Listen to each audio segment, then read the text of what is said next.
Hey, there we go. We're live. It is the 13th of April in the year of our Lord 2022. We got Barry, and we have back by popular demand. I don't think I ever ended it. We have Scott Alden. Hey Barry, how's it going, buddy? Okay. I'll remind you we're live, so you don't get your normal 5 minutes grace to swear and Does that stop me? yeah. I don't think I ever stopped him. Might as well I am who I am. We're gonna get the commercial out of the way. Live on GameFound from Gray Fox Games. Last Light, the 4X space game that plays in an hour. And it funded. It's funded. We're at 175, I think, grand right now. So 172.5 is what we're at right now. So yeah. So I mean, it's funded. We're rocking, we're rolling. Congratulations. Yeah, funded very quickly, funded in 29 minutes. This is a lot of work, a lot of sweat, a lot of tears, a lot of You still haven't made as much money as Master Dater. No, but we don't have literally millions upon millions. Cyanide and happiness. Yeah. Although it seems like they're a little under. Are they, their goal is their goal is 42,000. It's past. Yeah. It's weird. The bar is weird. So, if yeah, so I mean, the game is amazing. Scott Alden has a cool quote on there regarding you do. So just if you haven't backed it, I hate you. But if you have backed it, I love you, but you need to go back it again. So no. I mean, the game's fantastic. There's really, I mean, if you're a 4X space person, I mean, it's a game that you need to have on your shelf, regardless. Even if you aren't a 4X space person, this is the game that people that aren't 4X space people have played it, and then they're like, I'm not a 4X space person, but this is a pretty awesome game, and I want to play it again. So, you can play it for free on Tabletop Simulator if you want to do that. The mod is, you can search in the workshop, you can find it. It is completely viable, and it is also mostly automated, so you don't have to do too much. $129. That's not even for the whale. What's the whale? The whale is the base game plus $329. Oh, that's no. 169 for the base game plus the expansion, plus the deluxe expansion. So you can play with up to 8 people, and you're gonna get all the cool stuff, including the alien factions that are best suited for like 5 to 8 players. So you'll have all the cool stuff, all the cool dudes. Saying no news. Okay. Kind of a high price, but whatever. I mean, these are getting higher and higher. No, I mean, there's just no way around it. I mean, no way around I mean, I don't want to go too far behind the curtain on some of the stuff, but it was like we were looking at production costs and stuff that, I mean, everything is like between 10 to 25, even in some cases 30% higher to it, no matter where you go. And we have 2 or 3 manufacturers that we really trust, and so we turn to one that we have a really good relationship with. And I don't see the whale. It's the featured one on GameFound. There's one that's featured. And it's not in the list. Yeah, it's deluxe and deluxe. Deluxe base game, deluxe. There you go. Paul Tompkins. What do I get for $20? Everything, anything, everything you want.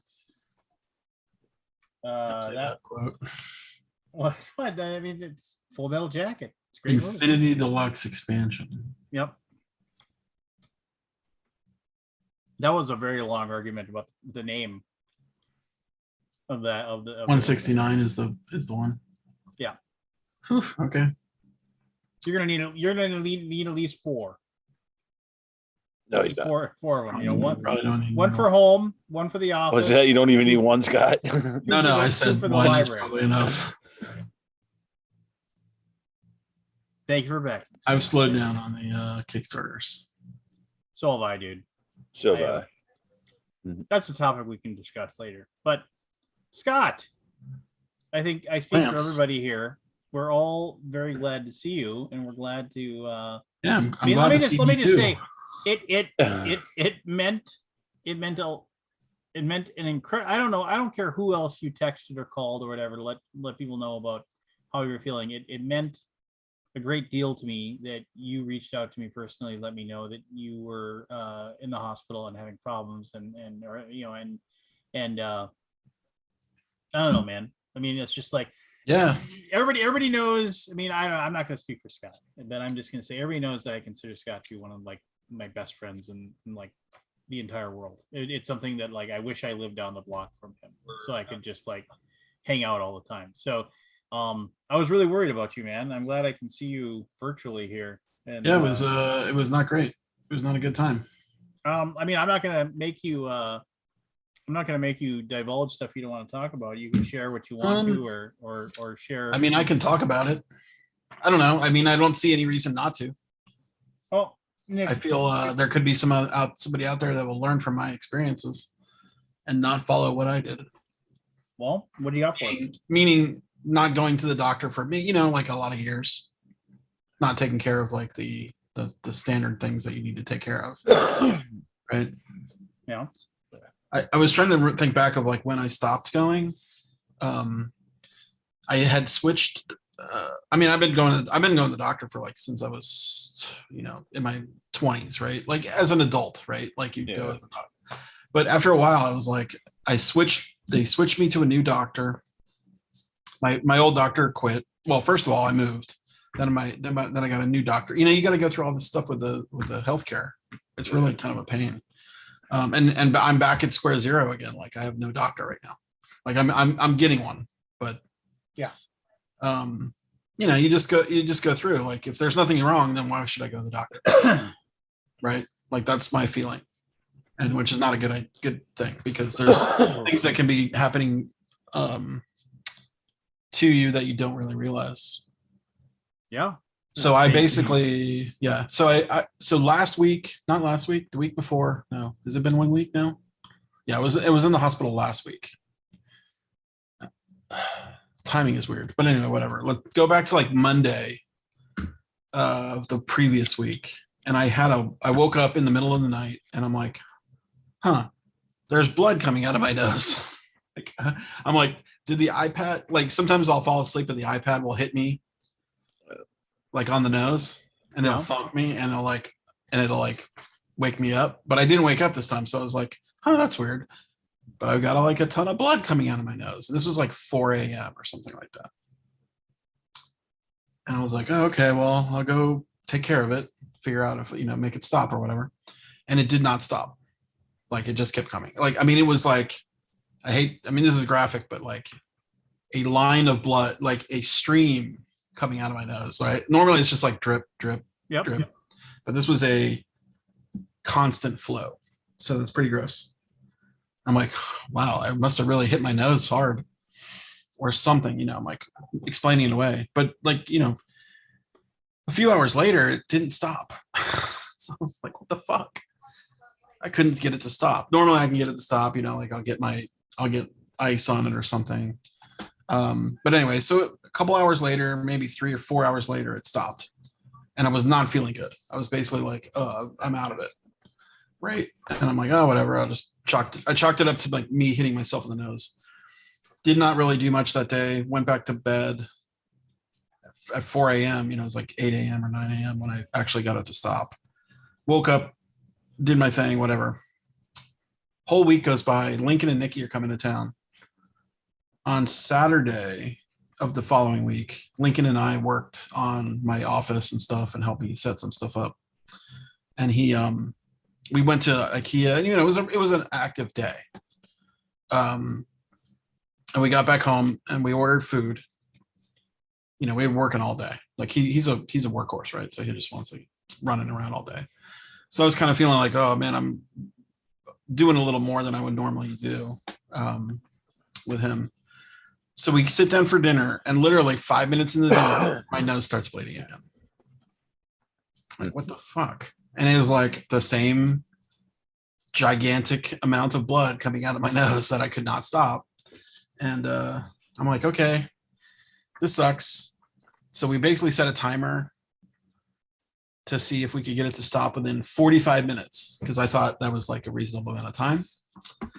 So 45 minutes pass, and it's like, I'm just like dripping, and blood is everywhere, right? I'm like, ugh, dripping in blood. There's blood going all over the place. I'm trying to stop it, right? I've got my,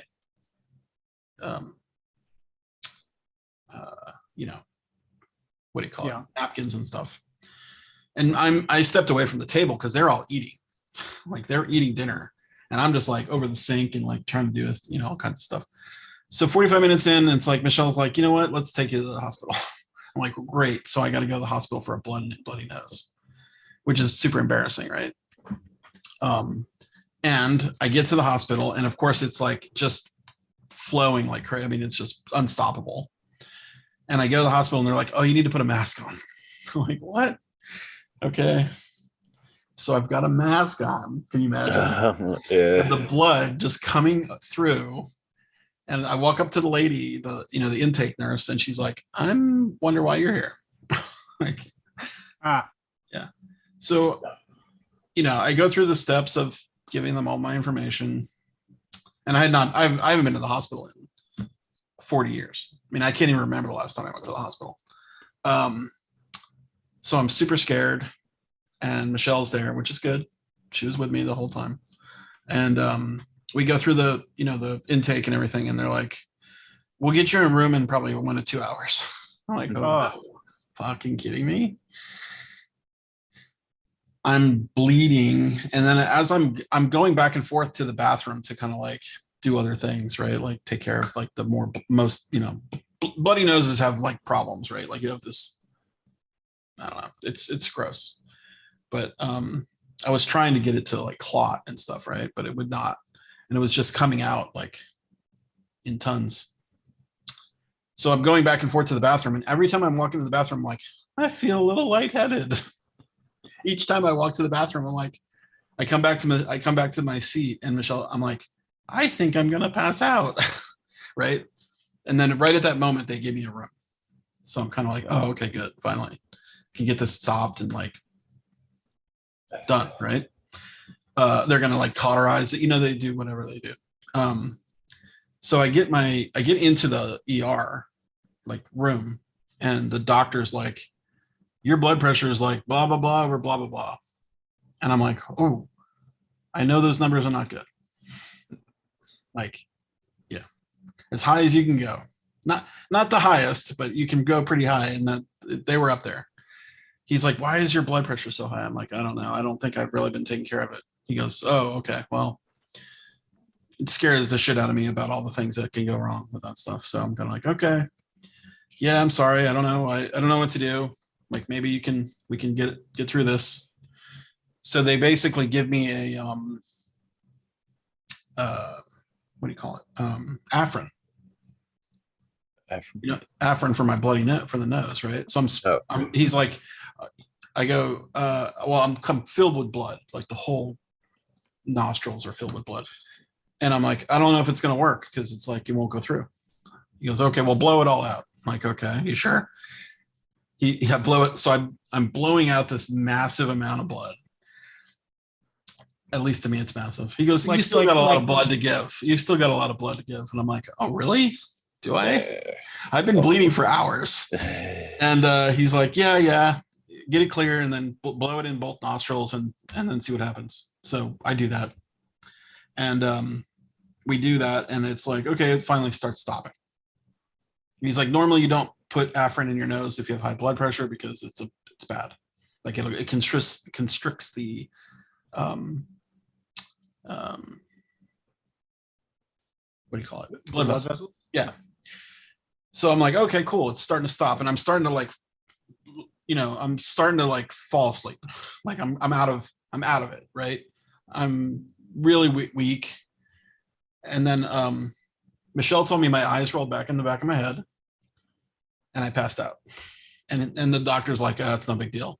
That's a vasovagal response. I'm like, oh, well, he goes, she goes, he goes, what's wrong with him? And he's like, it's a vasovagal response. Go Google it. I'm like, well, what?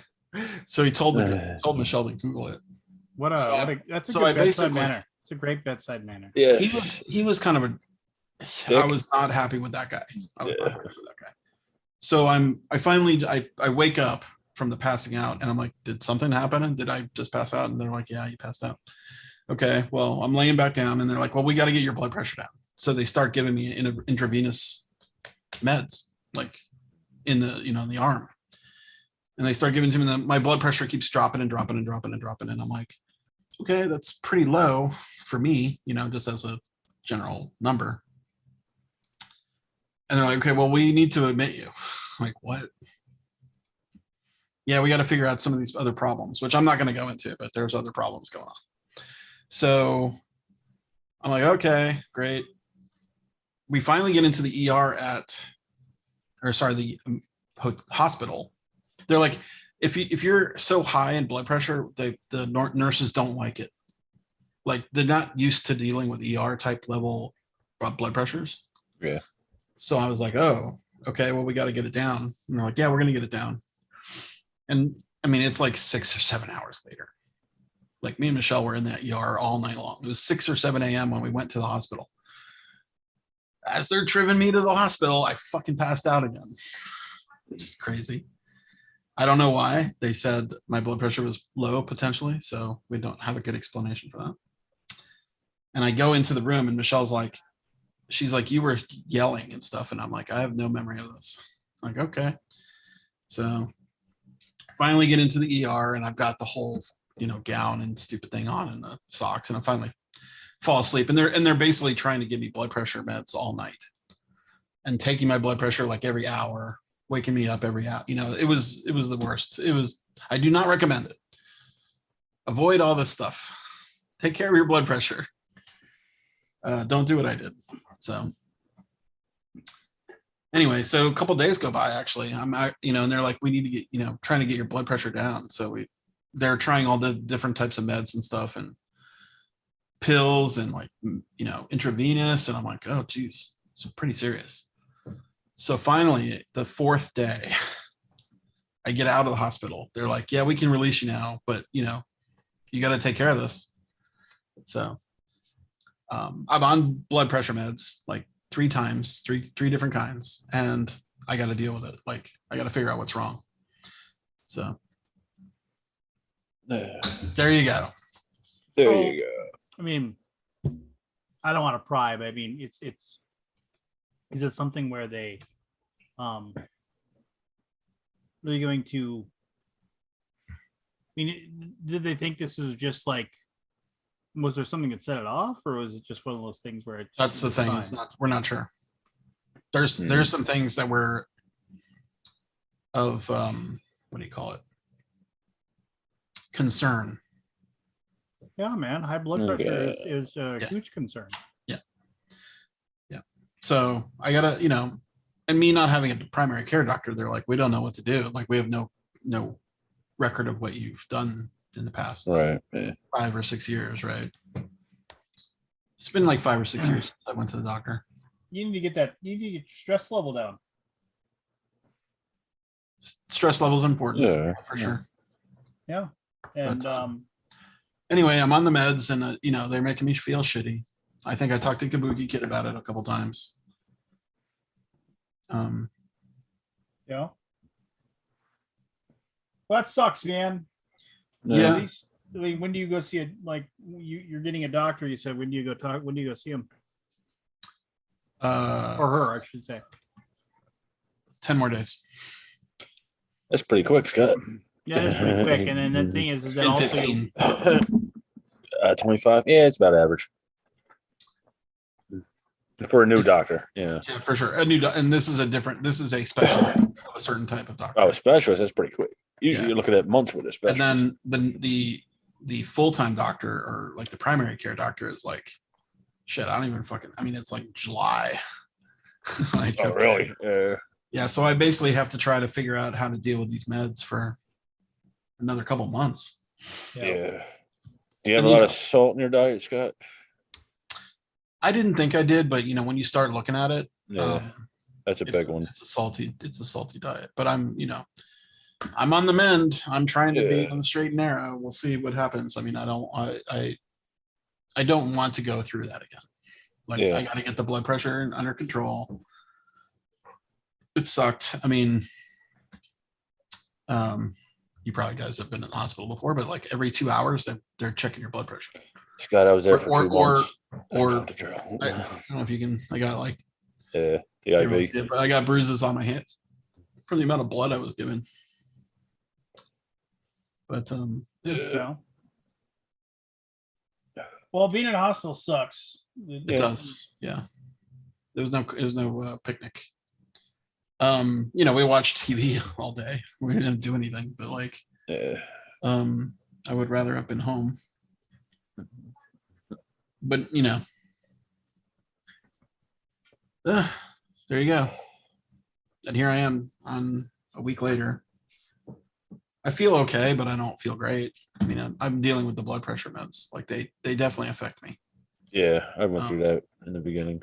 I'm not on them now, but I used to be. And they'll play with it, right?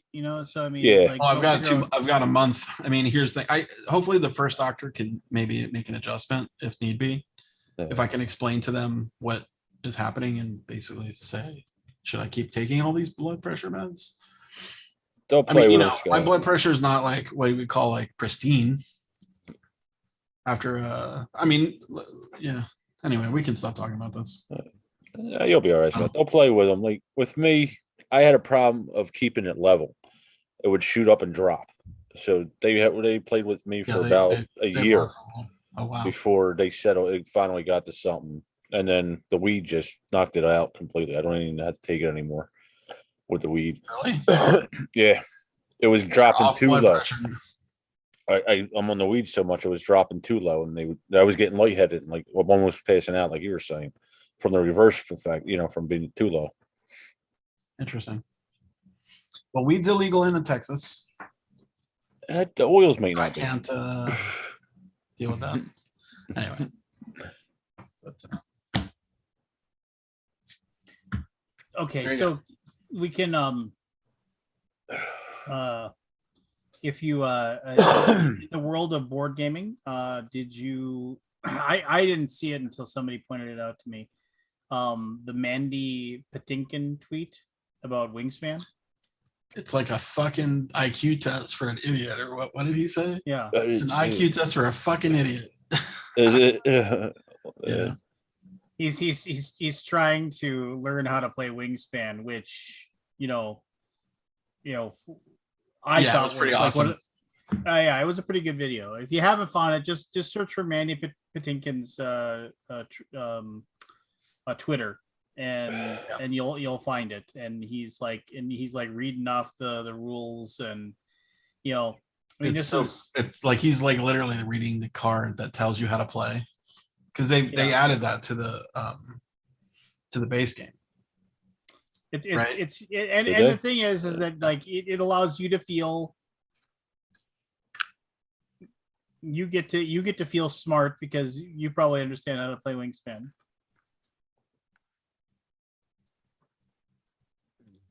Yeah, just like he's freaking out, like he gets to that point where he's like he said, I forget what rule it is. He says something about a certain rule and it says you can also do this, but skip that for now. And he's like, then why not? Why the fuck? Yeah, just like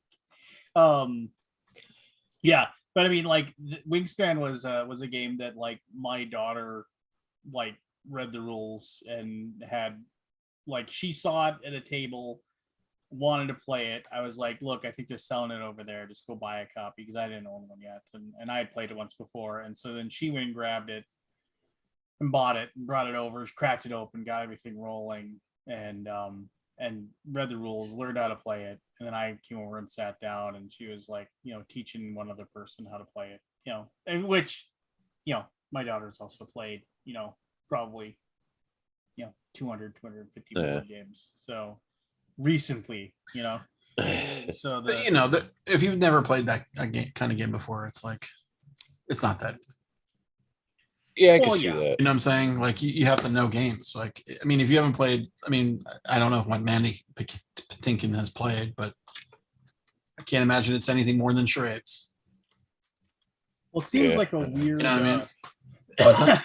It seems like a weird game for him just to sit down and play. Well, I could. He was with his kids. I'm guessing his son.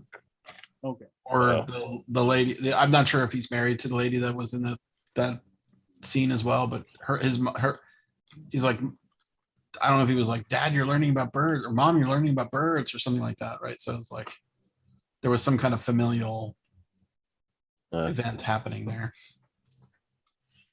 Oh, you know, I wanted to tell you, the second doctor, the ER doctor, the first ER doctor was kind of a jerk. Second ER doctor was awesome. He was great. I was like, oh man, you're the best.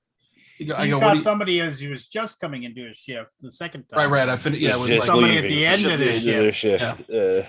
And I'm like, oh man, he goes, I hope you weren't planning on going anywhere. And I'm like, oh well, I kind of was. I was going to go to a board game convention. He's like, board games? Did you say? I'm like, yeah, I'm into board games and stuff, and I run a website about board games. He's like, tell me about this board game. I go, oh, I think I said what? I go, are you into board games by chance? He goes, oh, I play Gloomhaven and I play, Ticket to Ride and all and Sellers. And I'm like, you heard of Board Game Geek? He goes, oh yeah, I know that website. He goes, oh well, I'm the owner of the Board Game Geek. He goes, what? He sort of flipped out, which is fine. That was fun. That lightened me up by like a million times. Like that guy was awesome. I was hoping that guy would be around for the rest of the week, but he was not. Nah. Scott Alden name dropping himself. Yeah. Well, he did say I was a celebrity. Really? Yeah, I guess you are. To him, I was a celebrity. Yeah. I mean, I'm not a celebrity by any means, but nah, you are, Scott. To him, I was. It was fun. In the board game community. Believe me, I was going to take anything I could get at that moment. Hey, Matthew. What's up, Matt? Well. Look who's come to apologize. What are we apologizing for? Me? No, I was just I'm just messing with you. What did I do? Nothing. I'm just messing with you. It's from an old Simpsons episode where I forget what it is, but like Homer does something to alienate the entire town, and he thinks he's right, and literally the pitchfork and torches are surrounding his house, and he opens up his window and he goes, well, look who's come to apologize. So my new computer is going to be here in 3 months. 3 months. Yeah. You missed this What? conversation. I know, right? Yeah. I ordered a Mac Studio. Yeah. Oh my God. So I'm like, okay, I have my old MacBook Pro right here. And it was top of the line when I bought it in 2016. Yep. And they fare pretty well. I know one, Snow, who works for me, she's working on a 2012 MacBook Pro and she's doing stuff. I'm like, how bad can it be? I can fucking slum it for 3 months. Because I found a buyer for my PC for like $1,800. I'm like, sweet, awesome. Because it's an i9 9900K and got good video card and crap tons of RAM and stuff. Anyway, so I organized to sell it to this guy. Get my MacBook all set up and everything. I'm driving 3 screens. I'm like, this is going great. All of a sudden, the fan kicks in, and it doesn't stop. It won't stop. I'm like, what the hell is going on? So I do some research. I had upgraded to Monterey, which is the latest OS. I've upgraded a couple of times over the years to the newest OS, and I found a thing online said that Monterey with these certain laptops cause it to overheat. Like, okay, well, I guess I'll just downgrade the OS. Yeah, good luck doing that. Yeah. I mean, so needless to say, I didn't last a day with my MacBook Pro driving as my main machine. Right. Emailed the guy back. Sorry, I can't quite sell my machine. Yeah. I felt it was almost like my mom says I can't sell my machine. Right. Right. So, and then I thought, well, Is it 3 months Costco's got just a in really Canada? good. What's that? Is it 3 months just in Canada, or do you know if it's like nationwide? Oh, I think it's worldwide. Okay. I was thinking about getting one, but I don't know. I used to use one, but I was always faster than it. I've gone through Mac Minis and Mac. The only thing I could not beat was the tower. Remember the cheese grater? Yeah. I had a cheese grater, and I basically. Did you? Yeah, and then I did too, actually. Once that wore out, I started going Mac Minis and mostly Mac Minis on my desk, and I could always type faster than those. Could keep. Well, up. this is like a Mac Mini Plus, right? So it's got like the Mac chip. It's it's basically the same footprint as a Mac Mini, but they kind of extruded it. It's like a tall Mac Mini. So I wanted to go back to Mac because I've been on Windows 90% of my life, but for some reason this latest build, my machine is just not doing well. Wonder what it's doing. And I'm at a point in my life. You have something installed, maybe that can. Oh, potentially. I just reformatted it Christmas time. Okay. And I did a fresh install and everything. And I don't know. I'm at a point in my life where I'm like, you know what? I just want things to work, and I don't want to mess with them. I know how you feel. Yeah. So I've done a lot of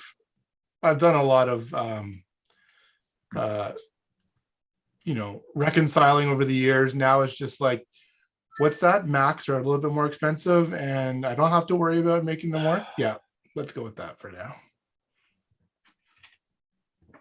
Yeah, I mean, well, sucks you got to wait 3 months, but yeah. I thought about getting a MacBook Pro from Costco and then returning it in 3 months. But I know that I'd be I'd wrap the thing in saran. Like, can you plug a MacBook in without taking it out of the box? Because I don't want anything to happen to it. Because you probably could. I'd be that guy. Another laptop. I mean, you're at the point now where if you travel or go somewhere, you'll need it. Yeah. Well, I've got my MacBook Pro, which is still decent for just doing not plugging 3 honking screens into it and stuff. So I mean, it'll be fine. Cool. Yeah, but and then overheating though, I thought. It is. Yeah, I'm gonna figure out. You can downgrade it. I just need to actually spend some time with it to figure out how to do it. I'm fine wiping it and starting from scratch too. There's nothing on there I need. And then I'm like, well, I only have a terabyte drive on this, and my Dropbox, my team's Dropbox is 2.5 terabytes. So I got to put it on an external drive. So I had this lazy external drive. And I'm like, okay, I'll just plug it in. Yeah. When it got unplugged, it's like Dropbox is like, oh, you don't need these files anymore? No problem. We'll delete them. I talked to you about this at one point, and I mean, the fact that you have to have the amount of storage for Dropbox on your machine on a physically attached drive doesn't make sense. Use Google Drive. We use Google Drive. But my buddy told me about. He goes, you can do a share, an iSCSI share on your NAS, and it treats it like it's an attached native drive. Yeah. Sounds hacky. Hey man, if it works, I'm fine with that. Okay. Why don't you just switch to Google Drive? That's it. I mean, Dropbox has so many things I like. Dropbox is cool because everybody can have the document on their directory, right? Like at that moment, and you can have, well, I don't think there's version control on it either. There's not. Well, there is. Well, it has versions, but it's not version control. No, there's no lock it. There's no check in, check out. There's no I'm so getting this file. Right. Yeah, GitHub is really what you want. Yeah, you were telling me about that. I I still couldn't. think you should move to GitHub. I could. I mean, but I need like terabytes though. That's fine. They can handle it. For how much? Terabytes. Oh, you'll pay. Yeah, through the nose. Yeah. Well, But you'll you will pay. also have revision control, and you can see who check things in and change things and made changes and updated things. It's like it's awesome. Yeah. You'll have history on everything. I was like this close to going to Synology, to the Synology drive, like just hosting it on my Synology and doing it that way. But I just ordered 12 terabyte drives today. Ooh, for your Synology. Yep. It's gonna give me 8 more terabytes of space. Nice. They're so cheap. Like $300. I just bought 8 terabyte drives like a year ago to For upgrade my $500? drives, to upgrade my Synology drives. Yeah. But now I'm like 1,200 bucks. I'm contemplating buying a new chassis for it, a new actual unit, Closure, yeah. because it's taking advantage of the new technology and more RAM. And then using this one as the high availability thing that is just like a backup of it. Maybe giving it to a friend, putting it at a friend's place. Yeah. That reminds me, I have to do a backup. Good backup, Scott. I usually do like 1 monthly backup these days. I mean, we do daily backups on BGG, but I always just do like a full backup like once a month. And I was in the hospital. I'm like, oh, maybe I can wait. No excuse. Yeah. I thought about it.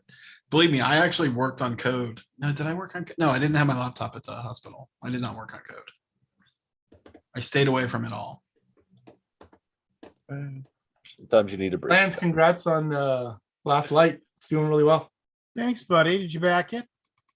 Not yet, no. I just back it. I don't buy games anymore. Nobody. You know what I got in the mail the other day? Tricerian, the whole fucking thing. Did you Really? Wow. What am I doing? What did I get Tricerian for? Yeah. What did you back? I up? have it. I haven't played it. That's a I table hog. don't even like the game. No. I probably got it for BGG or something, and I can't remember why. Yeah, Yeah, I it's a never table played hog, man. I mean, it's okay. It's a punishing system, meaning like if you, it's one of these games where you have to pre-plan. You have to plan your move, Okay. right? And if you don't plan, or if someone goes before you and steals your spot, your plan's fucked. All right. Yeah. So you can basically get fucked. Yeah, I seen it. Chris liked it a lot. Chris Miller, he liked that game a lot. I watched him play it quite a few times, but I never actually played it. I like the theme of it. It's awesome. I like a lot of it, but like that whole pre-planning my move, hate that. Yeah. I hate that. The one thing I love about that is that there's a game that does that I loved is Room 25. yeah, where you're I've heard of it. planning Yeah. moves. Yeah. I mean, it's a certain type of game for sure. Like I don't mind it, but like I'm not good at it, and I hate getting like missing out. Like, oh, you put your worker, you're gonna be like, oh, my worker is gonna go there. Oh well, no, it's not gonna go there. And so instead of you like rerouting your worker, you just lose it. Right, which is like, okay, well now I have one less turn than everybody else in the game. So how am I gonna make up for that? Right. I feel like for a 3 to 4 hour game like that is like just having that kind of stuff in the game is just so harsh. People fucking love it though. What did I play on Sunday? I can't even remember. And you know their time travel game is the same exact thing. Is it? You have to pre-plan your move. I was like, you got to be kidding me! 2 games in a row, Mind Clash game, whatever it is. Why? What the heck did I play on Sunday? I don't know. I played Battle Charge, which is that Dragon Prince one I worked on with Brotherwise. Oh, the not Forbidden Planet. Unknown Planet? Planet Unknown? Finally came out. Oh Okay. yeah, the Tetris game. polyomino game. Yeah. I just got the boxes. It's pretty cool. I haven't opened it yet.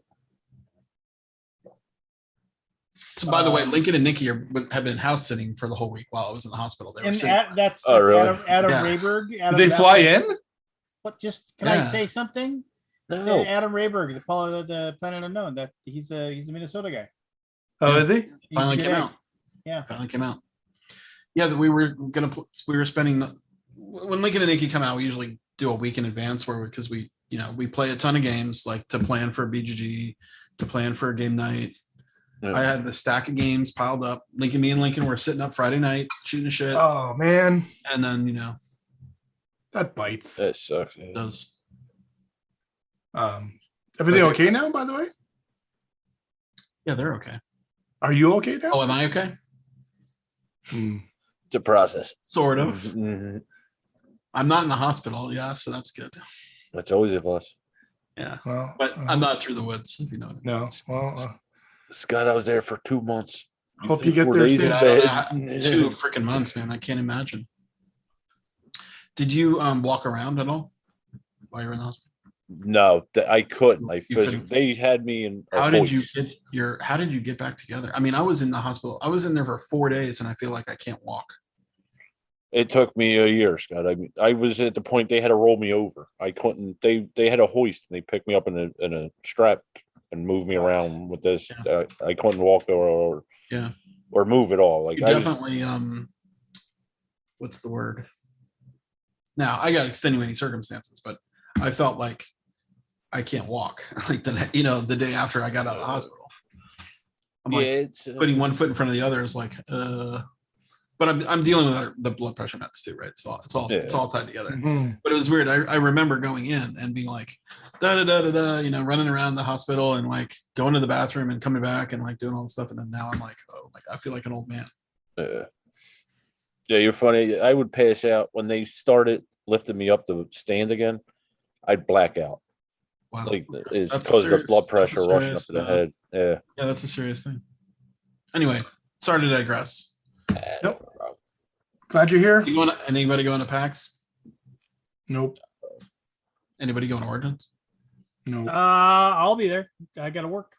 Did you get your booth? I've got a booth. Don't ask Lance about Origins.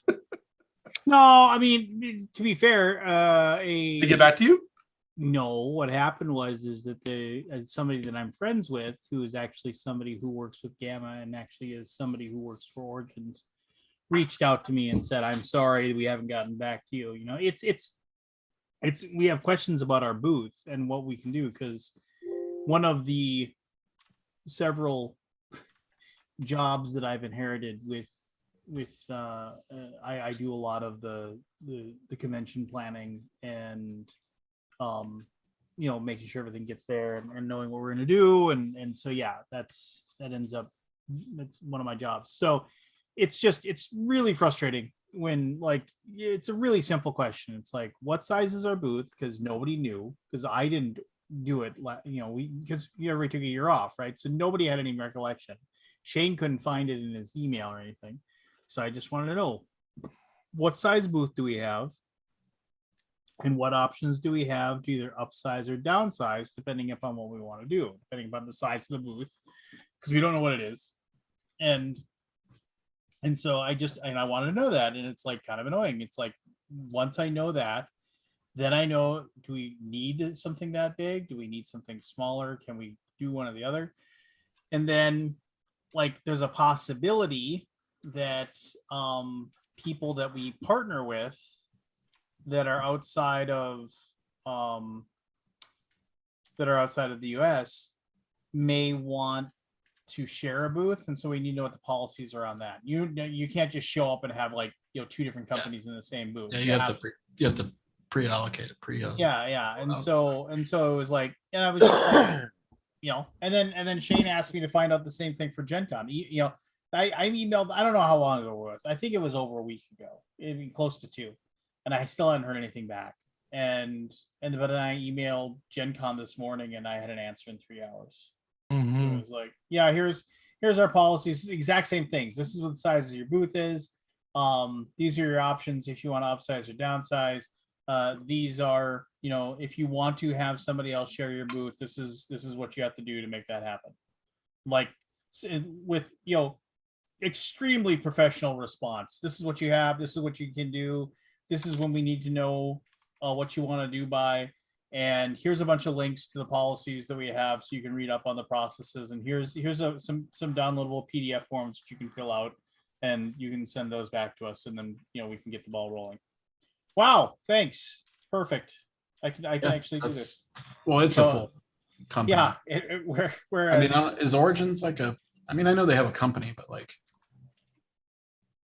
it's all it doesn't these seem like a lot of volunteer. Well, it's Gamma, and Gamma is. I don't even know what Gamma is anymore. I know people who are on the board and stuff. Whatever that means. Yeah. But the board is an elected position that doesn't have anything to do with the convention. Yeah. And I think of. I don't know.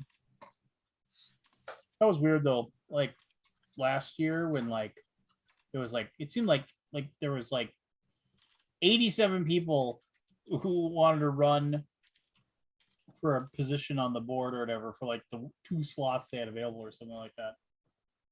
It seemed like everybody under God's green earth wanted to be on the board at Gamma. I have no idea why. I can't imagine why I'd want to do that. Yeah. Well, they want to make things better. Maybe. I guess. I don't know. Who has the time? I don't think there's no money in it, right? It's not like a job. Yeah. I remember my wife wanted me to run for school board a few years ago, and I was just like, well, that's a paid position. Yeah, it is. But I was just like, I looked into it a little bit, but I was also like, when am I going to have the time to do any of this stuff? Right. No, I don't know. Everything's crazy and weird. Did you sort out your hotel situation at Gen Con, Scott? I think it's coming together. Good. But I don't think it's perfect. Yeah. I don't think it's perfect. Mine is not perfect. Yeah, and I'm not going. I don't think. No. I have to Uber it to the team will convention go. center The this morning. team will go. Are you going to film it all day? No, we're not filming. Yeah. Okay. It's we're gonna do Hot Games Room, and there might be some filming. You're not going to attend Gen Con?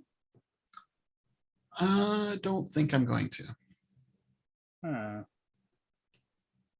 That could change. I got to figure out what's up with me with my body. Yeah. Yeah. Yeah. Now I gotta. Here's the thing. I got BGG Con in the month in May. Well, that's just spring. Who cares? Yeah, who cares about that? Still a thing. I know. I'd like to go to one of those one day. I never. Yeah, so we got BGG Con coming up. I got the BGG cruise coming. In July. That's in July. Then we've got we're probably going to go to Origins in a small way, but I don't know who's going to go yet. I think it's probably going to be Beth and Lainey.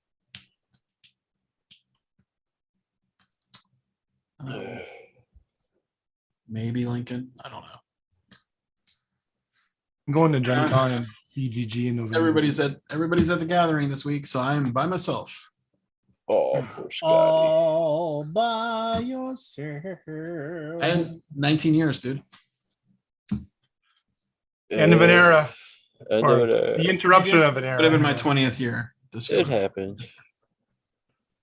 You can celebrate 20 next year, Scott. Yeah. Have better health. I was feeling sorry for myself already, so I'm over it though. Yeah, gotta move on. It's all I don't know mental how stuff. Daryl does it. I honestly don't. Me neither. He's a machine. He's He went to Gamma. He went to Hawaii in between. I know. And then and the food. Oh my God, the food. Oh, He's got I'm literally Sagrada money, baby. What's that? He's got Sagrada money, baby. Does Sagrada have money? I don't know. He's like- Is it still selling? I don't know. I don't keep track of the stuff that's selling. well, he got it's in its 9th or 10th printing or something. Oh yeah, I don't feel, no, believe me.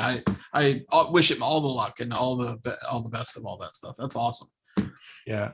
Sure. Yeah. His food choices, man. That they're lifestyle right is up a bit high for me. Like I don't like traveling at all. I mean, yeah, it much would to be the a bit chagrin of much. Michelle. I mean, she loves to travel, but over the past few years, I'm like, I hate traveling. Why is that, Scott? Just a I disruption? Or? hate dealing with people. Okay. People let me down. It's true. I mean, like, I don't know. Just believe me, it's a first world problem. Okay. Yeah. Like going through the same line in the airport 15 times because of some stupid, like Yeah, I get the that. last time we traveled, I think it was the last time I traveled back from Essen and we went through France.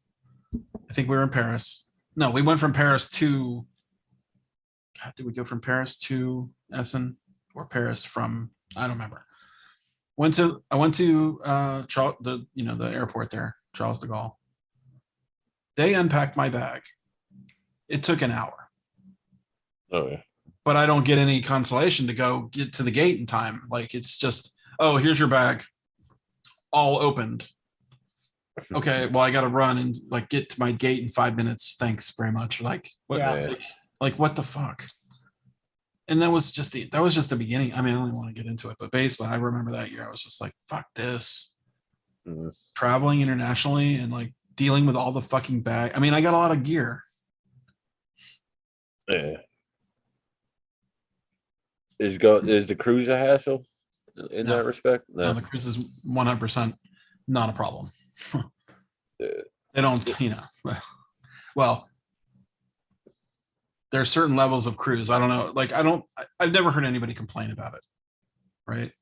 But we're treated at like a high level there, man. It's nice. I really like it. Yeah, Jen looked into Here's it. your glass of champagne, like, welcome to the ship. Yeah. Here's your room. Like they introduce themselves to you. Believe me, that's way easier to travel. It's the international fucking. Oh, and then we get into the airport and Charles de Gaulle. Charles de Gaulle. Have you ever been to it? It's a circle. Like all the terminals are in a circle. Like all the tickets, right? So we walk around and we're like, where the fuck is our ticket? Where's our I think we did it was American Airlines for sure, but it's a transfer, right? Like you transfer to another like airline when you're in France, right? Like you'll go into France from American, or you'll go into UK from American, then you'll transfer from American to like a French, like, a regional airline. Right. And we walk in and we're like, where's the fucking terminal? Where is our ticket spot? We walked around that whole fucking thing 2 times. Finally, I see it on this little tiny fucking little thing. Air something France, it wasn't Air France, but it was like Air something France via, British American, right? British American. I'm like, oh, you gotta be fucking, I mean, it was literally this big. And we're walking around 2 times with our luggage. Oh my God, I hate it. Hate it. Never been to Europe. Neither have Well, I. I can wreck it for you. You could wreck it for you. Here, get used to Let's this. not phrase. and say you did. Get used to this phrase. That is not possible. That is not possible. That is the catchphrase of Europe. Yeah, it's a different mentality over there. Like what kind of response? What kind of request would get that response? Oh, let me think. Can you tell me where the washroom is? Anything they don't want to do, it's- basically. My brother-in-law's like I'm that. trying to think of the one that's like the most fucking annoying. Can I get no onions on my burger? Yeah, no, that is not possible. Yeah. That's not possible. What? Oh, that is not possible. No. No, you can't. No, it's not possible. No substitutions? No, that's not possible. I'm not The same exaggerating. McDonald's. I am not fucking exaggerating. That's like my favorite. That's not possible. You know what I'm talking about, Lance? Yes, you told me the story. It just makes me laugh. Every I single wish time. I knew the details of some of these because I've forgotten them over the years. But we have a group of people over here that are sitting at this table and a group of people over here that are sitting at this table. Can we put the tables together and like work and have a meal together? No, that is not possible. Oh yeah, I remember you telling that. Yeah, I mean, that's just a minor. That's when you just kind of do it. Oh, I forgot. Sorry, I'm not trying to step in. I just want. I was done. No, but here the end of the. You want one? I you so want one. No.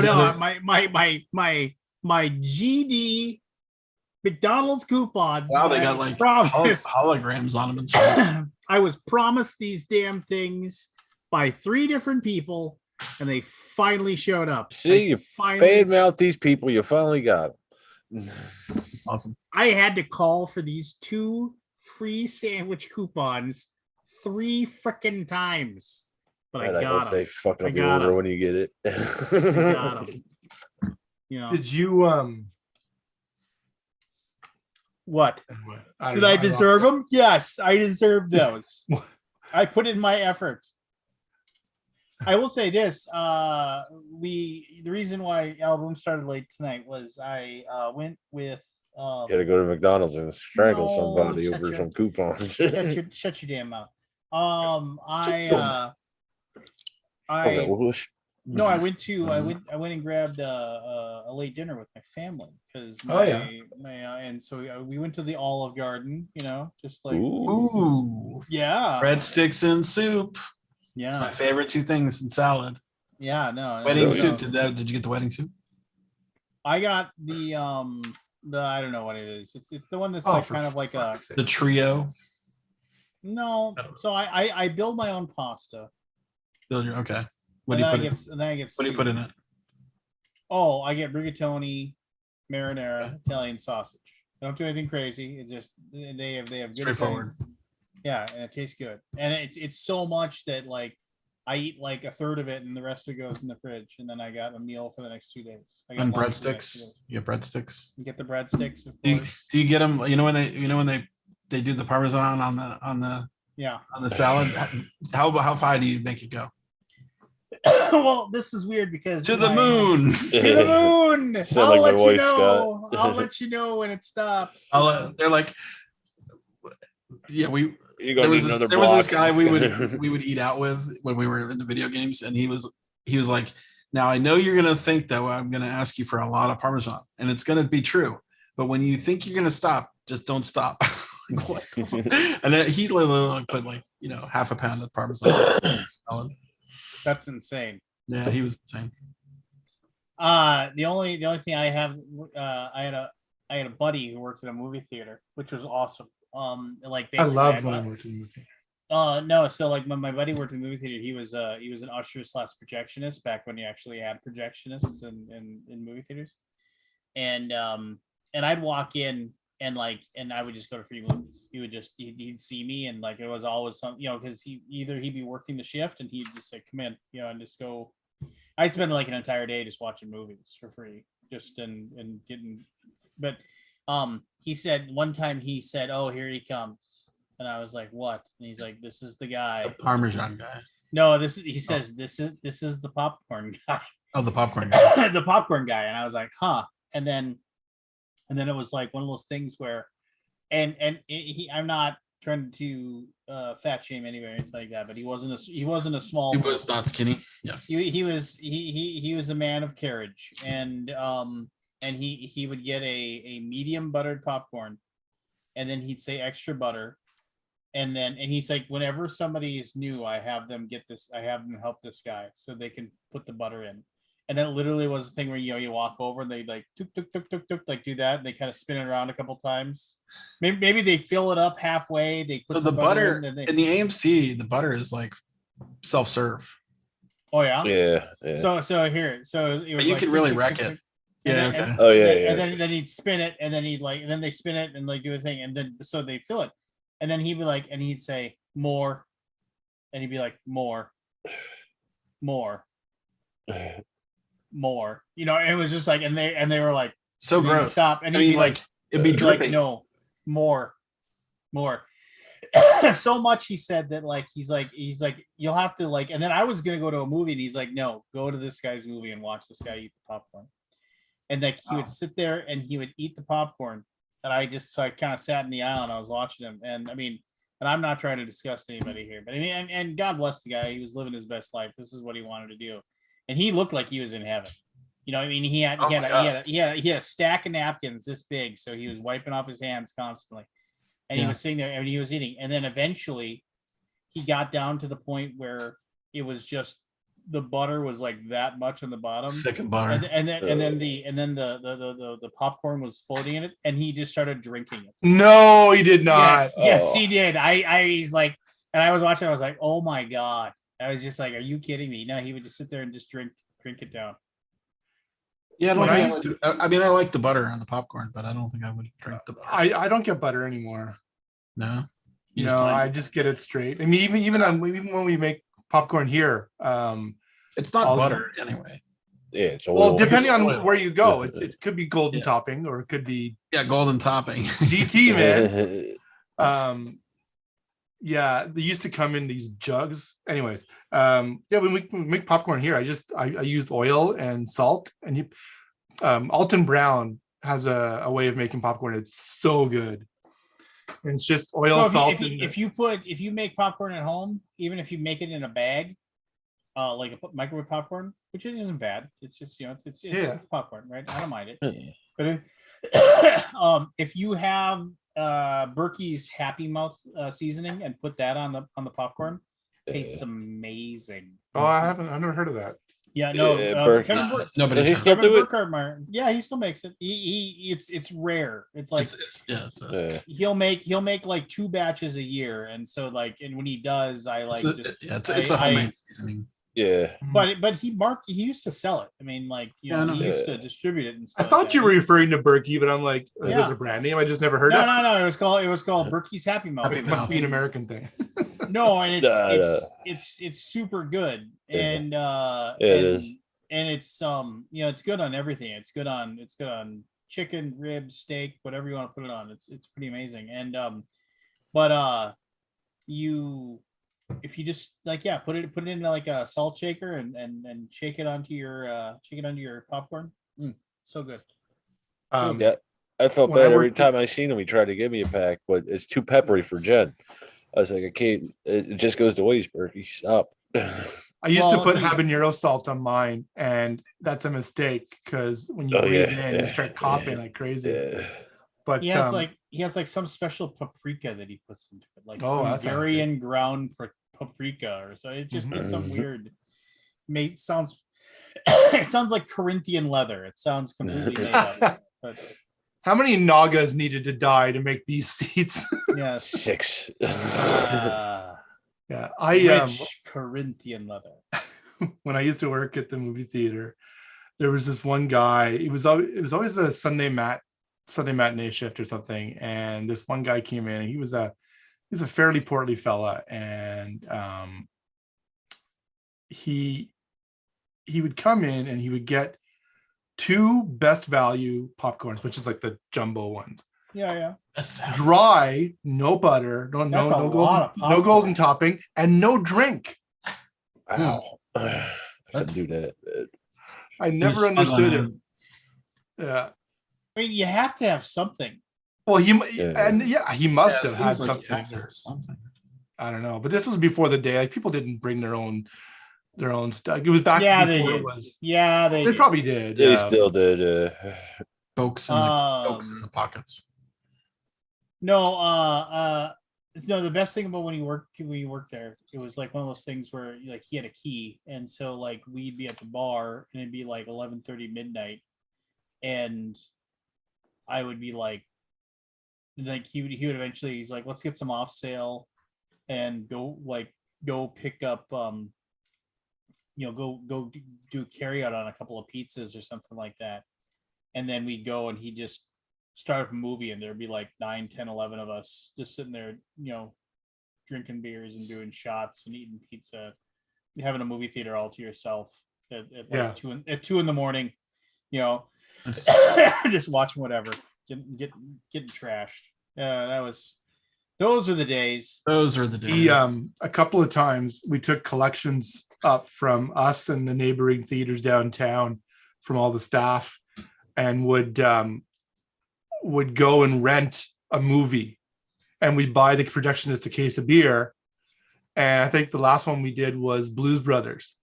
Oh, great movie. And so we just did a midnight screening one night for all staff of all the famous players theaters, and they could come over to Capitol Square and they could watch the movie midnight screening. That was a lot of fun. Yeah. How was the movie theater industry doing? Anybody know? I know AMC was I'm struggling sure for a while. it's being destroyed. Yeah. Michelle wanted to go see Everything in Its All Place, or whatever it's called. Like everything in its right place. You know what I'm talking about? No. I know what you're talking about. Everything is, there was nobody there. I mean, it was a huge theater. It was like 300, 400 people, and like two people in the theater. Well, I mean, you say that, Yeah. and then Spider-Man Homecoming or whatever. Oh, okay. Well, the one movie it depends on the. I mean, the industry is bigger than one movie. I mean, No, if one movie, it's profit sharing. If one movie does well, they all do. Oh yeah, I think so. Yeah, I was talking to Jen. Her birthday is next week. I was saying, it's actually on Easter. I was saying, let's go to a theater or something, to contribute to the arts. Pick something. And Everything Everywhere All at Once. Yes. Is that what? Okay. That's the name of the movie. It's supposed to be pretty cool. You're supposed to be pretty cool. Are you gonna go To what? to the theater? I gotta check on her schedule. It's her days off are funny, so we're not gonna go on her birthday, but probably afterwards. Okay. Shoot, I was talking about Beetlejuice, but they were like $200 a ticket up there in New York, and I don't really like driving in. Well, I can't. I don't think I can drive in New York, but she could, and she doesn't like driving there at all. I love the Alamo Draft House in Dallas. It's fucking awesome. I heard that. Go. I don't think it's gonna make it. Hey, Aldi, did you finally give up on Elden Ring for forever? You got to call it Forever is a Alaboom. strong word. But I feel like after last week, I'm kind of like. He's on a hard sabbatical. Actually, I loaded a game up last night called this one might be good for you. Well, I don't know. I don't Vampire Survivors. No, it's not Vampire. It's not as good as Vampire Survivors, but it is cool. It is called Nightmare Reaper. I like the name. Yeah. Except it made me dizzy. I couldn't walk after that. I was like, you gotta be shitting me. This fucking hospital stay, man, has fucked me up. Like, I can't even fucking play a goddamn first person shooter anymore. You'll get there. Believe me, I felt like terrible after. I was like, I played it for like half an hour, and I'm like, I can't move. I don't want to get up out of my chair because I feel like I'm gonna fall over. You'll get there, Scott. I know. Speaking of, I appreciate everybody pulling for me. It'll be my 3-year anniversary in a couple days since I've been out, since my neck and all that. I haven't eaten a salad since then. What does that mean? When? Since in April 15th of 19, I had my neck surgery when, I basically was a paraplegic. I haven't eaten a salad since I got out of that hospital. Oh, you were eating salad in the hospital. I was eating a salad every day. I actually liked the food in the hospital. It was actually not, I mean, it was crazy how much stuff they would give you. You just order whatever you want and they would give it to you. Well, You're paying for all of it, aren't you? Yeah, I mean, I'm paying for it. Yeah, you are out the ass. But it's like, you like, get the bill. But I was just, That's why our hospital food sucks. We don't so do ours. That's why I was eating salad every day. Towards the end, it was a hot dog and a pretzel. I just didn't Salisbury eat. steak. What did you say? Salisbury steak. I ate Salisbury steak every day because I friggin' love it. That's one of my no-go foods. That guess it sloppy depends on the salt joes. taste. I actually stopped eating it because it was too salty. We picked up one of those barbecue chickens today at the grocery store. Talk about salty. Salt bomb. They're good though. But man, oh man, those rotisserie Why are chickens. there so Oh. much salt on them? I watched. Sorry, go ahead. We usually talk about movies and stuff we watch. I was gonna. Oh man, oh man! Stay up late watching, answering Kickstarter questions or Game Pound questions. Yeah, You're just starting. I know, but it hasn't really met that point where you have to, I don't know. No, I watched Death in the Nile. That me too. I started till I fell asleep. What So is it? I remember the old movie. So do I. So do I. As soon as Yeah. I started watching, I started. As soon having, as the like, rock flashbacks. fell on them, I'm like, Oh, yeah. I remember Yeah. all of them. Yeah. It all instantly came flooding back. I'm like, I kind of remember the story. Oh wait, now I remember the story. And the red paint. I was like, oh yeah. Yeah. Oh, spoilers. That's a clue in the movie, man. Scott. They say it like they make a heavy in there's like How multiple am I supposed to paint this sunset? exactly without my cobalt red or whatever it is, not Yeah. cobalt red, but like something red. But no, No. it was. I thought that because they did the Murder on the Orient Express as well. Which was okay. Yeah, this. I was think they're better. both okay. The weird CG does not like. I mean, it's kind of cool, but like it also is unrealistic. Like, Yeah, I thought that too. so CG is like out of whack. Yeah. Hey, Lance, did you watch are you done? Are you up to date on Severance? I'm not. I watched first episode. I did Alright, not. you Yeah. know Should I keep something- watching it? It's so depressing. It's good. I'm really I Is like it it a good? lot. Yeah, it's really good. Depressing me. I'm in the wrong frame of mind for it. I think. I love the bearded worker. He's hilarious. I watched Does it finish in its season 1 or no? It's done for season 1. Yeah, but is it done? No, I don't think so. Okay. I hope not. Is it done enough? Or does it not just for make my you- liking? Yeah, that's annoying. I don't know, man. I'm probably gonna watch it, but Oh, I'm happy I watched it. yeah. I would like it to be more. I'd like to read more of it right now. What were you gonna say, Lance? It's one of those things where it's like my daughter and I watched like the first episode together, and then now I don't want to go ahead of her because she's super busy Okay. because of everything going on with her play rehearsals and things like that. So yeah, I mean it's just what a cool idea though. Is it cool? It makes It you is. it makes you be trapped in a world that you can't get away from. I know, but Well, it's, yeah, cool, that's it's the a whole cool point. idea for a show. Yeah. That's the okay. Seems Yeah. depressing to me. Well, yeah. Like I totally felt, and this is me just getting out of the hospital too to watch it, and I'm like, this is not the right show for me to watch right now. I cannot be trapped in a fucking elevator, underground complex, doing nothing. It was hard. But Yeah, I liked Death on the Nile looks great. I mean, it looked really good, Oh yeah, it was. and the acting is good. I mean, I like the story, and Russell Brand was weird. Playing Russell off Brand is character. weird. Yeah. Yeah, it was weird having him, do a kind of super serious role. Yeah. He's a weird dude. Yeah. He is, and Gilbert Gottfried died. I know. We're losing. Conley's having a rough Have you year. seen that picture of Gilbert Gottfried? Yes, with Louis and Louis and Anderson and Bob Saget. Bob Saget. Yeah. Oh, that's the other one that Louis Anderson. I will say this. Because Louis was in February. Oh, really? I forgot about Yeah. Yeah, that. me and Jen were talking. I was like, they lost McDonald, Saget, and Louis and now Gottfried. Godfrey. I couldn't remember the other one. I was like, I know there's one more. And Louis. I couldn't remember Louis. I think there's So the another thing- the picture where thing about- Jeff Ross is sitting at the table with all those guys.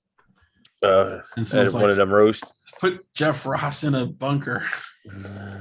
No, I mean like Gilbert, like that was like he was the guy. Well, no, somebody had a tweet that was perfect. They said Gilbert Gottfried's death was like his humor, too soon. Yeah. And I was just Yeah. like, He's got some terrible jokes. and I was just like, Yeah, he does. that's perfect. That's 'Cause part of it, he though. was literally the guy that would watch his episode when he was on the Norm Macdonald show, and he talks about just not giving a fuck about like whether or not he's like, because he truly was just like, it is just jokes, it's just a joke.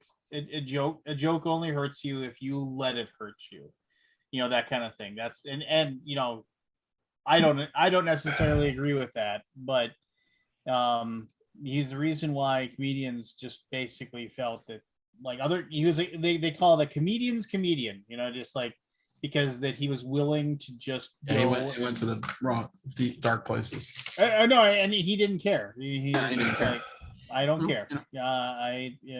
I'm not gonna step away. I'm not gonna, he made jokes about, the Japanese tsunami, and it cost him, millions of dollars. Yeah. He lost the Affleck, right? Yeah, he didn't get to be the Affleck duck anymore. But he was just like, do you feel bad about it? No. Just like, next question. Just like, yeah. Yeah, Cookie Kid put it. Gilbert's superpower was having no governor. There was nothing. There's nobody there saying no. Don't.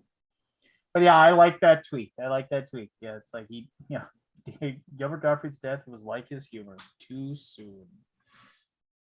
I don't know. I was never a huge fan of his stand-up. It was something about how he had to do the voice. Yeah, I mean, whatever. I'm not a fan, but like, I was like, that sucks that he died. Yeah. Yeah, and then he did have I think I've told the story on this show before, the Hugh Hefner roast.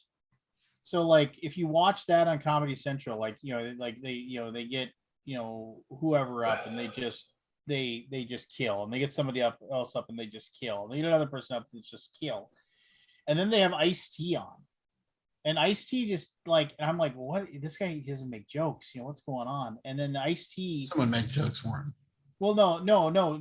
But Ice-T's, all of his jokes were about how Hugh Hefner, and I apologize for, I'm not going to say the words, but I mean, Hugh. It's like, I always, whenever I was at a party, I was always wondering where the white B words were at, and I get here, Hugh Hefner's got all the white B words, and he just went on and on and on about that, and everybody was just kind of like, ha ha ha, like, that isn't really funny. I don't know. And you're kind of wondering, it's like, why Courtesy laugh. It's like, yeah, why are they highlighting this? And then like the next person that comes up is Gilbert Gottfried, and he's like, I had a whole act prepared. How did I know that Ice-T would steal all of it? But I'm gonna do it anyway. And he says, I get to the parties and I wonder where all the white B words are at. Same deal.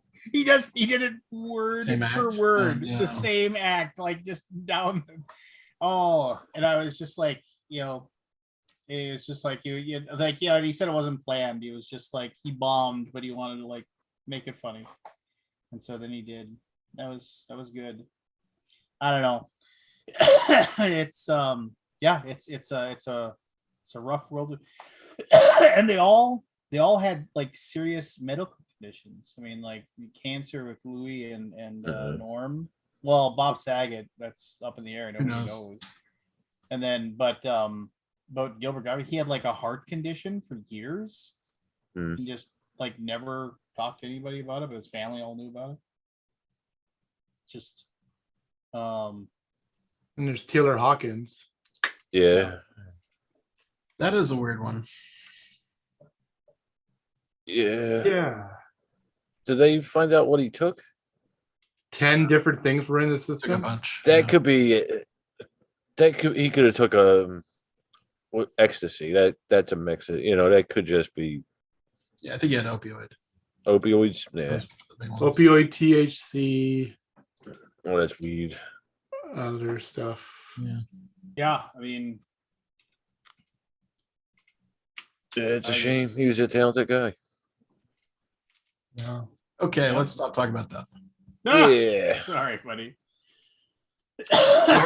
I've already had some contemplations of death, more than I thought I would want. Scary, isn't it, Scott?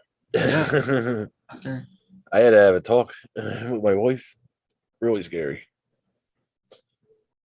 Ugh, this cat. Anybody back in any Kickstarters besides Last Light? So I was going to talk about that.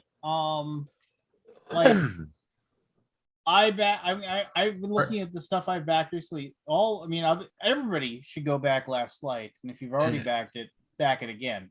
But the big thing for me is like I just don't back board game Kickstarters really much anymore. I mean, Are you gonna back the Lucky Duck game? The dark whatever. The Dark Dark Road. I don't know what it's called. I don't know. Maybe. Who knows? I mean, is it even registering to you? No. I didn't even know there was a game out there. What is it? Is it like the new thing for Destinies or something, or what? I don't remember. I don't think I've looked at it either. Um, You know, Arcs looks cool. Arc. ARs, the new faction, How about Base. Paradox? I got this in the mail. Though. the Leader Games game. Hold on a second. Paradox. That's Elf Creek. The There's Dark like Order. 18 different board game artists contributed to the. Oh, cool. I had not heard of that.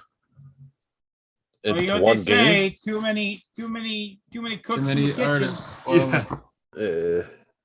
So, Hold and on, I guess I'm none of you opening up guys a are gonna, package. I'm opening up a package. are any of you guys gonna back the Bad Karmas and the Curse of the Zodiac? The Jesus, I'm trying to do something nice Negative. for you, Scott. Look what I got in the mail today. what'd you got? What you got? Smoky Valley. Valley. Is that for me? All right, well, yeah, I bought it from your site, buddy. Sweet. The Smoky Valley, the new Spielworks giant. Nice. This thing is heavy as poop. I'm curious. This cat has got to go. Kill that cat. See you later, s'mores. Good Sheesh. heavens. The encyclopedia game looks pretty cool. Yeah, I cursory. I looked at that in a cursory manner. I mean, it's Holy Grail games. Aspiring So, Natural. no, Self- I did not get my lazy gamer yet. Thanks for reminding me. no, what is he Son of a doing? beach. Here we go. Investors, welcome to Griffintown, the most dynamic industrial city in North America. With the recent opening of the Lachine Canal to bypass the rapids of the St. Lawrence River, Griffintown, located in Montreal's backyard, That's Canada. also called the Smoky Smoky Valley because Valley. of its numerous factories, has become the key location to invest money for developing new industries, producing and transforming goods and shipping them abroad. In the Smoky Valley, you are an investor enabling the industrial and economic development of Griffintown during the 19th century. During the game, you will build industries, produce and process goods, and sell those goods locally or export them to foreign markets. You will also be solicited to participate in the widening and modernization of the Lachine Canal, which has just been opened. If your actions are well received by the citizens and your popularity increases, you may even become the mayor of the city. Cool. Anyway, so I will be giving this to my friend. many hours? How long is it, Scott? Yeah, how Or, long is it? Lynch? 150 minutes. Okay. That's not 2 terrible. to 4 players, 12 and older, and I will be handing that off to my buddy Cullen, who is my designated. This is a big, heavy game that I don't want to learn how to play. So teach yourself how to play it, then come over and then play the game. I love those friends. Those are great friends to have. And he Yeah. loves doing it, and he Everybody's loves doing it happy. because nine times out of 10, I just give him the game after I played it. I was like, "Thank you, I've played it. I don't think I'll ever play it again. And Yeah. if I do, I know you have it, and you'll have to teach me how to do it again anyway." So, so there you are. Enjoy.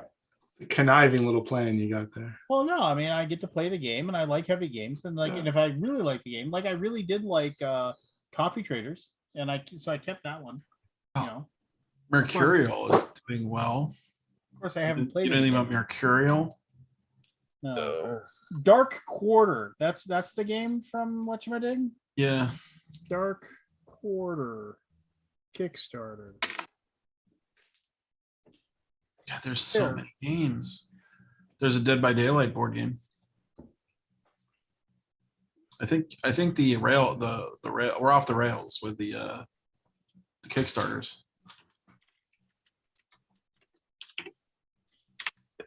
Yeah, I don't know. I mean, Dark Quarter looks interesting. I'm looking at the art and like, what am I supposed to think that it's the dude? And I don't know. I'm sure I should read something about Paradox. There's the Paradox Initiative, which re-implements Paradox.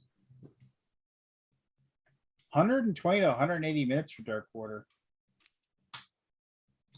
Yikes. There's so much stuff. Ugh.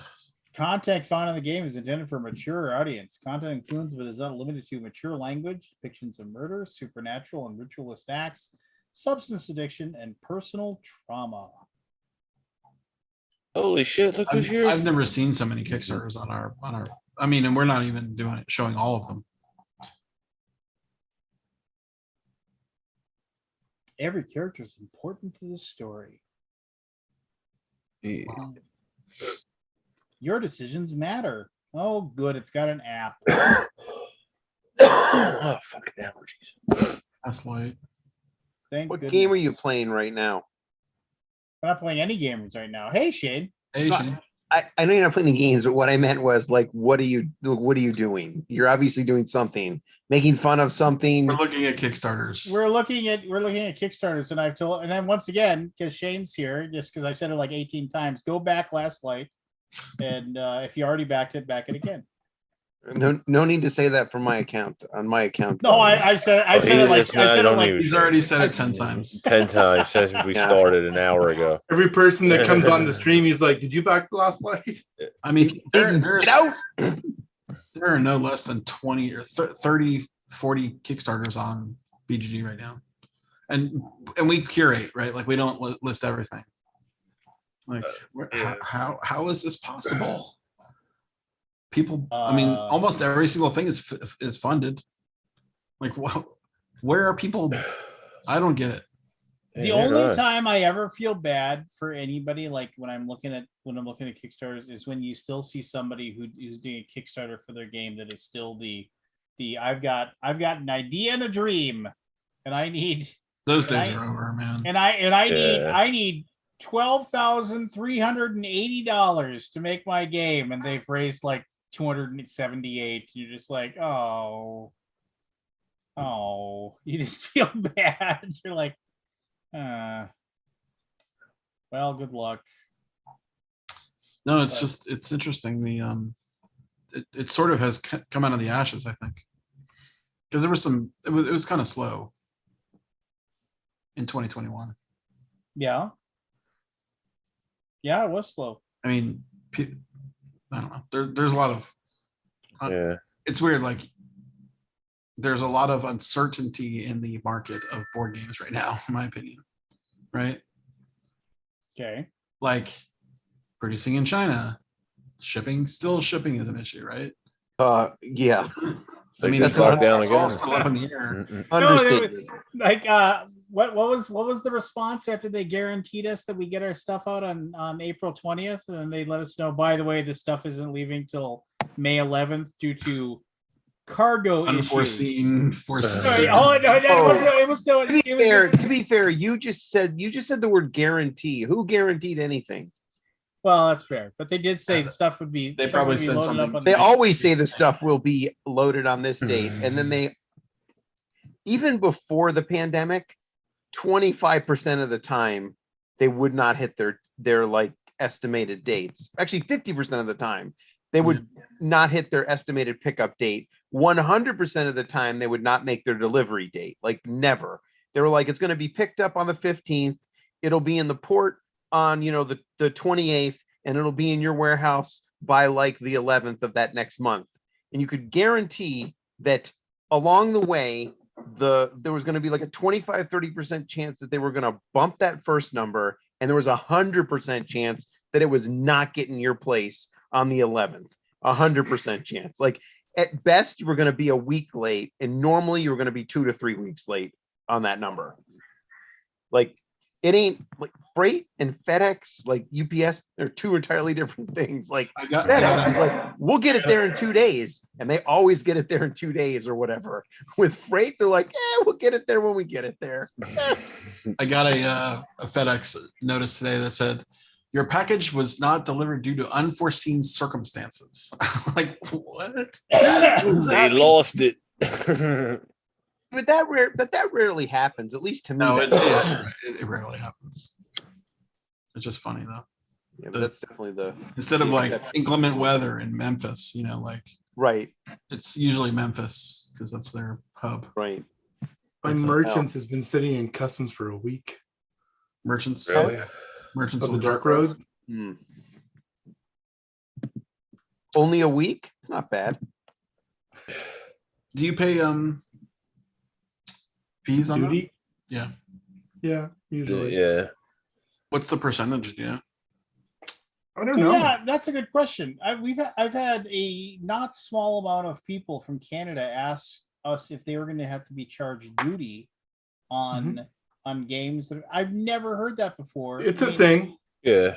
But if we send our stuff to a warehouse within Canada and they ship it to Probably. you, do you pay duty? You No. probably pay duty on the import. On the yeah. Yeah, we have to pay something Yeah, you have to pay when the some. stuff goes from the US to Canada, I think, Yeah. but Yeah. it's not that much. Like Yeah, it's it's not like the EU where they're like, we need our 20% 20 some back. percent. Yeah. We need our 7 pints of blood. Yeah. Matt, is that a province to province thing, or is that like are they all the same, or is it one province charges one percentage and another province charges a different one? No. You don't know? No, I mean, we all have different taxes, but I mean, Ontario, we have 13% HST, and other provinces are different. But So it is like our states. Okay. yeah, I mean, Quebec has, I think, 15. So yeah, it's weird. Like I can literally drive for 10 minutes and pay 15% tax versus 13% tax here in Ottawa. so that's, I mean, and I'm not here to complain about any backers or anything like that. I always Sure. wonder about when you have somebody who says the VAT on this is too much. I can't afford to have this game sent to me combined with the shipping and whatever. And I get that. I understand. It's like, if Last Light is, and you want the all in and it's $169 and you live in a country where it's 20% of that 169 plus the shipping, which, runs you another 30, let's say. So 20% of $200, you're being charged an extra, $40 on top of it. It all adds together, right? I get that. But I mean, it's like, I don't know what they expect publishers to do. We're not charging you that money. I mean, I know. it's your country. It's the laws. Yeah, I mean, I'm going through this now with the geek market. All right. Well, we're launching the geek market, which I don't know if any of you guys have been on it yet, but like the rule of law in the country is that you have to charge sales tax now for any marketplace that that facilitates a sale with money. Yeah, you have to charge sales tax. What sales tax? Scott? Your sales tax, or It's where all coming different. from? It's Where all coming different. from? Yeah, sometimes it's origin and sometimes it's destination. What if it's like me, where Delaware, I don't have sales tax? Would that you still Then charge? you probably don't get charged. Okay. But it's like now you can get around that by going on Facebook Marketplace and just listing your shit for sale. No. But it's like the world is changing. Yeah. absolutely, it's changing. But, I mean, yeah. and also in theory, in a lot of these cases, it was never really legal. Yeah. It was never the law that there wasn't any taxes. Yeah, no They're taxes. just like where they're like, Yeah, use tax. e-commerce is a Yeah. lot of money now, where it wasn't as much, like say 15 years ago. For sure. And the government's like, we really need to get in on this action. And so they're like, we need to start enforcing this. Like Yeah. that's it. You know, there's not really any, you know, one way to look at it is we've all kind of had a free ride for a while. And Yeah, I mean, when you buy off Facebook Marketplace, you are supposed to register that tax. Like if you buy $100 game, let's say, you're supposed to tell the state that you bought a game for $100 and you got to pay that tax. But no one does. I mean, someone does, but some people. Nobody I know. But no one does. No, Worse. So we're struggling. We're struggling with that.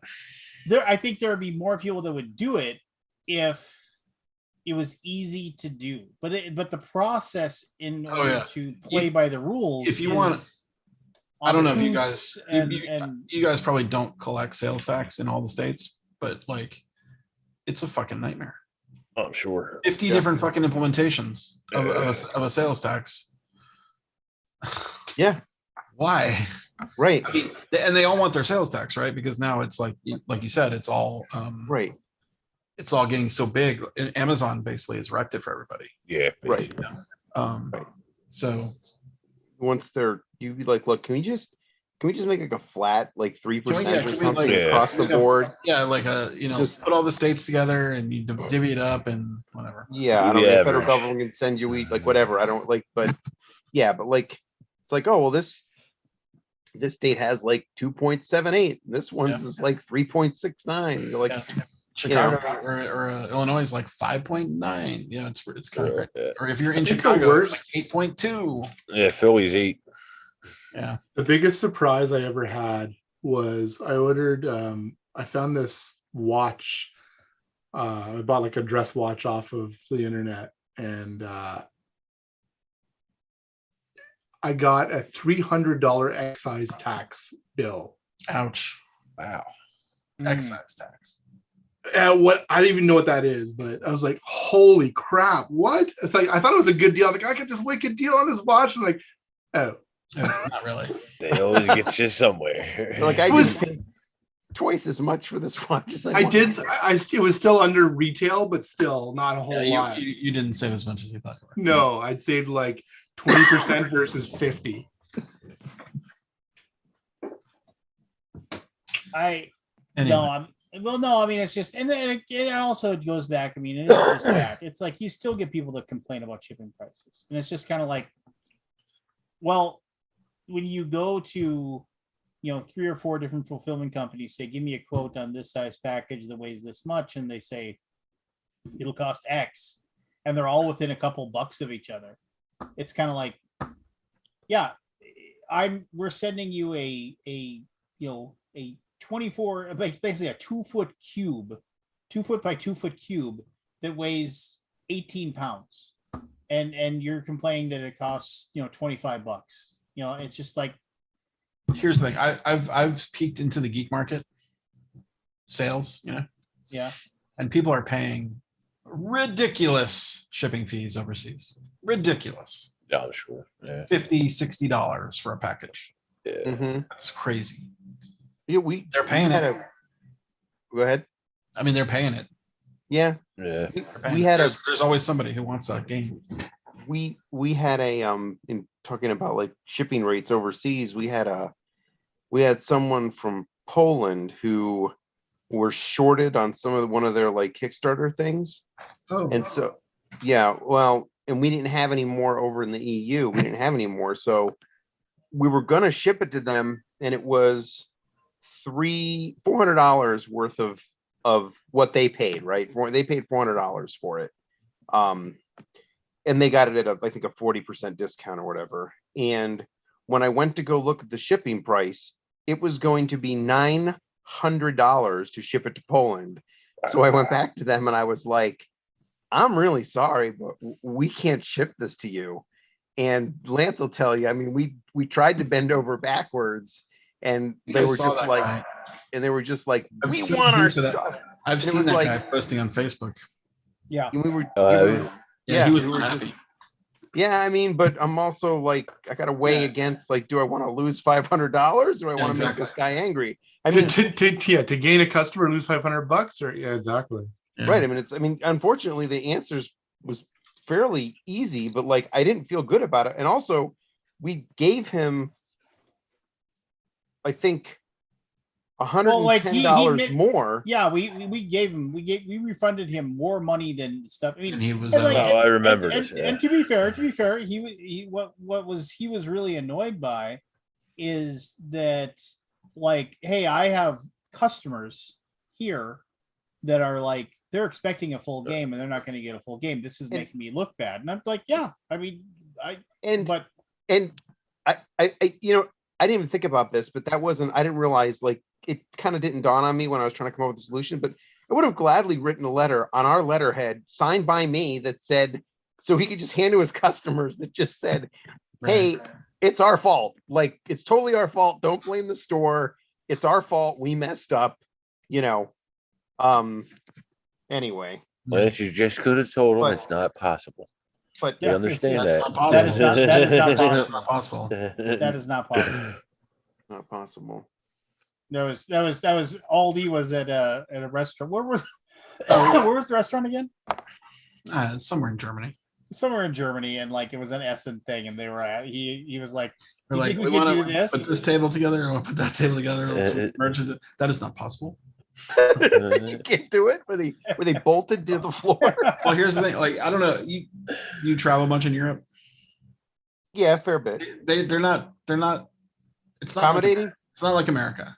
Oh, They're not like, they don't want to bend over backwards. They don't want to do anything for you. Oh no, Like, they don't. there's Yeah, nothing. they don't. There's They literally don't customer work service anything. is not a thing. No, they don't work for tips, so they could No. literally care less. Yeah. Yeah. Couldn't care less. But yeah, I mean, it just builds up over time. Like, I don't know. I just feel like I shouldn't be surprised anymore that I can't get something done that I want to get done. Tell me again how helpful that one hotel was when you were unable to. Don't get him started. He's working on his blood pressure. What the fuck? Aldi had one of I the mean- best ever Essen hotel. Like you stayed there, what, 9 years in a row? Oh yeah. It's the what's the name? Atlantic Congress, which is Oh, yeah. right across the street from Yeah. the Mesa. I walk in there every year I walk in, got my backpack on, got my jacket on. I'm like, walk up to the desk. Hi, I've got 10 rooms to, claim. Oh, is this your first year with us? Like, no, it's my 15th year with you. Like, it's just endless. It's so annoying. Like, they have no Yeah. concept of any kind of service or customer loyalty. I'm like, why do you say this to people? Yeah. Like, you shouldn't say this. Like, it should not be part of your words. You should say welcome back, right? Even Yeah. if you've never been there before. Right. I mean, it just makes me Why feel not like just every completely- woman why not just every woman that walks up just say, oh my God, when are you expecting?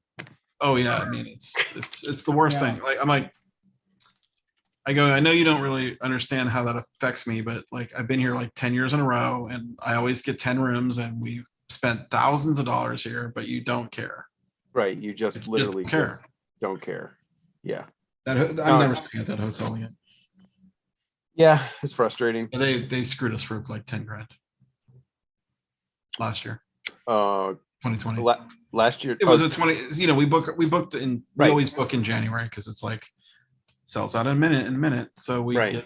get our 10 rooms online. And they force you to pay in cash up front because I guess they've been screwed before.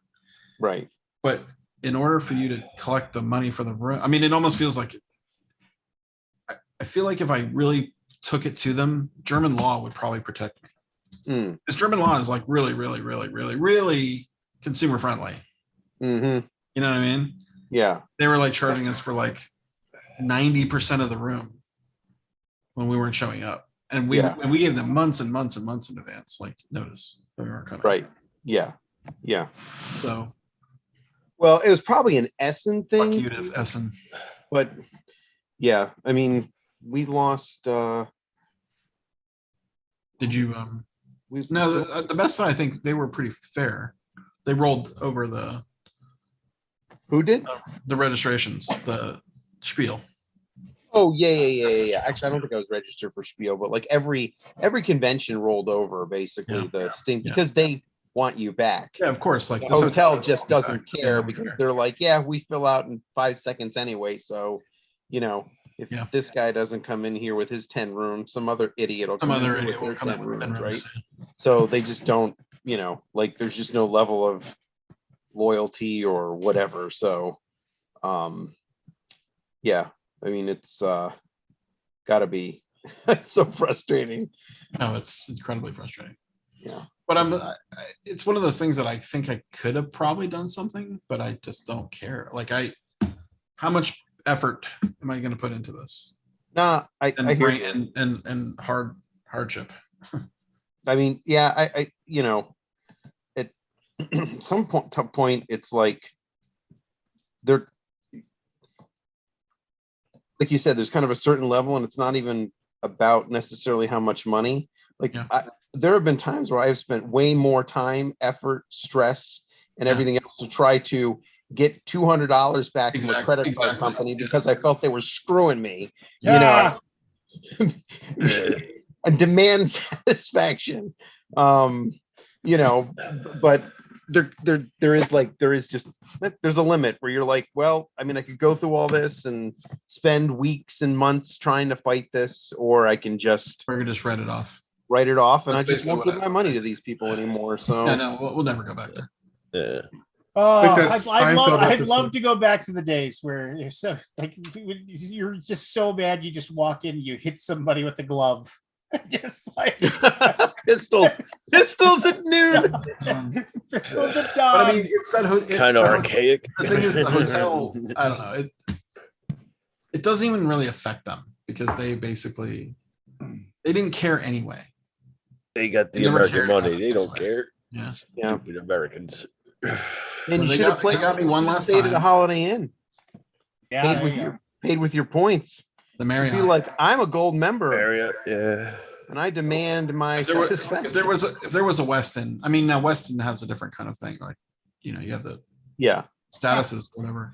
You just I'm you just like, gotta be- yeah. Go ahead. No, I remember Atlantic Congress was like, oh, here's another thing. I was like, do you guys have any suites? No, we have no suites. It is not possible. No suites. It- We it's there's not no suites in this hotel.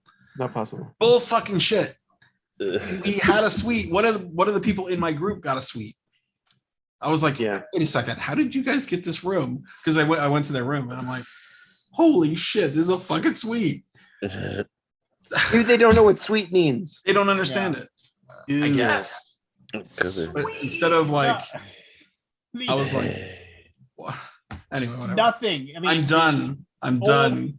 going there. old TMG memory, but nothing. I mean, nothing prepared me for going to Japan and staying at a Japanese hotel, and how tiny that fucking room was. It was just like, I will never complain about any hotel room ever after I stay. I mean, and the thing was, it was clean and the place was nice. I mean, the place was nice, but like literally you opened the door and you walked 2 feet and there was the bed, and the bed took up most of the room. Yeah. And on one wall there was a TV. And so you were just like, you basically, and then there was kind of a desk that like that a chair was jammed all the way in, and then you could pull it out just far enough that you could sit down at the desk. But then the desk was like this. It was like nothing. And then the bathroom, like the shower and everything like that, it actually was raised up off the floor because so you climbed up to get into it. And then I don't understand that how that works in Europe. They're all like that. Yeah, no, well, it's just, I mean, they just don't have baseball plumbing or whatever. But I mean, but it was just like, I remember I was like, and there wasn't like, there was that little wooden chair, but I mean, that was it. You just basically sat on the bed. You remind me of a hotel I went to in London, and they're like, oh, we're going to give you our good room. And it was the same thing. Like, we couldn't get the luggage into the room because the bed had filled the whole room. Yeah. I say that to all the Americans, And then, Scott. one other thing. Wait, let me finish my thing. This is the Also, they're major. like, there's smoke. We smelled smoke in the room, and they're like, we're like, someone smoked in this room, and they're like, that's not possible. This is a non-smoking room. It's not possible. No shit, Sherlock. It's a non-smoking room, but fucking someone smoked in here. What are you gonna do about it? God dang. And I remember like it you could actually open the window, like it was crazy. So like, but it was one of those where you unlatched the top and it came in just by like 2 or 3 inches. And but there wasn't any air conditioning or heat in the room. So that was the only way. So it got kind of warm in there. So I was always opening that up. And no shit, man. Like, I mean, I didn't see an ambulance, a cop car, or like a fire engine once. And I was in Tokyo, Japan for a week, right? And it was just, I could go on and on about the differences. But I mean, and it's super cool. I mean, if you ever get a chance to be in Tokyo, it is really cool to be there. But I remember I was sitting there, and every morning I'd open up that window and I'd open it up, and every morning around 4 or 5 in the morning, there'd be a siren, and it was like clockwork. It was like the 5 a.m. siren of some sort of cop car or something going somewhere, and it woke me up every morning. It was insane. Wi-Fi was horrible. Evan, I don't know why you come on here and you're so disruptive. Okay. Yeah. You haven't said a word, but honestly, I've only heard half of what Lance said because I can't What do you stop mean? watching you. It's not a bad thing, Shane. Also, it didn't help that for Pickles. some reason, right before Lance started talking, he talked and it was just him on the screen and you didn't say anything, but then the screen just flashed. It was just you eating a pickle, like, which I think it's supposed to only come up when someone talks. I don't Depends think on how you get it set. Yeah. I don't think you can. What do you force mean by come up? I mean, like the person that I see in the main screen, like just all of a sudden, silently, there's a picture of Evan with a slow pickle coming in. It's gonna stay with you forever. It'll haunt you. You Also- can change that view, Shane. Who eats 2 pickles? Like just 2. Who the hell just eats 2 pickles? I have. I don't Yeah. like pickles. I Love pickles. I love pickles. Yeah. Well, I not would- them butter. Were those pickles. I don't dill or like that. bread or butter? I don't like the There's bread and bread and butter. butter. Oh, fuck the bread They're butter. disgusting. Oh my God! How can you eat those? Oh, come on. Are you kidding? Bread and butter? So They're good. disgusting. No. Oh. Gross. Go roast. Disgusting. Yeah, I like 'em. Me and Shane. No, man. Sweet Not has like nothing. on Sweet has stuff. no business anywhere near a pickle. No. No business. Yeah. No, dill pickles. That's why I said to Evan, there better be a smoked meat sandwich or a Reuben there or something. Yeah. Strawberries, does that count? Pickles go with strawberries. Not even close. Oh my God! No. Are What you pregnant? doing? That's odd. Yeah. Yeah. What is happening? Do you need some ice cream now too? I just got home from band practice and I'm snacky, and I looked in the fridge and I was like, "There's pickles I'm and snacky. strawberries." That's all I got in the house. I understand. You know, is what it is. What are you gonna do? Other than, I had to tell show up at the Giselle to show and be stop. a little creepy. I had to tell Giselle to stop bringing stuff home from the bake shop. Yeah. Gaining a couple extra pounds. Try 20. Oh, Yeah. Jen works at a bakery. Imagine what comes into this house. Yeah. Yeah. Oh, don't worry. We can tell. Is it I have put on a couple pounds. Not that much. though, Shane. is it baked goods? Is that what comes? from? Yes. There's a lot of bread too.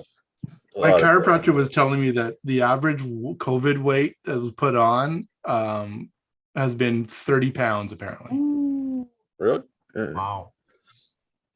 Well, with Wow. me, I swing. You do? I knew Yeah. that's something about Good I you. don't Lord. judge. I don't judge. I- Good for you. It isn't midnight yet. We aren't in. Oh, we yeah, aren't it in is. after Oh, I'm hours. on the East Coast. It I takes a forgot real you strong said. relationship. That's great, guys. 'Cause I- I swing, dance. I used to. I did a jig once. Scott didn't go well, but I usually swing about 15, 20 pounds in between the winter and this summer. So Yeah. that's why I'm up, Shane. You son of a bitch. I'm working it back down. I was actually thinking about that today. I wanted to start walking a little further out since the weather's pretty good. I'm gonna try and get back on the trails up there in the Aldi. park. Aldi, I'm glad you're not dead. Me too. I don't know Odd any way of details, putting but I saw the photo in the hospital and I was like, I struggled with that photo. I was like, I don't know if we should post this Yeah. photo. nah, it's good. I care about you. And I was like, oh no.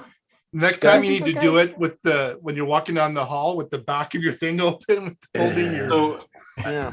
I wanted to walk through the hall one day, and I had the back open. I'm like, is there a way to put the front on, like, or the back on? Like, I had two of those stupid things back to back strapped to me. So one on the front, one on the back. Done. Yeah, that's what they Well, did. sometimes you just got to choose. Do you let do you let the back go or do you let the front go? You just got Let to the front go, man, for sure. And then at one point, you just don't care anymore because everybody and their mother seen your junk.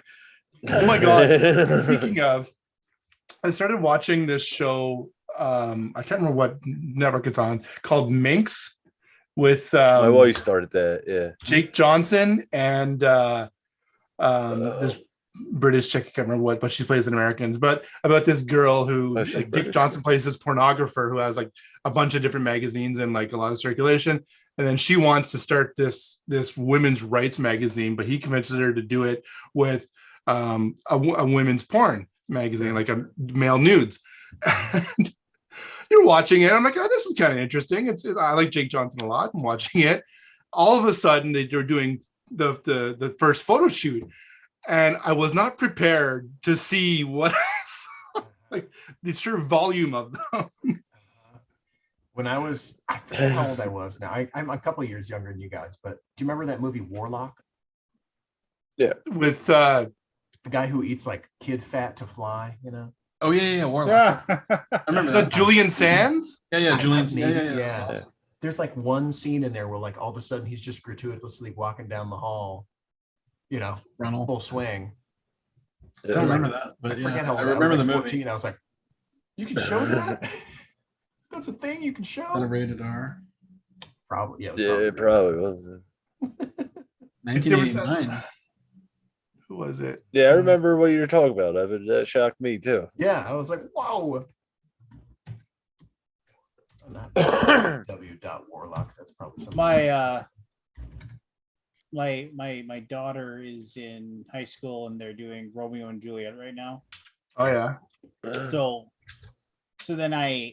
So they were talking about how, like, and like, because it's Romeo and Juliet, you can watch the movie or whatever. And I remarked to her that I remember when I was a freshman in high school and it was our turn to read Romeo and Juliet. And then, then we watched the movie or whatever. The movie is like from some, like, I think it's like mid 70s or mid to late 70s movie. And there is like a half a second of female nudity. Like Juliet is naked for like half of a second. And then my daughter said to me, it's like, is it like something like because like the blanket falls down or something like that and you see it for half a second? I was like, so what, you watch that movie? She's like, no. I was like, well, how do you know? How do you know? Yeah. I only know it is because they're like Chris Lehman, but the teacher wasn't in the room when that moment happened, and he rewound it. He rewound it twice to like watch the same spot again because you're 15 and you have that brief moment. Yeah, no. But I was like, wow, you guys, you're still watching that version of that movie from like I said, it was late 70s, early 80s, somewhere around there. I could look it up. Classic. I'm surprised. All this stuff they get their access to. That's what they still watch something that old. That's the That's one we weird. watched when I was in school. What are you gonna watch, the Claire Danes one? No, I I mean, enjoyed that one. yeah. Romeo enjoyed plus it. Juliet. Is that the Leo DiCaprio one? Yeah. Where they have like guns and they're Yeah. And it Yeah. has John Leguizamo. I like every movie. with John That's the Leguizamo. best. Oh yeah. You like every movie that John Leguizamo's been in. I will go Can ahead I and put just you say to the yes. test? Can I put you to Yeah. I'm gonna say yes, but there's probably gonna be a no in there somewhere. Well, let's go ahead and check out John Moulin Rouge. Leguizamo. Yes. Let's see. Wasn't he in like to. something called like The Freak or not The Freak? What was it? The Pest. The Pest. The Pest, seen and that that one. was horrible. He's Yeah. in I Spawn. haven't seen it. He was in All Spawn. right. Was it So, Spawn? well, no, you have to like it. You said that haven't you said seen that it. you. He did a Another one man Michael- show that was pretty good. Now, I forget what it was Spawn. A lot of called. movies. I like Yeah, Spawn. I saw that. Here we go. His filmography. Yep. Oh, no. 1985, Mixed Blood. Don't remember it. 1989, Casualties of War. Oh yeah. That was a good That was- movie. That was with Sean Penn, right? No, No. No. What was that? No. Back to the Future. Oh yeah. Michael J. Fox. Yeah. Yeah. Michael J. Wasn't Sean Fox. Penn in it? He wasn't in it. Sean Penn, I believe, was his sergeant or whatever that was giving him the business or whatever. So yes, I guess you are right. Sean Penn wasn't it, but you were thinking of what's his face. Yeah, I was Then, thinking. then we have a 1990 Street Lady knows what you're Hunter. thinking of, Scott. Street Hunter. Yeah, Revenge I remember that one. and Die Hard 2. Remember, he was the annoying guy in Die Hard 2. Yeah. All right. Still I good. don't Still remember good.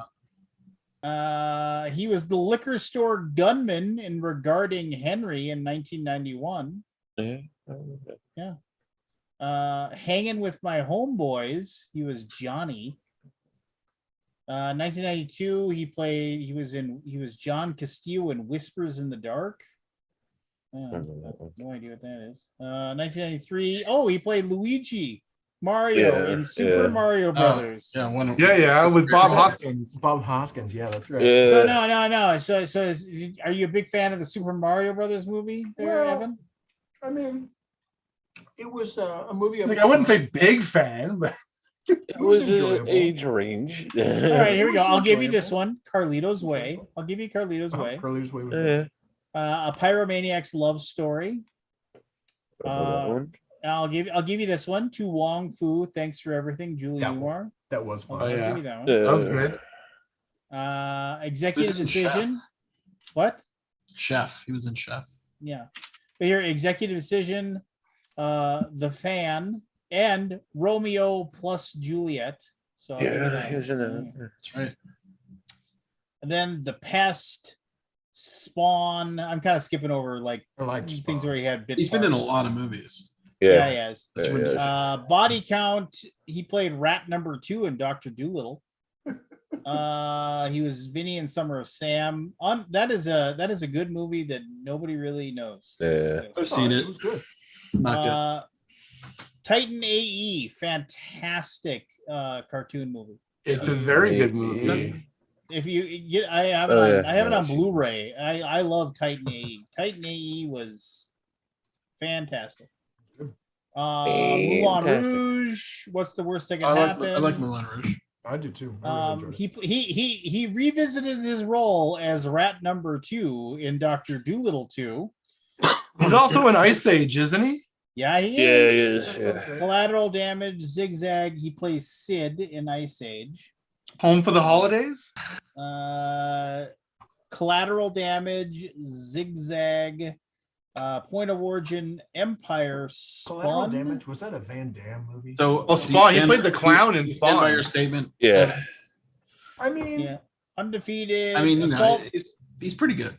of all the Assault on ones I've Precinct seen, 13, The Honeymooners, Land of the Dead, The Alibi, Ice Age, The Meltdown, Where God Left His Shoes, Love in the Time of Cholera. That's a good book. I've read Yeah, I that was book. gonna say, isn't that a book? Yeah. The Happening. Schmuck. Yeah. That's Oh, terrible. Yeah. bad Oh, that no, was a not The sci-fi, Happening. right? That was a sci-fi, right? That was with Now- with Marky Mark. Mark, M. Night Shyamalan movie. Yeah. Manayan. Righteous Kill, Nothing Like the Holidays, Surviving Sid, played Sid. Like the holidays. That's what it was. Ice Age, Dawn of the Dinosaurs. Repo Consistent. Man, Vanishing on 7th Street, One for the Money, The Lincoln Lawyer, which is Oh, a good man. movie. Yeah. They're making a television show out of that. Are they? Out of the Lincoln Lawyer? Yeah. That It's, movie it's came with out forever ago. Nev Campbell's gonna be in it. Hmm. She, I haven't heard her. she was available? Yeah. No, she just did Scream number 73. Sorry. Yeah, I just saw an ad for it today, actually. Did you? How'd you like it?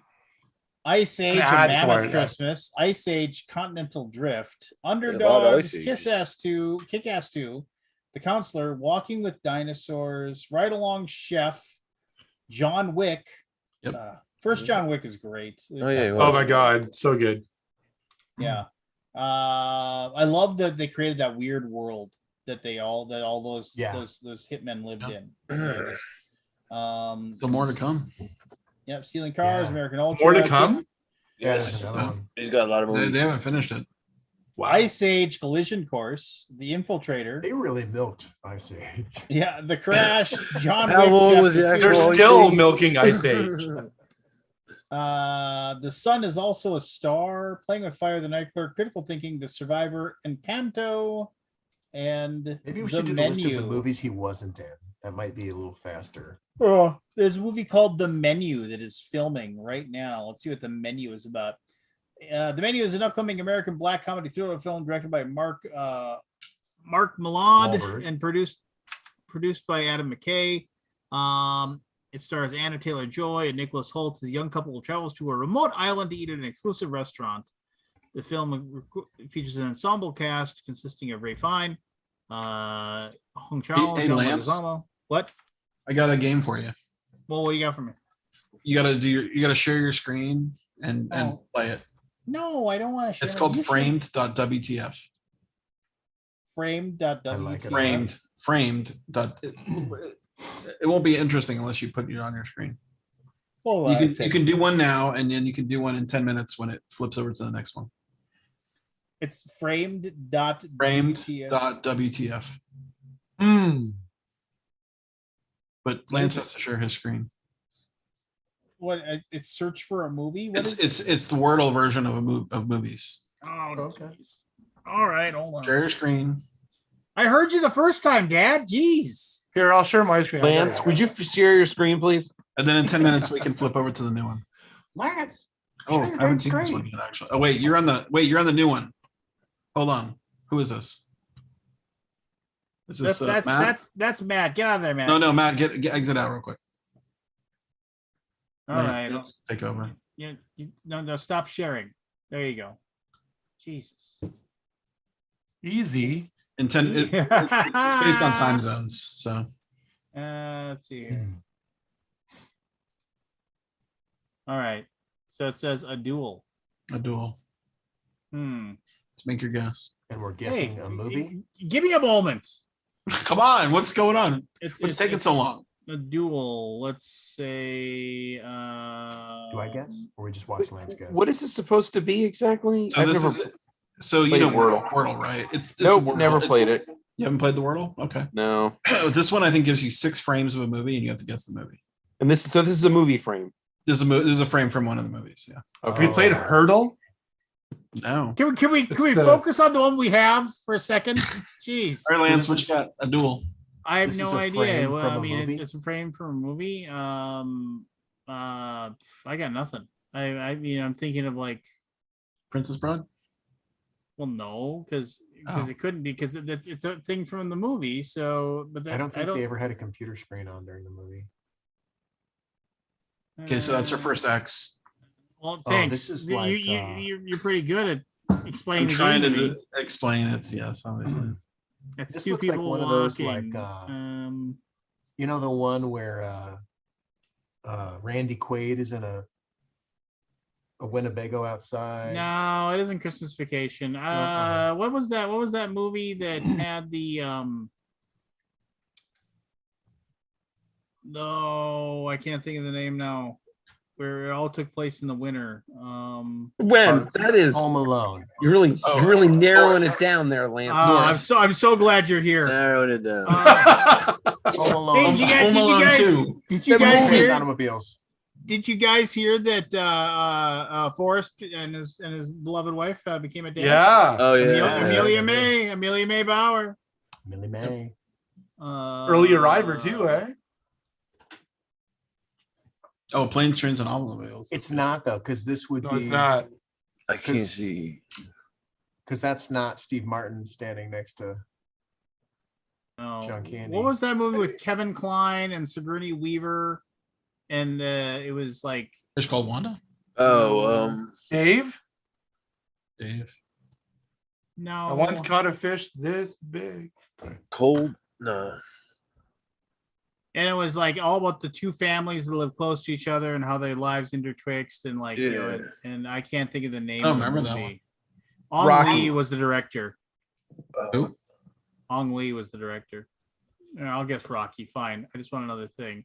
Oh, is this the whole of a Spotless of the Eternal Mind. yeah Sunshine. Spotless Mind or like Sunshine's Mind. Eternal of- Sunshine, the Spotless Mind. That's what I said. Jim yeah, Carrey. I couldn't think of the name. Did you? Yeah, that's what I was Well, gonna I say. said those words. Not in that order, though. Not in that order. Oh. No, that was wrong. Ah, Wait. Poltergeist. No. This is literally a frame from the movie with the A's across it. The Oh. only movie I can think of that does this is Scott the one- Pilgrim? Is Scott Pilgrim, yeah. But, I mean, there could be other movies that do it, but that's the only one I can think of. And that does kind of look like John Cera from behind. Or John Cera. What's You got it. yeah, Got it. I Michael got Cera. it. Yay. So you can look at the other frames if you want. Ooh.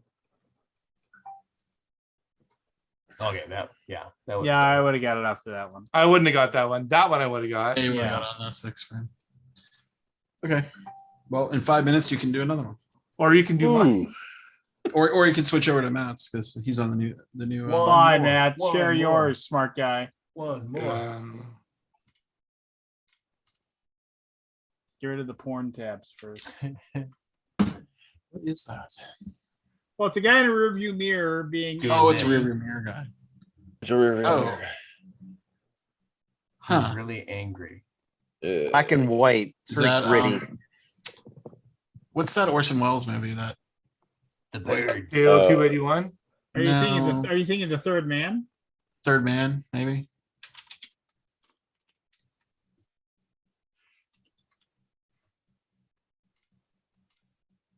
Nope. Yeah. That is Director. Citizen Kane. That's That is Citizen Russian. Kane. Citizen Citizen with a Kane, K? yeah, With a that's That what I is was Citizen thinking. Kane. Are you sure? Yeah. Wow. With a K? Director.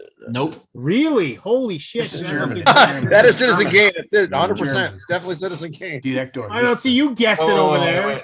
You Oh, don't is it see me so Metropolis? sure of myself when I'm wrong. It's German. Metropolis was German, right?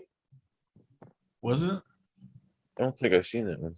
Not. Oh, Oh, it yeah, could it be might have been Schindler's Schindler's. No, it's totally Schindler's It- List. It could be. Oh, Yeah. Schindler's List. That's right. Yeah. Oh. Yeah. Lista. Look at the other frames. So this is fun. I want to make a board game one. Is that Eugene Levy? So Matt, why do you It's gotta Ben wait? Kingsley. Oh, it's Ben Kingsley. Yeah. Why do you have Gandhi. to wait 23 Yeah. minutes, Matt? And Scott only had to wait 5. Because he's in the East Coast. It's like it doesn't turn. Oh. on at times. Yeah. It's once a day. Yeah, that is a. That Oh, is that's a. cool. Oh, that is. I mean, it's a tough movie to watch. Yeah. It's a very hard movie. So I need someone to help me Yeah. make a board game version of this. We Schindler's List? I'm in. Well, the biggest problem is how do you get the rights to the stills of all the movies? Oh, they're using a thing called Shot Deck, which is a cool pay system. Maybe, but I mean, Oh, how do you okay. do that? How do you do that to get it in a board game? Maybe board game's easy, right? I mean, you just Oh, you're you- taking- You can take photos of board games to components. or I thought you were actually Yeah. talking about making a board game. Oh, movie one. version. Oh no, yeah. no! Like I want to That's make what a board. thought, I want to Matt. make a board game version of Framed, All right, yeah. but I don't know exactly. Christian does that on his full 42. Oh yeah. He does that. As Oh, I a didn't know that. game. Maybe I'll talk to him. Now, here's the thing: once a day for a year is like a lot of work Yeah. A lot of Yeah. and no money, by the way. Right. Yeah. Right. So, what are you gonna do? Well, until Scrap New that York idea. Times- Until New York Times buys it from you. I mean, I'm all for doing stuff for the fun. 365 days. You know, Shane. If you support Board Game Geek, it helps Scott Awesome. You guys do advertising, don't you? as you play with your mustache. You guys do promos and stuff. I know we do. I think we still Yeah. sell. But no, it is funny. We have discussions about like Also Midgard. some of our older titles and stuff like that, and like it usually either Shane or I will say, "Ah, yes," and we'll mention the name of the game. Soon to be the next game donated to BGG. Mhm. Dude, it's dried up though. Yeah. Everybody's dried up. I mean, I don't know. Have there? I mean, here's the deal. Like, I know what it costs to keep stuff in stock. Like, Yeah. I'm always wondering, like, where did all the games go? Did they sell? I The mean, thousands of games that came out in Not mine. 2020. that's for sure. Yeah. I don't worry, man. I got you covered next Yeah, time. let's you go need- for BGG. All right, yeah, well, give me a call. we got the greatest hits, such as hits like Gem Hens and Ooh. Zoned Yeah. Out. Perhaps Creatures and Cupcakes. I always wanted one of them. I'll take What them. about feelings? Feelings. Nope, Oh, I think, got rid of all of we those. did Those a are all feelings. out the door. We did a feelings already. We We got did- rid of all the feelings. Soon to be at your local Five Below store. Really? We did feelings on at BGG Con last year. Did- Oh, that's Also, yep. But I got rid of the rest of them. I mean, I don't want to stick you with all of them. I mean, that Oh no, yeah. there's not enough people to come to your convention. There's only Cover the so much feelings. tax write-off. There's only you so can many get, right? feelings. Well, I there's mean- only so many. Like, I mean, there's honestly, only, like there's it's only if so many there's no- times I can hand something to someone and say, "Here, you throw this away." Yeah. No, I mean, it almost makes sense to throw shit away and burn it. Like, I mean, I'm not even kidding. Oh, we Because had you have to pay taxes on stuff. Like, it's like, what you gotta throw it away. Yeah, greater than at one point we dumped a bunch of stuff for them that was they couldn't get rid of it for any price. So Yeah. they just Trash it. they literally just dumped it in a dumpster. So That was a- and No, it storage sucks. ain't cheap. No, I know. Yeah, because you're limited storage, you pay taxes and all kinds of stuff. yeah. One of my friends used to go to New York, and there was this studio or this storage facility or whatever, and they would just throw out a ton of prints on 8 and 16 mil into the dumpsters, Yeah. Really?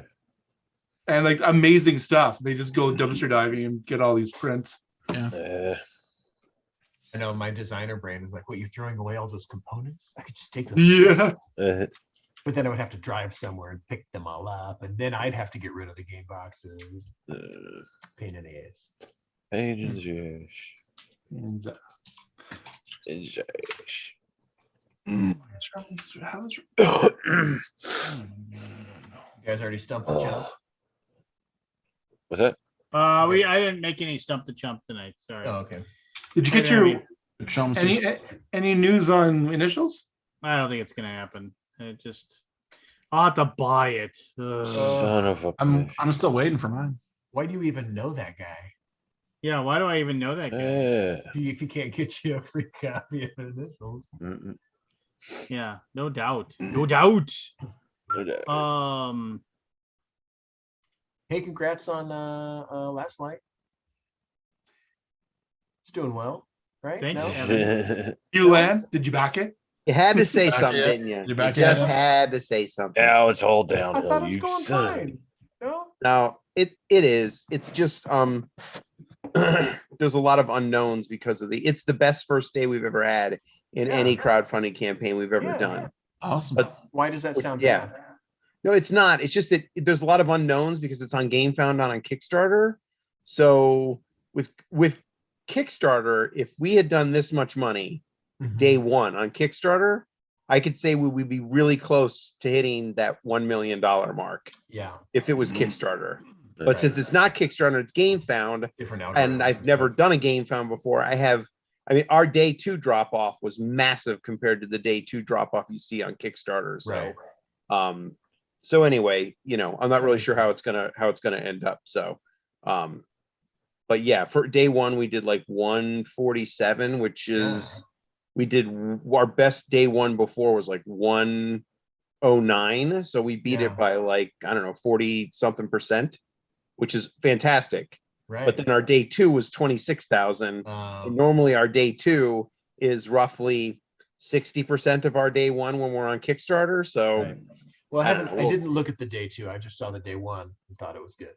So it is. No, I mean, it is. I mean, I'm not going to be upset about it, but I'm going to be upset about it. So, I honestly, like this is the one I can rarely say this, but this is the one time that I can think of and that I feel like as confident as I can possibly be that this game will end up on a bunch of top 10 lists I next think so. year. Yeah. I just think the game is that good. Yeah. I really do feel like it's that 4X game that plays that short 4X game that people have been looking for I don't know, a decade Since Twilight Imperium.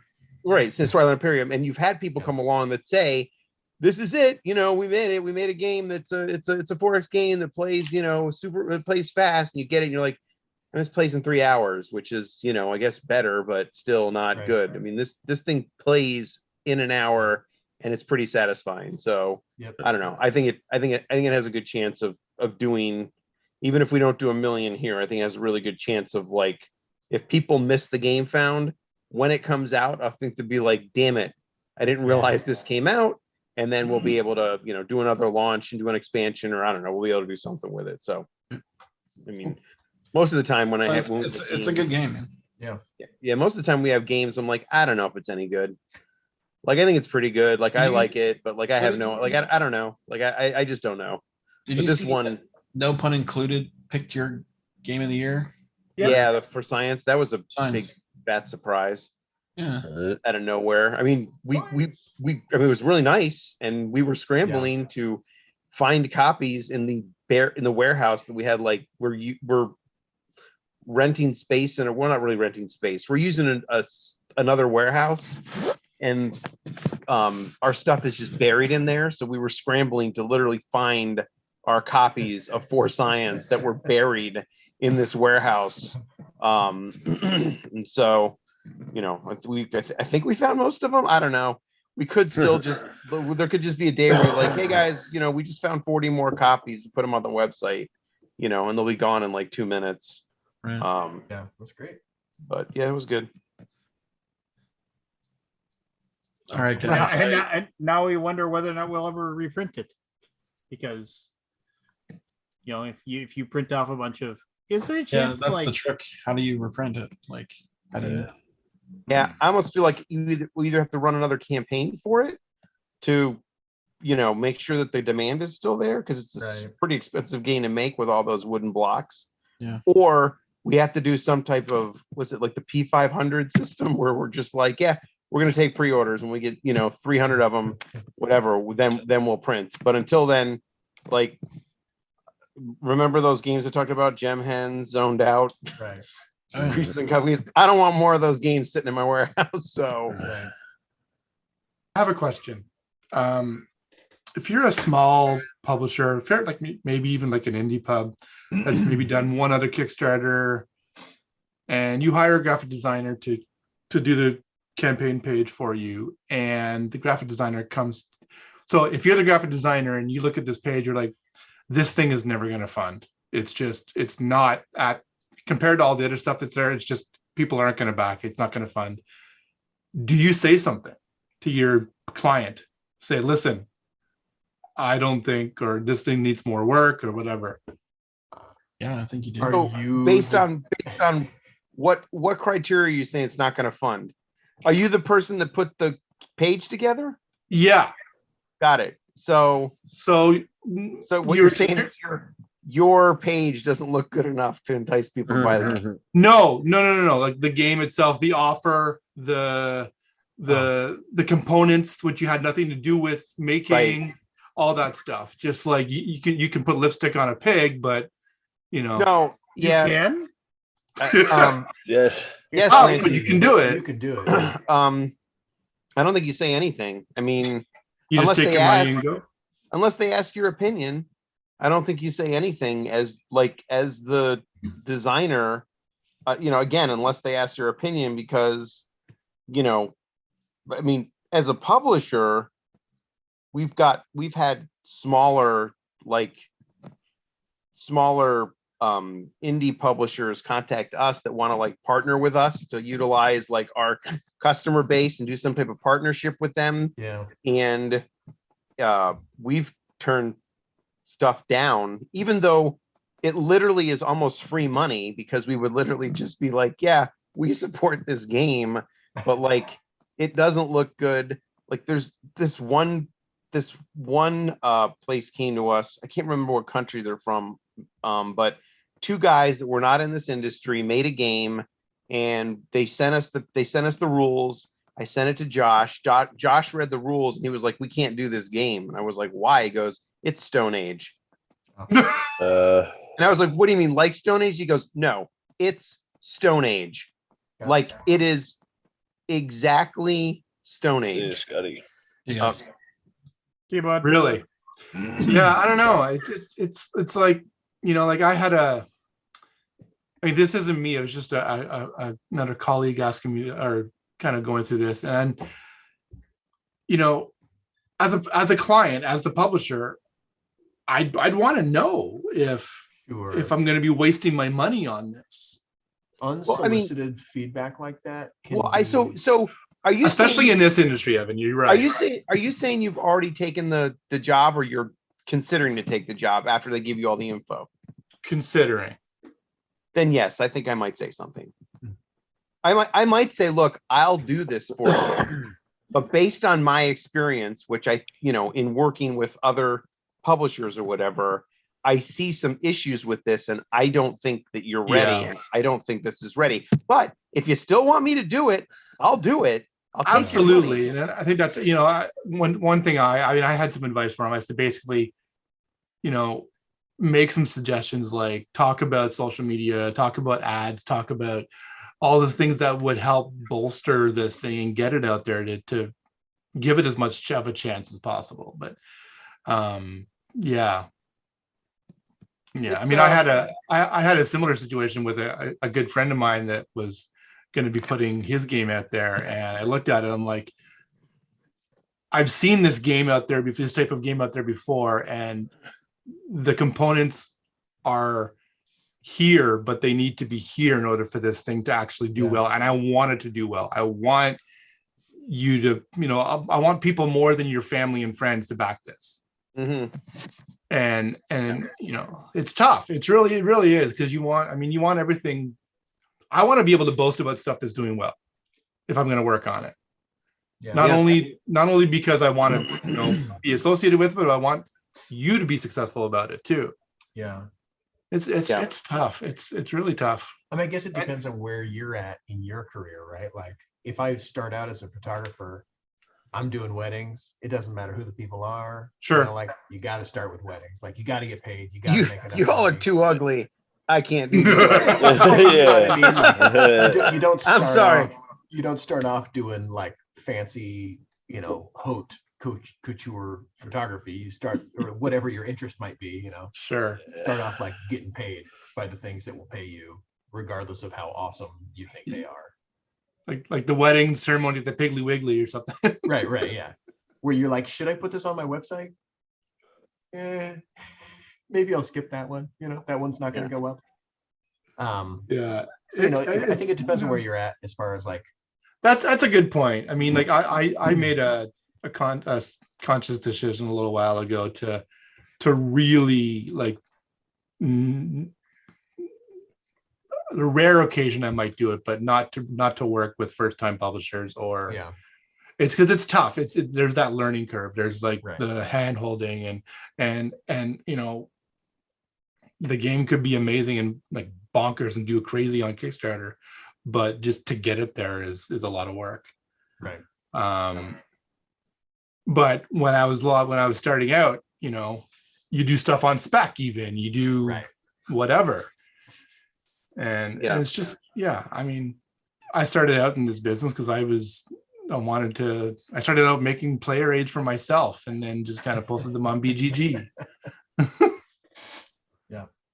So I don't know. It's you just want everybody to be successful. Yeah. If you haven't already started working with, I agree with Shane. I'd be up. I like to be upfront with people and be like, look. Yeah, me right, too. I'll take your money, but if I'm being honest with you, Yeah, I mean, actually, it's a perfect example. Evan and myself are a perfect example of this, right? Like they were a first-time publisher. We saw their game, and I was like, "This thing's a pile," but I think, but it has good bones. And a pile of gold. I think we can no, not that, but I think we could do something with it. And I was like, if you guys try to do it yourself, it's going to be a colossal failure. So you should just Let us do it. Let me fix that for you. Let us fix this. It's a hot mess. Let us fix it. And so it's a really good, it's a really good point. Actually, thank God Josh had a better experience than I did, because otherwise, You did after not the have a good Empire first wouldn't be one of our games. You did not have a good first experience. Josh played it first. He's like, "You got to play this game. It's really good." And I played it, and I was like, "What are you talking about? Did we play the same game? Did we play the same game? Hey, did you talking see about?" that we were overall rankings in like all the reviewers? We were like 30th for 2021. Not too bad. Not too bad. No, look, when you consider Out of how many? games- when you consider how many games came out in 2021, Yeah. I mean, anything top 50 is something to be like pretty proud of. I So was like, okay, we made it on some lists of some people that I've heard of. This is great.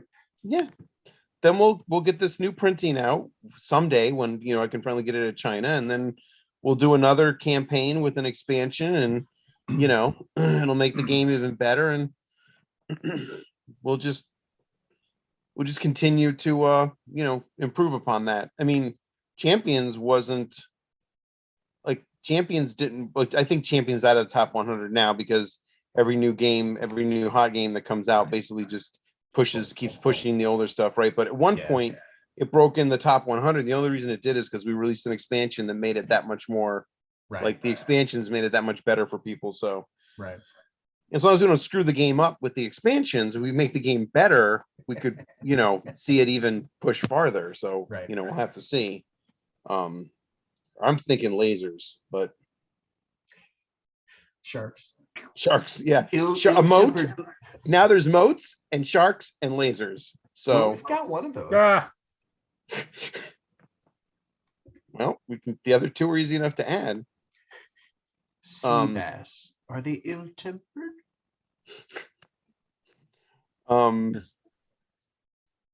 Yeah. So, what the heck were we talking about? Games. Games.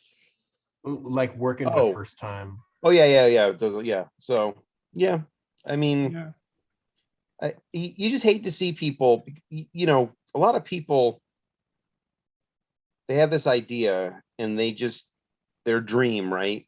And they're ready. They're so committed to it and convinced by it, and they only have an echo chamber of people around them telling them, go for it. I love it. It's great. This is fantastic. And you're like, they haven't really done any real, like, true testing. It's like, well, I've play tested this with probably most of your friends or whatever, who are going to tell you it's great. Your family is going to tell you it's great. Like, you need to go outside that circle. And and sometimes people just need that, because they'll go and they'll put themselves, like, I mean, you've seen people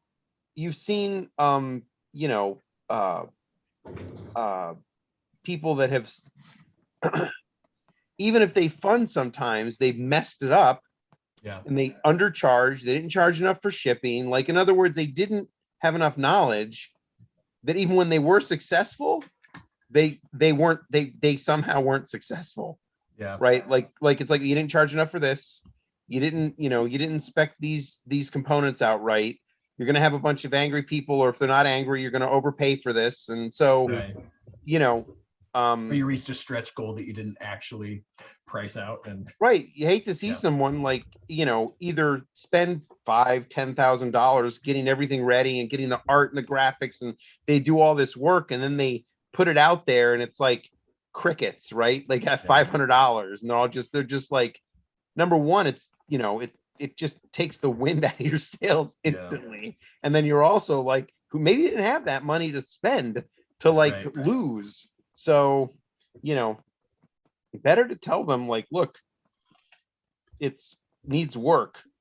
Nothing is ever, like, I don't think I've ever seen a project. Well, I mean, I probably have seen some where it's like, this is garbage and you have no chance.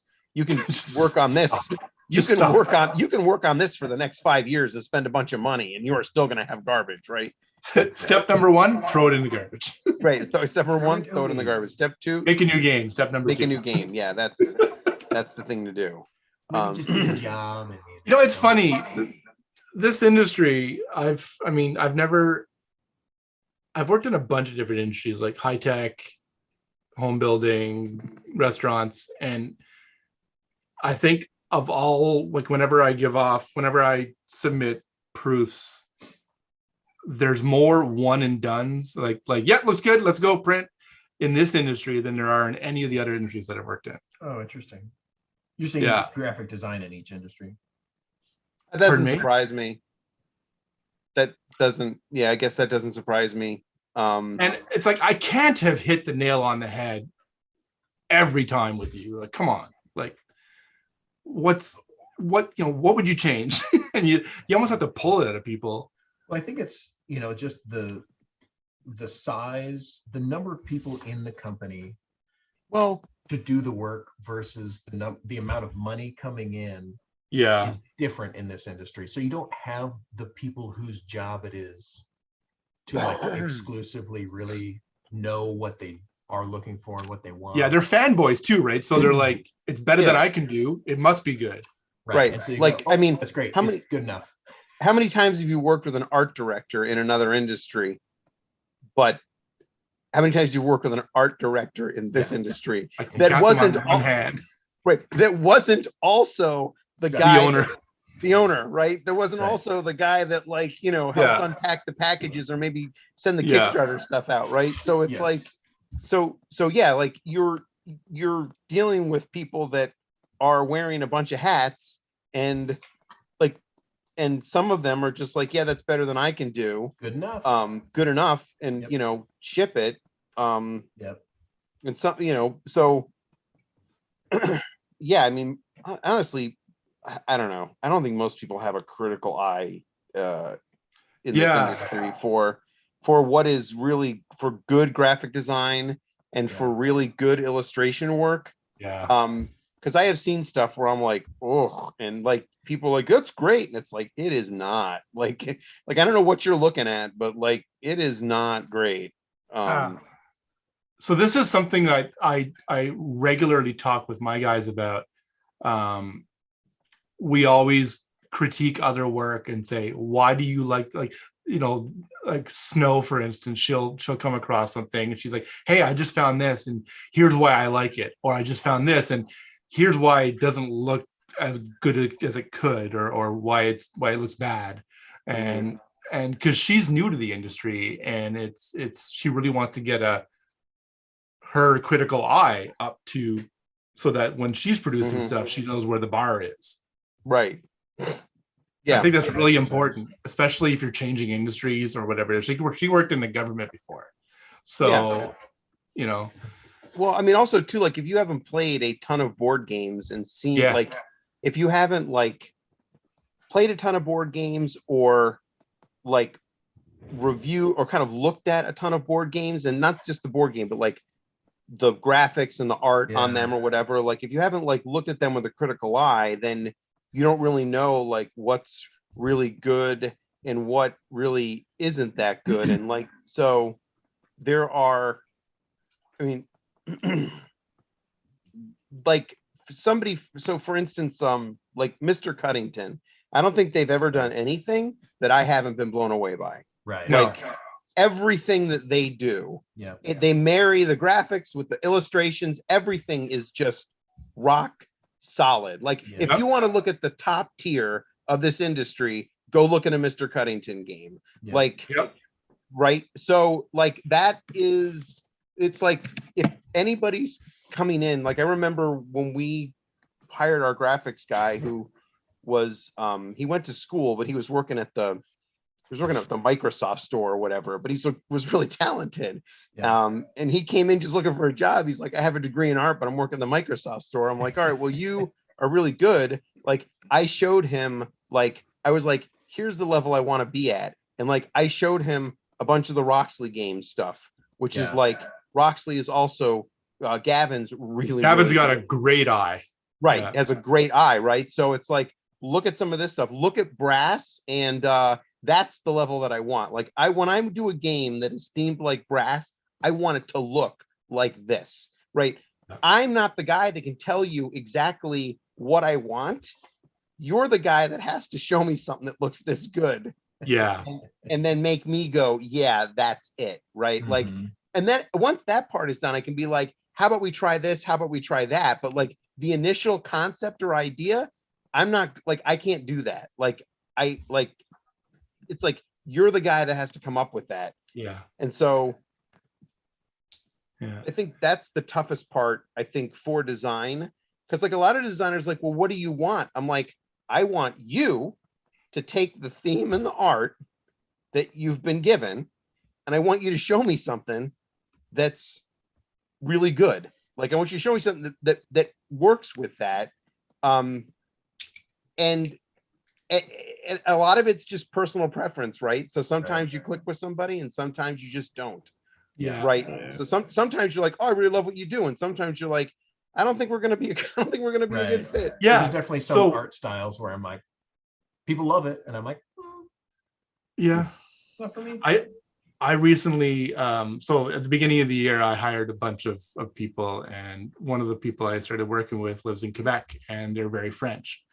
And living where I live on the border, I'm used to talking. Like Ottawa is like a very bilingual town, and you'll run into French people all the time, and usually I don't have a problem. But with this person, I didn't have the ability to use adages, idioms, turns of phrase, and things like Oh, that to yeah. get my point across. Yeah. Holy cow, was that a Challenge. a challenge, and it hampered the way we actually work together. Yeah. And to the point where like I'm sure we could work together to get it to where it needs to be, but the amount of effort required to get it there, I'm not willing to put that in. Yeah. Yeah. That makes sense. Yeah. Yeah. No, Yeah. it's true. It's tough. And so you'll get a kick out of this. Speaking of the way to work together, a friend of mine just got a job at a game company, and it's a new game company, and they have an IP they're working on. It's a card game, and they got a bunch of money. That's some angel financing and stuff like that. So That helps. the way they do creative development is they get the designers on a Zoom call. They get them to both share their screens, and basically the owner's like, yeah, move that over there, and yeah, turn that to blue. You're like, yeah, that's good. Basically, they're controlling the designers to do stuff. Yeah. I heard this. He's telling me the story, and I think I was catching flies in my mouth because I couldn't believe that there was an environment that existed like that. What were they doing now? So I'm the designer and you're the boss, and you're basically, I'm sharing my screen so you can see my Illustrator or Photoshop, and you're telling me, yeah, that looks good. Just move that over here now to the left, and then add a box on the right with this text in it. And you're basically doing the design, and I'm just kind of, because I know the tools, I'm doing the thing. Right. You are the instrument. Yeah. I mean, I'm the tool. I mean, we would Literally. do that sometimes with like the designer we had, but it was after he basically did everything, right? Exactly. It was like I mean, after there's- he Proof. did Yeah. like, you know, all Yeah. this, basically all the stuff. But yeah, like move this here, move like, you know, but yeah. Sure. I mean, like there's tweaks, and then there's like concepting, and it's like, Right. No, I hear you. Yeah. yeah. Yeah. I don't know. It's It's hard. I mean, like, honestly, illustration is so much easier to deal with than graphic design, because I'm just, you know, when I get illustrations done, it's just here's the board of styles that I'm looking for, you know, kind of like to give you an idea, and then, you know, here's the scene, and it's, I don't know, I found it a lot easier to get illustrations than it is like it's just it's just a lot, it's a lot easier to get illustrations than it is to get like I have a guy, artist that has done our last two games. He did Ragnarok's and he did all the illustrations for Last Light, and he worked on the logo for, like, so he did illustrations for Ragnarok's, and I asked him to work on the logo for Ragnarok's, and like he was used to me just going like he had to draw gods for Ragnarok, so it's like draw all the Viking gods, right? Draw Zeus, draw not Zeus, Odin, like draw Odin, draw the Hugin and Mugen or whatever, draw these things or whatever, and he drew them in the style that we needed them, and it was like, yeah, that looks like Odin, that looks like it's got a eye patch, and that looks like the crows, and then it was like, then we had to come up with a logo, and from that, it's just like he just has to come up, like I was like, I gave him just kind of like some thoughts that I had, like of ideas, because the game is based on playing these like almost like Stonehenge type rocks. Right. So utilizing that into like the design, and by the end of it, because it was like he was like, I don't know, get like $250 to design the logo, and I was like, yeah, that's fine. And so, but by the time it was over, I think he spent more time on that logo than he did on any of the illustrations, because I was like, no, again, nope, again, like I just give me something that we can at least. It's like, well, what do you like? What you don't you like? I mean, nothing. I don't like anything. You need to start over. Scratch. Like, I don't want to be rude, but like, no, I don't like anything about this. Like, I need you to start over. So direction is tough. Direction. Yeah. That's something I really want to get better at. It was funny. I was talking to one of my peeps today, and she's like, "Can we chat?" And I'm like, "Okay." I'm like, "Oh shit, is she leaving?" Like, oh man. She's like, "I know you're busy, and there's a lot of jobs on the go, but I've got free cycles, and I'm not really working on anything right now, and I know that shouldn't be the case, and I know it's because you haven't had a chance to dole stuff out." I'm like, yes, absolutely, that's the case. All right, let's fix that right now. Yeah. But and then there's creative direction, which is really touchy, and it's hard because on one hand, I really have to fight the urge to just go in there and do it. Right. And I can't do that. I can't do that Right. every time. Not only is it disrespectful to the designer that's working on it, but That's why you hired them. that's why I hired them. And Yeah. and it's I It's want to be better. It's tough to be a boss in a lot of ways, because like nobody cares as much about your business's success as you. Yeah. Like, Yeah. no one does. Yeah. And it's tough to remember that that's not because they wish you ill. It's not because they're lazy. It's not, like it's nothing negative about them. could be, It's just could be. it Could be, sometimes is. sure. Sometimes it is. But Sometimes. it's not their Especially if you business, deal with right? Shane a lot. They are not Yeah, as Lance isn't here invested. anymore. Yeah. So how do you They're not really as feel about invested. Big Hairy and Ugly? Yeah, I mean, and- Yeah. Yeah, it's tough because I mean, And they that won't do that's necessarily as good a job as you would have done, right? But yeah, you can't do it. That's why you hired them. yeah. And I'm okay with that, and I'm coming to grips with that. Well, And I'm also using all of my bad bosses that I've had in the past as what not to do. But at the same time, because I mean, one of my friends posted recently, it's like I'm trying to skirt the line, but I don't want to be that boss who's too nice and It's a doesn't trap. and is ineffective. It's a trap. Yeah, I yeah. tend towards way too nice, let people Yeah. walk on me. Yeah, me too. And I've got like 12 employees at the coffee shop, right? Like Yeah. it doesn't go well if you don't maintain some Right. order and hold some expectations and hold people accountable. Like then the people who were doing a good job see that they can get away with that, right? Mhm. And they're like, well, why am I working hard for the same amount of money? well, that's why if you have the more employees you have, the kind of the bigger D bag you have to almost be, Yeah.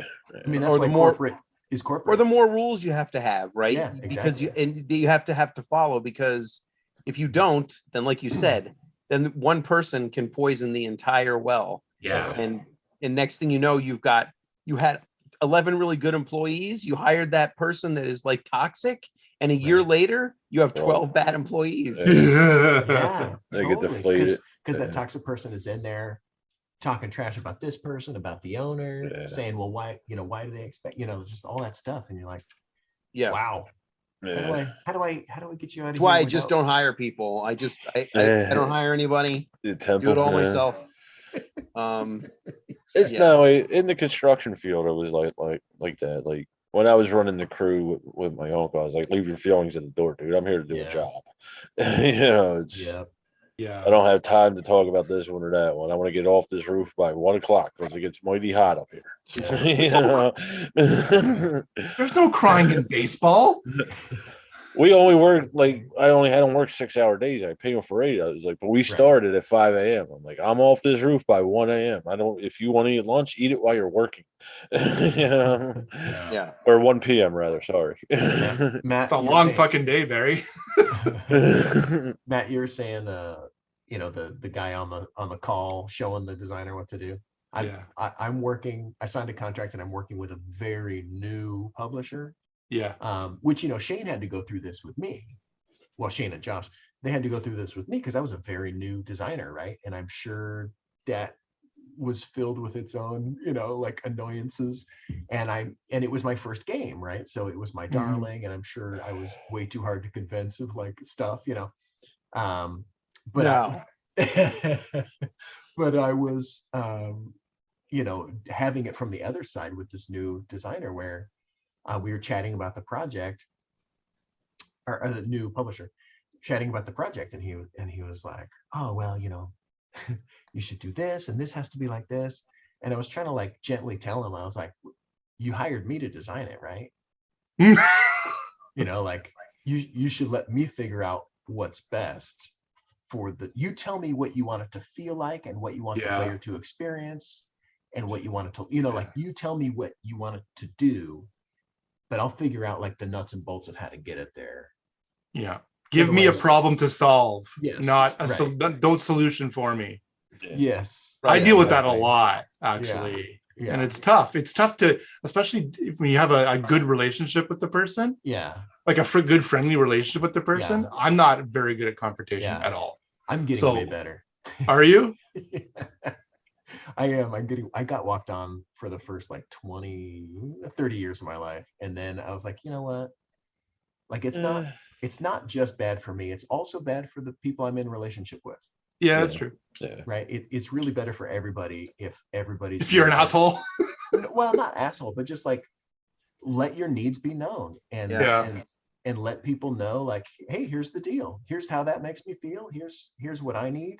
Here's what I think you need. Am I wrong? It's kind of that New York kind of style where it's just well, what's the deal? Let's make it happen, or maybe it doesn't work, and that's fine too. Yeah. It has improved lots of things in my life as I've started to actually speak up for things, and I don't know. You're vying for the service or product that you're offering. You're not, you're just assuming that the person is adult enough to understand that. Right. And which is a good assumption to make, I think. It leads to better outcomes all around because then you didn't pay for a thing you don't really like. You didn't, you just say, hey, this is what I want. Maybe I said it wrong. Maybe you heard it wrong. I don't know, but let's make it right. At the end of the day, let's just make the thing that's good. Yeah. Yeah.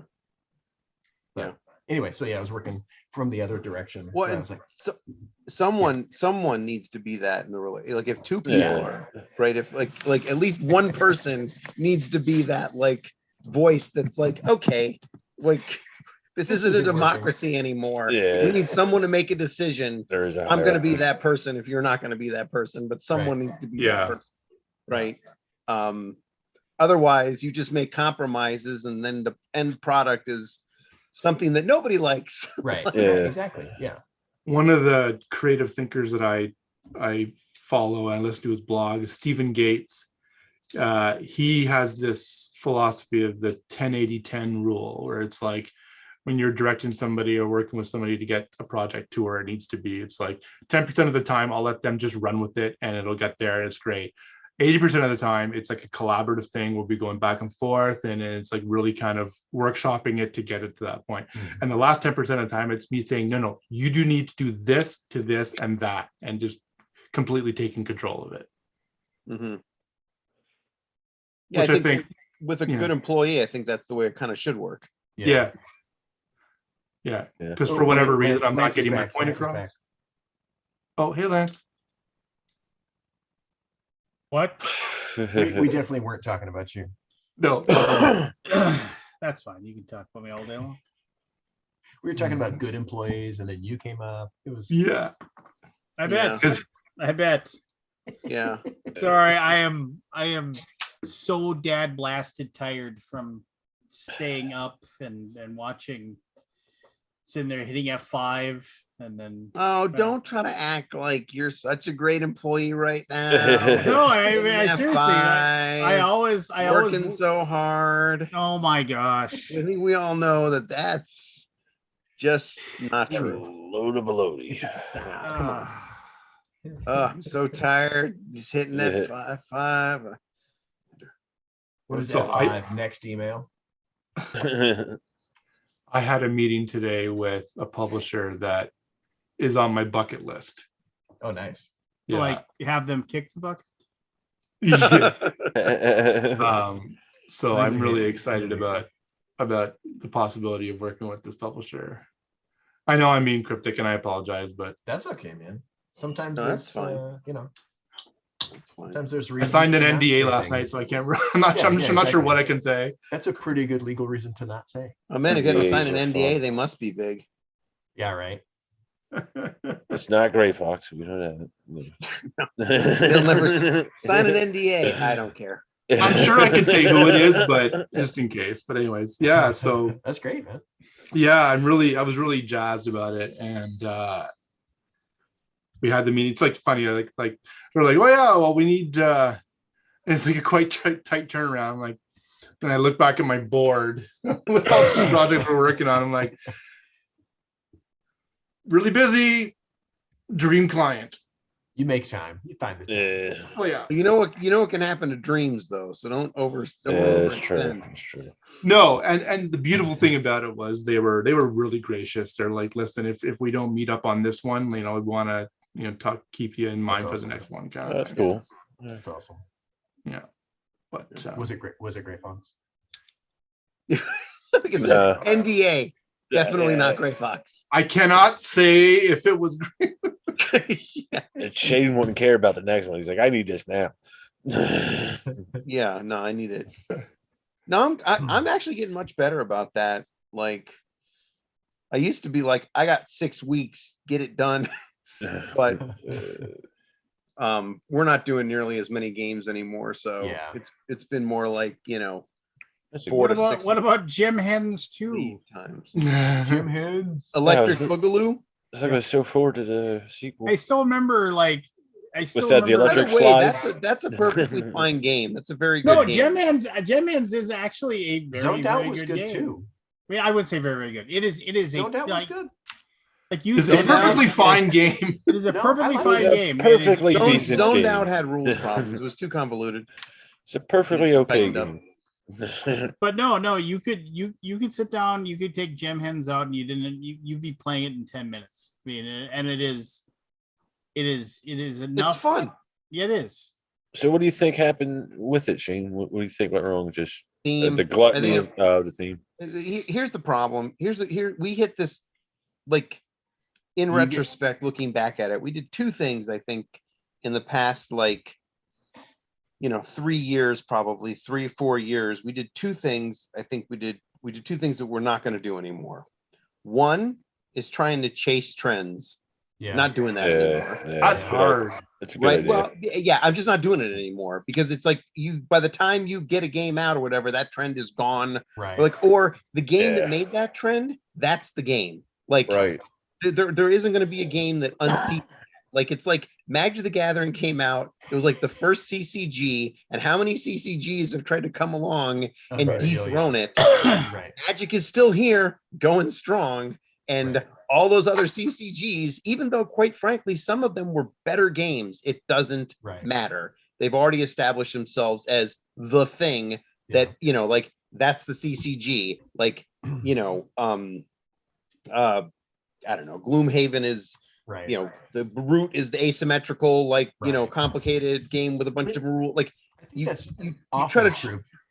But you know, sometimes code you- names again, like code names is like, oh my god, everyone's trying to chase a party game. But what So about like Dominion though? You know, like there are exceptions where like it was the main thing, and then they had like Resident Evil and it sucked, and there was other games that sucked, but then eventually that new thing held on long enough that it became a spin-off thing that was incorporated into the rest of the industry. And then there were other games that were better later.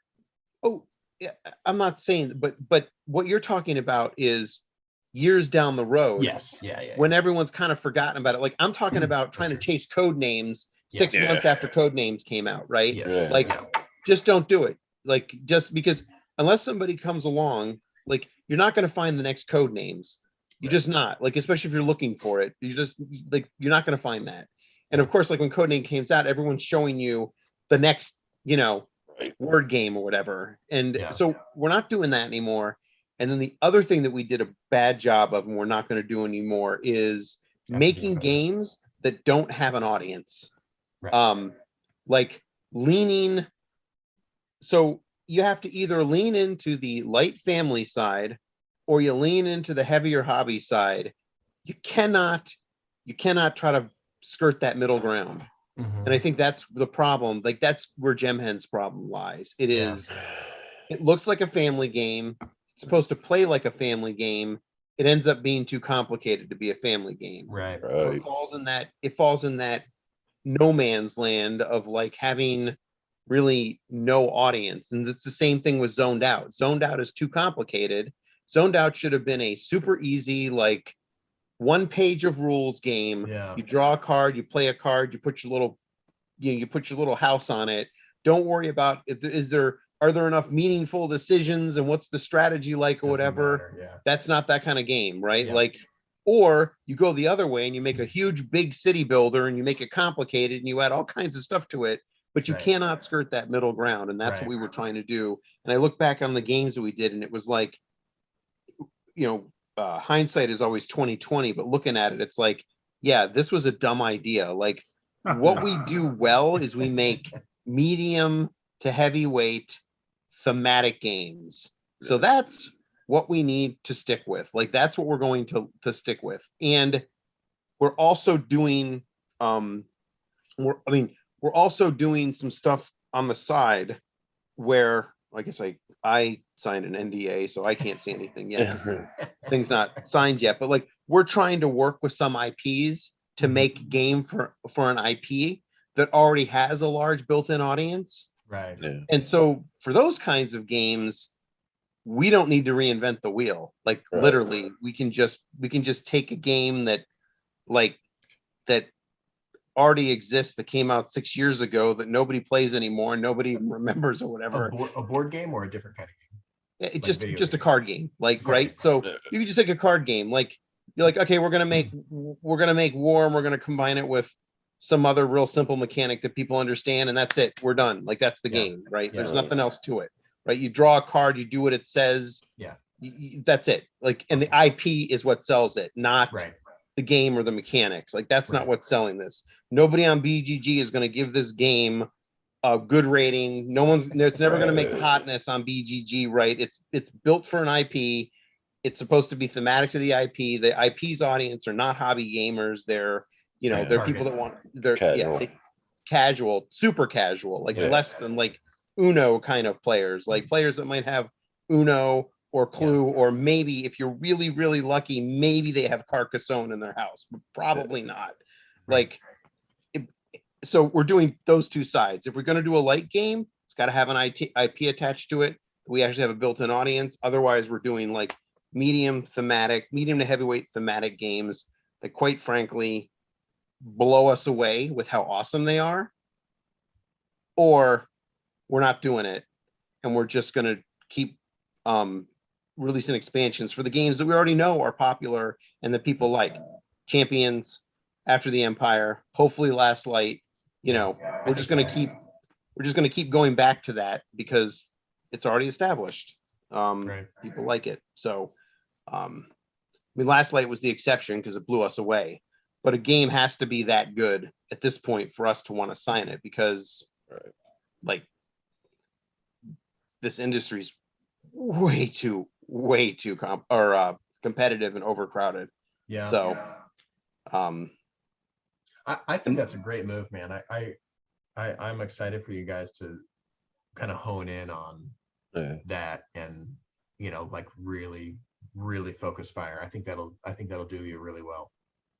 yeah, I mean, unfortunately, I wish I kind of had this idea like, you know, 3 or 4 years ago, but you know, you're looking at the industry, it's growing so fast, everyone's coming out with new games are going crazy, you know, games are coming out and they're selling, you know, you're hearing things like Wingspan sold 1 million copies and Right. you know, code names basically put CGE, right? Chex Games Yeah, Edition yeah. was the ones that made like CGE basically made them all multimillionaires. Yeah. like, you know, overnight. I mean, you see Love it. these things, you're like, oh my god, I want that, and you go starting to chase that stuff, and it's like that's not happening. Like, you know, one game a year maybe Yeah. gets to that level. Gloomhaven, Wingspan, you know, code names. Like I can count it on 2 hands probably in the last 5 years on how many games have come out that have done that level, right? Like that just like I mean, even Spirit Island, which still stays pegged on the hotness. I'm not even talking about that. Like I'm talking about stuff that even above and beyond that, right? Mm-hmm. Those are few and far between. And so trying to chase those is like it's a fool's errand, I guess. Fool's errand, You know, it's a fool's errand. So like, you know, we're just gonna do what we do well, and if we catch lightning in a bottle, great. But if we do, it isn't because we're trying. Like it's just because we were doing what we do, and we just happen to make something that resonated with people. Yeah. So Shane, do you chalk for that your up? audience too? What's that? Sorry, yeah. Go ahead, Evan. I'm sorry. I was just saying, like, you know, as far as like a company and their target audience, you know, if you stay in a lane, that really helps with the audience building and expectations as far as the future things you put out and how it's received by your audience. Right. Yeah. You know. No, it's I think it's a great move, man. Yeah, I think it's definitely. Not to mention, it means we only have to try to like do 1.5 games a year, basically, you know, rather than trying to put out 4 games and hope one of them hits, which is, you know, exhausting. To try to put that many, even if you're partnering, I mean, even if you're partnering with other, you know, with other companies like overseas that like maybe another publisher has a good game and you bring that over, like it still takes bandwidth, right? You still have to do the Kickstarter. You still have to do all the fulfillment. You still have to store the stuff. I mean, there's still, and you only get half the profit basically if you're partnering with them over there. So it's just like, it's just doesn't make sense, right? It just doesn't make sense to do. So, you know, again, just kind of like focusing with the things that we're good at, I think is the, you know, I think is the right call. I mean, because, you know, doing it the other way hasn't worked. I don't have a code names, otherwise I wouldn't be sitting here. With you schlubs. Yeah. And there's like 78 different versions of code names too. No. Yeah, I mean, just like what the that Thanos Rising. There's like 7,000 versions of that game. Oh, Love Letter, Or Love Letter, yeah. Right. Or Love Letter. Do they actually do all of them? Like, do most of them make money though? Like, is there a viable reason for making all of those? The ones that you've heard of, yes. Yeah, there has to be. I mean, they've done pretty much all the comic like RPGs, right? Welcome Back, Cotter, Love Letter. Yeah, I don't think that's a great idea. I think that's a bad one. It's a bad one. There's a very small audience for that. China Beach Love Letter. Shane, do you chalk that the last 3 or 4 years up just to finding the company's identity, or? Or, Yeah. Yeah. Yeah, I mean, again, it's we've just this whole thing started, I mean, because I was bored at my last job with cool stuff. Right. And I just decided I wanted to try to figure out if I could figure out how to manufacture in China and import. And then that turned into from play mats or whatever, like for Magic, Right. figuring out how to do that. And that just turned into me going, then one of the early guys who launched, one of the early successful guys on Kickstarter, Jason Maxwell, had done a game that did over 100,000. And at the time, that was a big deal. Like this was before Zombicide, Yeah. before like any of those games came out. And he did $100,000 Kickstarter on his game. And like that was like a big deal. And then he just contacted us and we hit it off and we were talking and he was like, I have this other game. Do you want to partner with me? Because like I figured out how to do the whole manufacturing thing in China and he hadn't really figured that part out. So he was overpaying for his stuff in China. And I was like, I can do a lot better if you give me a chance to like do that. So anyway, and then I was like an idiot. I was like, how hard could it be to make games? I'm going to make games. Yeah. And then, we just kind of started and we got lucky. We got Champions in Midgard as one of the first titles that just hit for us. And then Deception came right after that. I'm not going to mention the 2 games that came before that. They were terrible. And we still have plenty of those in our warehouse. I can't even give those away. But yeah, so I mean but again, just been kind of playing it by ear, right? Like it's like, oh, we had a hit. Also, it doesn't help when you have like 2 evergreens almost in a row. You think like, how is this easy? Yeah. Like we did Champions and we did Deception. It's like, we're just gonna keep making games, keep making evergreens. And then it was like nothing since then, just nothing, right? Until like I think I'd say, is it true to say After the Empire is probably the first one we've had that has had the critical review, like the critical success? I think Tsukiyumi's up there with. No, Tsukiyumi does, but Tsukiyumi had already come out. We weren't the publisher for that, right? They did a standee version, and we saw that had like an 8.3, and we reached out to them and said, why don't we do a whatchamacallit version? I think that game still has a lot of potential, and we'll work with them on that for sure. But yeah, I don't think we've, like, of all the games he put out, I don't think anything had come out since Deception and Champions. Nothing since After the Empire that we did had come out to such critical acclaim, right? Like we'd been looking for something. I mean, it's only like top 40, was it 31 you said? Around 30, 32, I think. 32. I mean, it's not quite what we were looking for, but but again, when you consider how many games came out this year or in 21 versus how many games came out the year that Champions was released, I think when Champions was released, there's going to be 800 games that came out that year. Right. When After the Empire was released, it was 6,000 games or whatever. So, remember bitching 800 a year was a lot. Remember complaining 800 games a year was a lot. Yeah, exactly. You're like, where's the end of this? I'm like, well, I don't know. I don't know if there is an end. Insane. There is an end to it. I don't know, man. Yeah. So I think Last Light's going to be another hit, man. Like I said, I haven't had a game like that.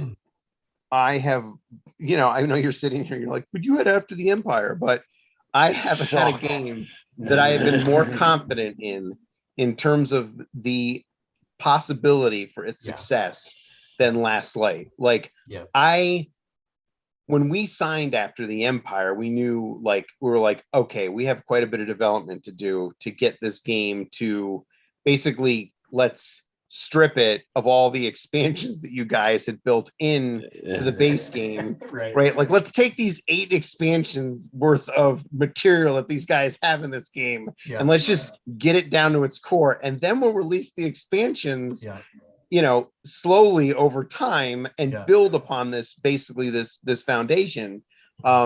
So I just didn't know where that game was going to end up, right? Like, so when we got it, it still needed a fair bit of development. Last Light came to us, and it is I mean, Josh will tell you, it's I think it's probably the least amount of development he's ever had to do on a game. Like, Yeah. even when he thinks something's broken, he goes to break it, and he was like, "Nope, it's not broken." Like, I know. Yeah, I was talking to Roy about it, and he was like, "Yeah, I've play tested this a lot." yeah.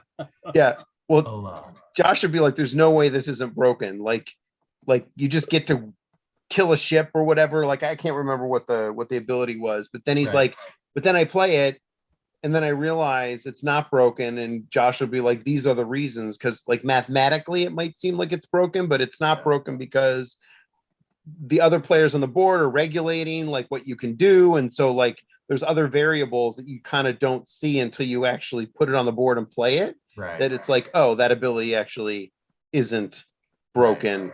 It's fine. That ability is fine. Yeah. Where it's like, well, if I actually lean into that and try to do that, then I'm totally forgetting about all these other things and I fall behind. Right. And now some abilities we'll put like 3+ players or like 4+ or whatever, just because in order for that ability to be fair, you need to have other players regulating the board. So you just, with one-on-one, that ability might be too powerful, but then we just put 3+ players on it, and or use it as a handicap if you want to play 2 players that whatever. But yeah, so that game, I guess, if that game comes out and doesn't make a bunch of top 10 lists, I will be legitimately surprised. Yeah, like, me too, because man. that is from the get-go, that was just one of those games where I was like, all right, I think this is it. Also, it's a game that is filling a void that is currently in the hobby that people have been asking for Yeah. for years. Yeah. Well, Which- and it's doing it in a way that isn't bringing anything that people aren't used to, right? Like there's no like totally out of left field thing that will throw people off. Right. He just did it in a way that was clever and precise and solid, right? But there's nothing in there to like turn people off. No, right, exactly. The person who's going to buy that game is going to love that game. Right. And people, and I think that there are people who don't like 4X games that will like this one. Yes. Simply because it's so fast. There's no downtime. You're not waiting for somebody because they've got analysis paralysis. It's always moving, and in an hour it's over. Yep. And like, that's my biggest problem with a lot of your big meteor games. It's like, do I really want to sit down for 3+ hours, or even like 2.5+ hours? Oh, knowing that like the first time I play this game, I'm probably going to suck at it. Like, so, and then if at the end of it I don't like it, I just kind of wasted 2.5 hours of my time, and halfway through it, most of the time, when you're basically, you're just like, well, I've lost. Like, I know that I'm not going to win. I started playing Great Western Trail recently, and that's one of those games where like, I think it's great. I really enjoy it. But the playtime, if that came out now, unfortunately, I don't think it would have the same hit that it did when it came out before, just because of expectations of board games today versus when it came out, as far as like playtime, downtime between turns and all that kind of stuff, where like, Ryan and I, we were playing it. It was like, oh, how long did that first game take us? 2-player? That was a 2.5 hour game. Woo, okay. It's a great game. I really enjoy it. I have a lot of fun with it, but there's a lot of little fiddly rules, and it's a long game. And it's an interesting market that has shifted to where, people are like, do that, but give it to me in this amount of time. Right. Yeah. I want it more concise and get rid of the fluff or whatever. And I mean, honestly, like, it's it's true with, I mean, honestly, it's true with After the Empire, and it's true with Last Light. It's true with any of the stuff that we put the first game out. Once you build the audience for it, if you can build up an audience, then you can add expansions that add more time to the game, whatever. And those people will be willing to do that because they've already bought in. They've already bought in to the game. Right. Right. So they've already bought into it. They already love it. And they're like, okay, it's going to take 30 more minutes to play. That's great. It's 30 more minutes of fun, you know, in this game. But,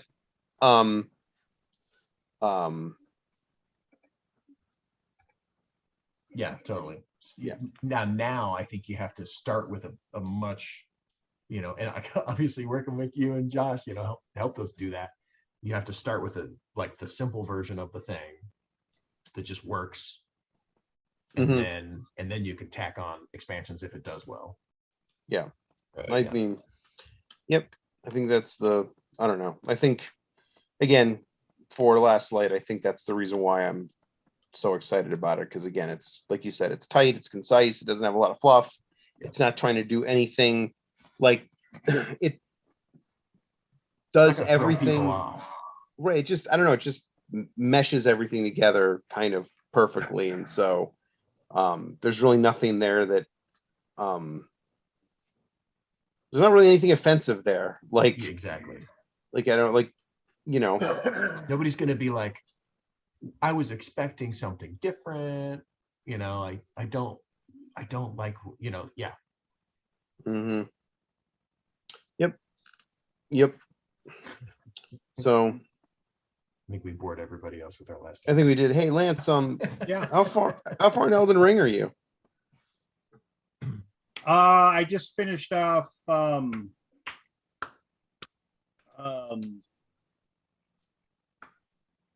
what's the lava place? The Lava Land. Volcano Manor? Yeah, there you go. Did you beat the big worm boss? I haven't. I know he's still beating me right now. So. I love that the name of the place is Volcano Manor. But I basically just have him to do, and he just keeps beating me. So you got the sword, right? Which one? I have to beat him first to get the sword. What's that? The special sword. The blasphemous blade. Yeah, whatever it is, you need to beat him. Yeah. Like it's basically there at the beginning of the level, and if you're not really super paying attention, you could possibly just miss it. Yeah. Okay. Yeah. But no, I mean, I'm having fun with it. I don't get much time to play anymore. My son's always playing Fortnite, so. No, I hear you. And then by the time he's done playing, then I'm tired and I just want to go to bed. I mean, the only reason I'm here tonight is I just kept dying to the same guy over and over again, and I got tired of it. So I was like, you know what? I'm just gonna go on Alaboom and see what's going on. Because you know, the thing about that game that drives me crazy is that like it's not even sometimes bosses that beat me. It'll just be like some stupid little like red wolf that just is in the perfect spot to like jump around and cast his stupid little spells, and he won't stand still. So none of my spells stand hit still him. so I can hit him. Yeah. Stand still. You know, you give me some giant dragon, I can carve that guy up all day long because he's nice enough just to kind of stay in one place and let all my spells hit him. This freaking red wolf leaping this way and that, and firing magic swords. Who ever heard of that? A wolf casting magic swords? Yeah. That's ridiculous. Volcano Manor. Volcano Manor, baby. Volcano Manor. It sounds like a Mario level. Yeah, sort of. It kind of is actually. It's a much darker, grittier volcano, like a Mario level, but definitely there's side scrolling. There's no. But there is like secret drop offs and secret like places to go and stuff like that, like things you have to kind of like, oh, go to this thing and look down and you'll see a ledge down there and just jump down to that ledge or whatever, and that's how you get down to this area. And you could easily miss it if if you're not like carefully looking at everything. And so yeah, it does kind of there's all kinds of crap in there like that. Oh, you didn't realize you were supposed to go there? Oh, you're dumb. What? No, I don't think anyone thinks you're dumb. I mean, you just once you've played enough of these games, you just know that they're all the same. And you're like, okay, I gotta be real careful and look everywhere to make sure I don't miss anything. Yeah. Or you don't, and you can just beat the game anyway. It doesn't really matter. You're just, you'll just miss some stuff that you probably don't need anyway. Like there's 180 weapons in this game, and you're going to use 1 or 2 of them through the entire game. So most of what you find is basically garbage you're not going to use anyway, even though it sounds really cool, like the Moonlight Blade or the Sword of Fire and The sword of night and flame. Night and Flame. That's it. Sword of Night and Flame. That was a butter knife. Yeah, exactly. There actually is a weapon that I found. It's a large finger on a stick. Yeah. Is it called a pokey stick? No, but its special move is flick. It just winds up and just flicks the guys across the screen. It's kind of hilarious. So they've got a bit of a sense of humor in there. Yeah. Yeah. Like, oh my God, you found a finger on a stick. I don't remember what they call it. It's not called finger on a stick, but that's what it is. It's a big finger on a stick. It's one of those Sticky fingers from those creepy ass hand. The hand spiders. things, yeah, which are really weird. Oh, from like Zelda? No, there's like there are these mobs in the game that are just basically like 10 finger. Hand spider. Just two put 2 hands together and just run at you and grab you and rip you apart. Oh, delightful. Fingers. Super annoying. It is super annoying. I agree. It is So you gotta just run past those guys. I'm playing a mage this time though, Lance. I gotta tell you, it's way easier than playing the melee guy. That's what I've heard. Well, I played a melee guy. I played a melee guy to like level 90, and I got sick of getting my head handed to me. So I just said, screw this, and I started over the mage. And yes, it was much better. Is it classic style where like early level mage is tough and then he gets just crazy powerful? There's just something to be said for killing people from afar away. Yeah, early level, it's still pretty good. I mean, obviously you get way more powerful as you go, and it becomes, I think, an easier class to play than the melee builds. I think through all levels of the game, actually. Yeah. Because so much of the stuff in this game hits like a ton of bricks. Yeah. So you just staying don't be there. Yeah. Not being there is the best defense you can have. You stand over there where you can't hit me. I'll stand here. I will stand over here, and as you come closer, I will continue to move away. Yeah. Yes. The backup casting spell. We've all slowly walking backwards as we cast spells and things. Yes. Yes. Get away. Stay away. Stay away. No, it's a ridiculously fun game though. I mean, I have to be careful with online gaming, otherwise I'll fall down the rabbit hole. It's not online. I can't play. Okay. No, I can't play online games. I can't. It's a rabbit hole. I've fallen down too many times, and I'm like, well, if I want to get anything done ever in my life, I can never play MMOs again. Like I just can't do it. So well, I don't have the. There was a point like 3 months into playing EverQuest where I was like, you know what? I need to graduate college. I'm going to stop playing EverQuest. Yeah. You know, like I need to actually pass classes and stuff.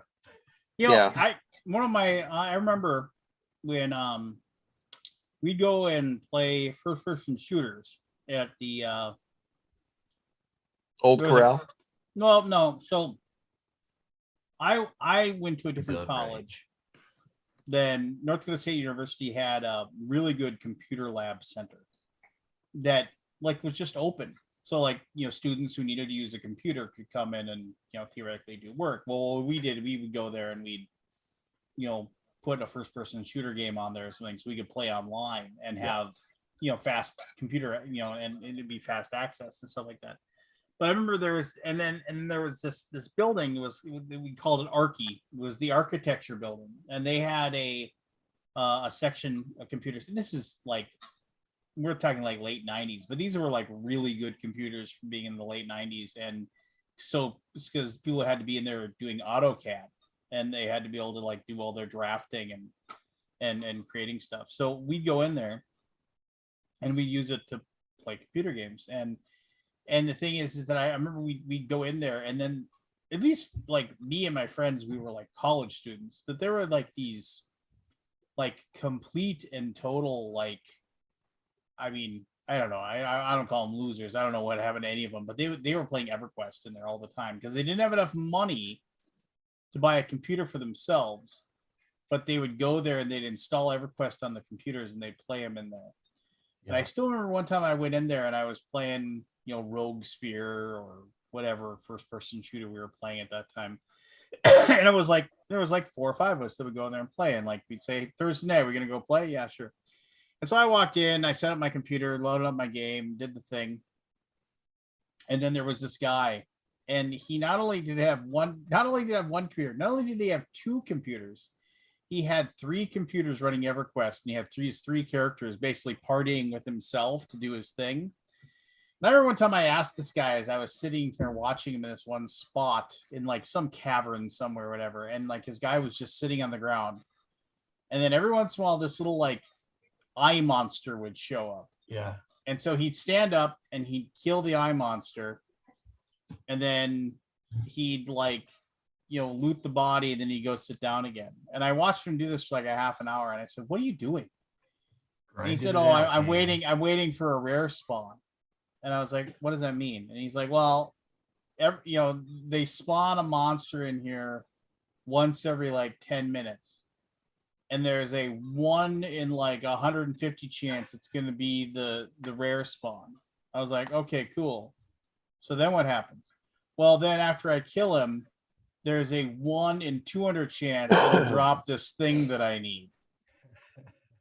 Yep. So what are you doing then? Oh, I'm just waiting. I'm just sitting here. I'm waiting for my rare spawn, and so I can get my rare item. And I was just kind of like, and I was working out the math in my head, the chances that this guy was going to get his item just sitting there once every 10 minutes, standing up and killing this eye monster. Yep.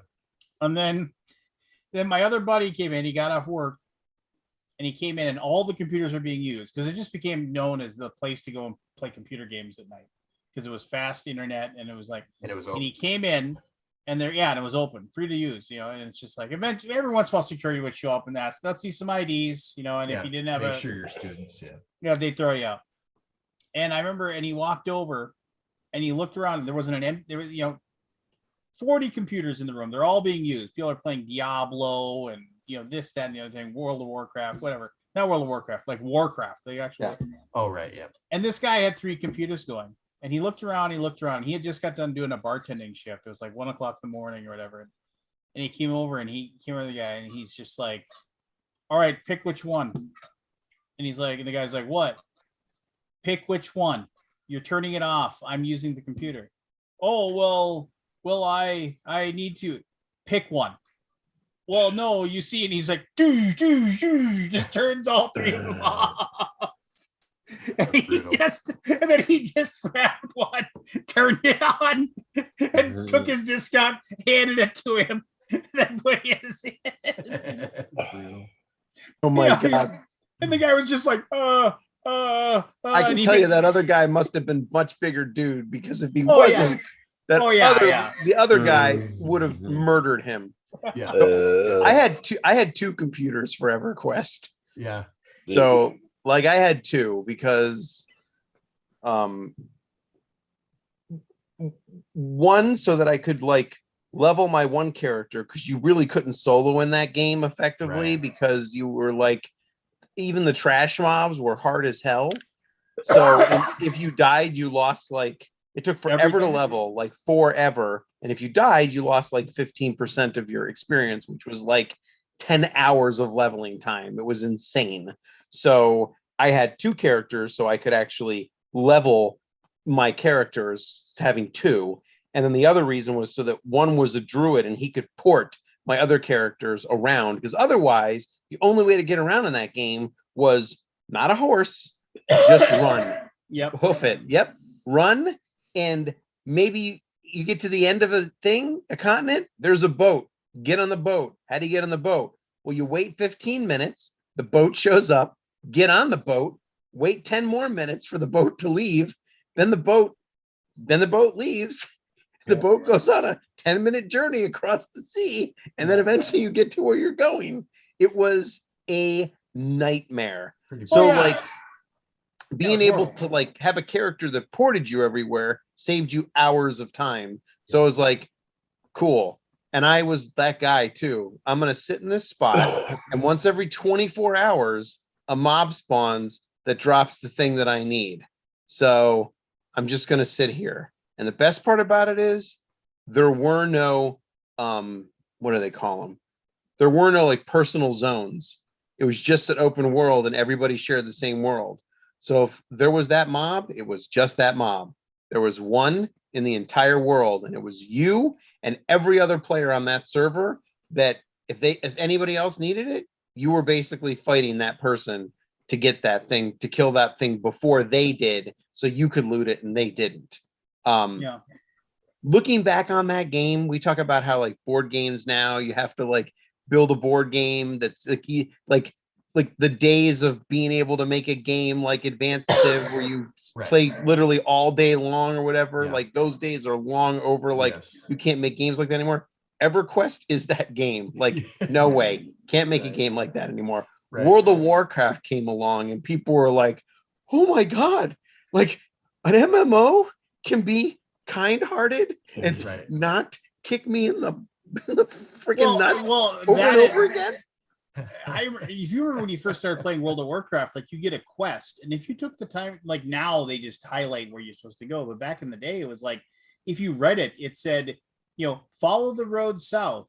When you, and it would tell you when you see the dead trees to the west, head over there, kill 8 snake men in that area, and like if you follow the directions, it was like, oh, here they are. I remember I tried playing EverQuest once.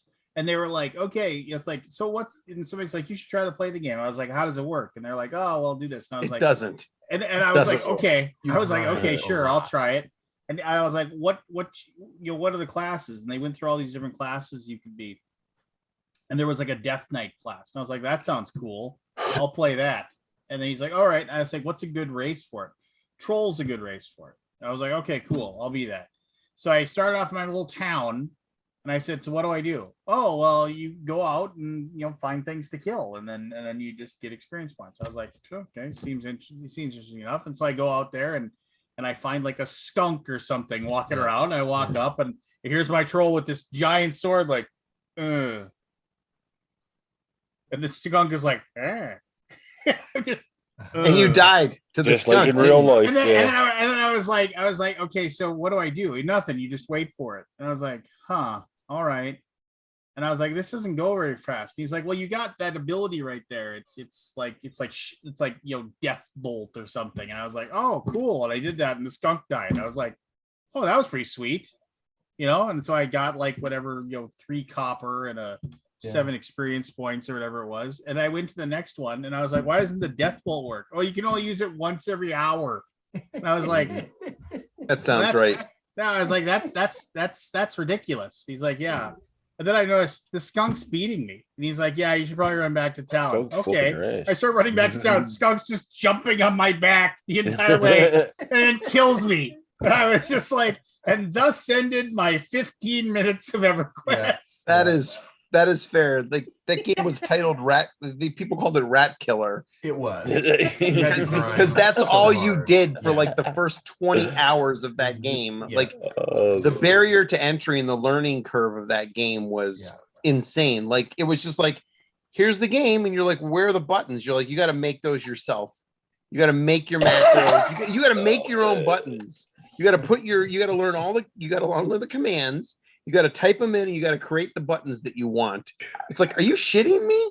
Like, nope, that's what you got to do. You got to make your own buttons. And you're like, all right, I'll make my own buttons. And then, you know, but the reason that game was so popular was because it was the first game I ever played where you could team up with a group of like 40 or 50 people and try to take down a dragon.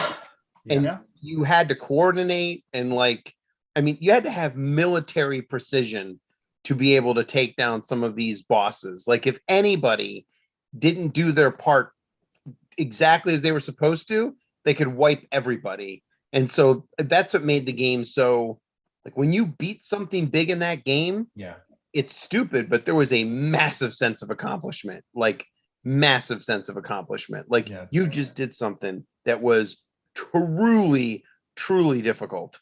No, and back so- in the day, World of Warcraft, I was in a Horde guild. We were the first Horde guild to ever kill Nefarian. I remember doing that. That was like, we Who? were like Nefarian. That was the big It's a bad dragon, right? dragon of the. I remember. Yeah, we. So yeah, Yep. we were the second guild to kill Ragnaros, the Molten Core guy, and we were the first one to defeat Nefarian. And I remember, and it was like, but I remember they were, oh man, it was like people took it so goddamn seriously too. I mean, it was like raid day was an all day affair. Oh And, yeah. Yep. and it was I just- remember that. Oh yeah, I remember. And- I remember going through Molten Core.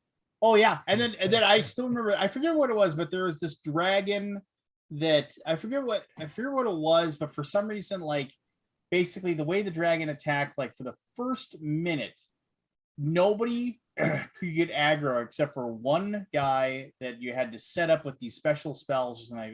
There was something special about it. I don't remember everything about it, but anyway, if anybody else aggroed him, he would kill all 40 of you. Yeah, I just remember because you couldn't. So the first minute, and like you had to like wake the dragon up, and then that one guy goes in there and basically all the healers had to watch their healing, but they had to keep them alive for 1 minute, and nobody else did Yeah. anything.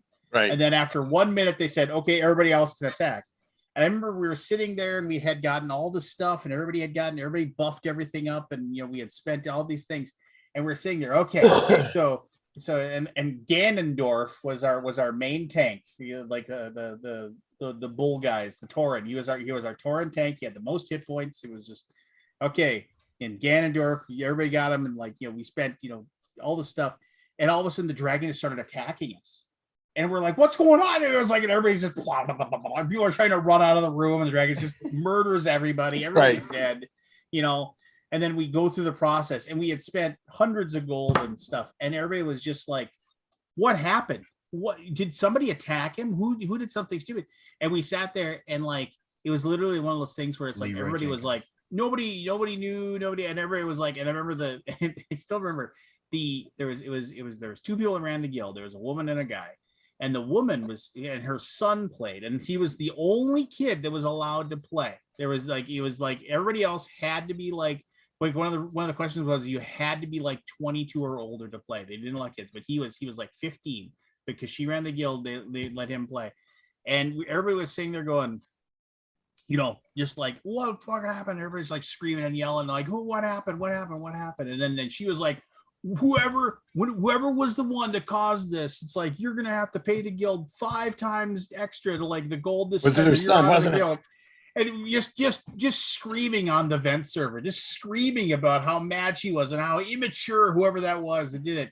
And then this one guy, his name was Pez, was his character name, and he was just this kind of like, he just sounded like a dork, he acted like a dork, and everything like that. And he was just like, yeah, it was your son. And she's like, no, it wasn't. And he's like, yeah, I just pulled up the combat sheet. It was like before dragon murders the party, the first thing said like, Night Staff shoots so and so with an arrow for 4 points of damage. He was trying to get a screenshot of himself holding a bow and looking like this, because the whole thing was when you attack with the bow, you draw the bow back. Yeah. And then and you'd hold it there for a second, and then if you moved, you wouldn't shoot. So he was trying to do the screenshot at the same time without letting the arrow go. And then like she was just like, well, I'm gonna have to have a talk with him. It was like it went from you owe the guild 1,000 gold, which was like more than anybody ever had. And then I was like, well, I'll have to have a talk with him about it. But I remember everybody, we all took it. We were so mad. We were so seriously angry. I can't believe she hasn't kicked him out of the guild. Now I'm like, whatever. Sure. Yeah. But yeah, back then it was so, back then it was like so serious. And WoW, it's funny because you can go back and look, and like EverQuest, WoW was a joke compared to EverQuest in terms of how hard EverQuest was. Right. In terms of the level of like coordination you needed, then WoW was like super easy by comparison. And now if you look at WoW today, they brought back WoW Classic because WoW today is too easy. Like a lot of And people nobody want plays WoW Classic. and nobody plays WoW Nobody Classic, plays but like WoW Classic. but WoW Classic is still considered a hard game now by Right. today's standards because it's like they hold your hand now. Like, you know, Yeah. original Yeah. WoW, I think it was like level 40. Was that the cap? Was it 50? Level 60. Level 60 was the cap. 60 was the cap. But it But took you a did- while to get. It But took you a while, didn't get a mount until level 40. right? And it took Like, a while. You were walking everywhere. Yep. It took a while to get to that too. Like it wasn't overnight. Like it was way faster than EverQuest, but it still took a fair bit of time. Yeah, Um, this was brutal. No, I do I've never remember. played it. I do remember that like because each in our guild there were like I was a rogue, and then like each thing that you had your people like I only had a main. I just had one rogue, an orc rogue. Me Because too. just because Night I just elf. see mine was an orc rogue because they couldn't get stunned. You basically if you got hit with a stunning attack, there was a 50-50 shot it didn't work. Because so like orc rogues are called the rogue killers because like, oh, I stun you. No, you don't. Here, I stun you though. You know, just like Yeah. because they're hard headed or whatever. But anyway, I remember I was sitting there and there was the guy that was in charge of the rogues in our guild, and he would constantly change up which weapons he wanted to use and everything. And I just wanted to be a sword rogue. I didn't want to play daggers, didn't want to do backstabs. I just wanted to do straight sword rogue and just concentrate on combat damage the entire time and just deal out combat damage. So then the two swords you wanted were the chromatically tempered sword, which was the CTS, and then there was the offhand, which was that weird, like, I forget what it was called. It was this weird dragon sword that like had this weird blade on it. I can't remember the name of it. It's like it had a really long, cool name though. It was like something, the Blade of Morning or something. And they were both in the Nefarian dungeon. Like there were 2 drops. And so I had everything that I wanted except for the tier 2 chest piece, which was like the Shadow Fang set, because it hadn't dropped yet from Nefarian. And I didn't have the CTS. And I wanted to see, I just was like, oh, I want the CTS. But like, and of course you had dragon kill points. So the more stuff you showed up for and killed and helped with raids, but didn't take stuff, you were on the dragon kill points. You gained dragon kill points. And then you'd buy something, you lose the points. And then you'd be back in. And then the guy who ran the rogues, Deca, who was always changing up the weapons he used and everything like that, had more dragon kill points, and he was always trying to stay ahead of me because he wanted to get that chest piece before I did. And then we killed the mob, and we hadn't seen a CTS once forever. And I had like 690 dragon kill points, more than everybody but one person. That was Deca, and he had like 705. And then it was like, and everybody was like, the CTS dropped. Everybody knew I've been waiting for it forever. And then he was just like, and he was just like, we got there and I was like, Dibs. He called dibs on it. I was like, dude. He's like, I want to use it as an offhand. I think it'll help with like, because it had like, it boosted up all your deck. It had like plus 60 to dex or something. So it was gonna like boost up his dagger damage. And I was like, dude, and everybody was like sending me texts. He's like, what a dick, you know. And I was just like, and then I was just sitting there, and then we hadn't beaten Nefarian yet. And so we were like, and so we got done with that boss, and then they were like, let's go for Nefarian. Let's give it a shot, guys. And we freaking beat him. And it was like, everybody was like, yeah. And the chest piece dropped. He dropped one chest piece, and Deca was like, you know, if you would like let me have that, I'd really appreciate it. And and then the next time if something drops that like I want and you want, I would definitely give it to you then. And I was like, I'm fucking taking it. That's all I said. Did you have to use all your dragon points for it? No, it was like 250 or something like that. But I was I'd have been like after he blew all of his money on that sword, I'd have been like, 2 2 dragon points. Bro, but I was just Points down, don't you, because buddy? they had a set amount for it or whatever, and it was just like. But I remember that he went through. I really appreciate it if you let me. I've been in the guild longer than you, and it would really show a status symbol of like me being able to have the full set. And Oh my really god. be able to show off. And I was just, and I just said, I'm fucking taking it. You should have thought of And it. then he was just like, the thing I and wanted. then he emoted some like sob in front of me, and I was like, and the Shadow Fang chat dibs. Just like- and then I went and stood out with my tier 2 armor in front of the auction house all day long until somebody would look at me, and then I looked at them and I flexed in front of them. Just like, Yeah, I remember when I finally got when I got the full set of that plus the both swords, because I'd use swords as well. yeah. And like a lot of people would stop, and be like, oh, and like they knew like it was a status symbol Yeah. to have that stuff. And when I quit before, while that was still while my gear was still good, and I sold my account for $1,200. Yeah. No, nice. Yeah. man. Yeah, I do remember the one thing that I did have that I only knew of one other person on my server ever got. We used to after we started farming Shadowfang keeps or whatever for Nefarian, we started just farming that whole thing. After we got done on Sundays, I would run a Zul'Gurub 20-man, and we just do it for fun.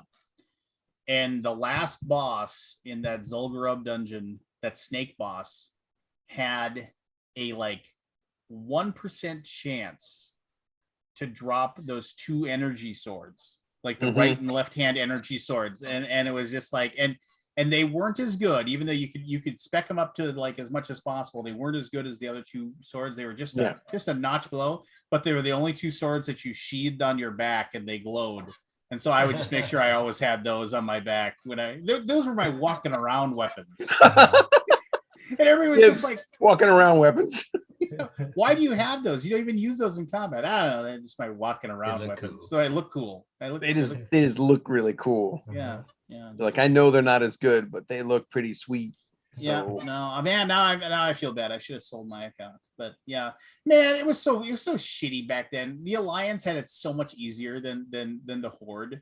Like, no, they you're did, man. whining. No, they did. Like the dwarves had He does. that the dwarves had the remove fear, like the dwarf piece got that remove fear spell. So there was that one really tough I think it was Nefarian, where you cause everybody to get scared and you run around like crazy, and like you just have the dwarf piece to doing fear guard on everybody and like knocking it off everybody. I mean, I don't know. It was weird. And then also I loved when like, oh hey, it's the Burning Crusades, and the Alliance gets a complete brand new cool race, and the Horde get the Blood Elves, which we just took the elf and we made them kind of reddish tinged. Here, you can have that. It was just like,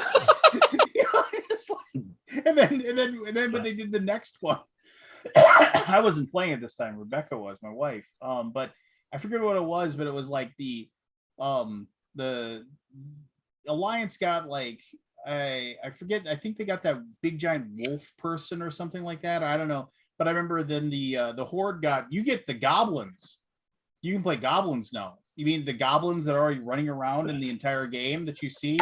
We don't get anything new. We just get to play goblins now. It was just like, but I guess when like 2/3 of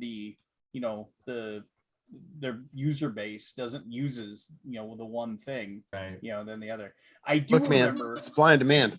Yeah, I do remember when we killed Nefarian, because we killed Onyxia before that. We killed the one dragon, and then we went to Blackwing Lair and killed Nefarian. We put both skulls on the posts in the middle, and then our guild said it's like we're gonna go kill we're gonna go attack the Alliance town, that Iron Fortress or whatever it was.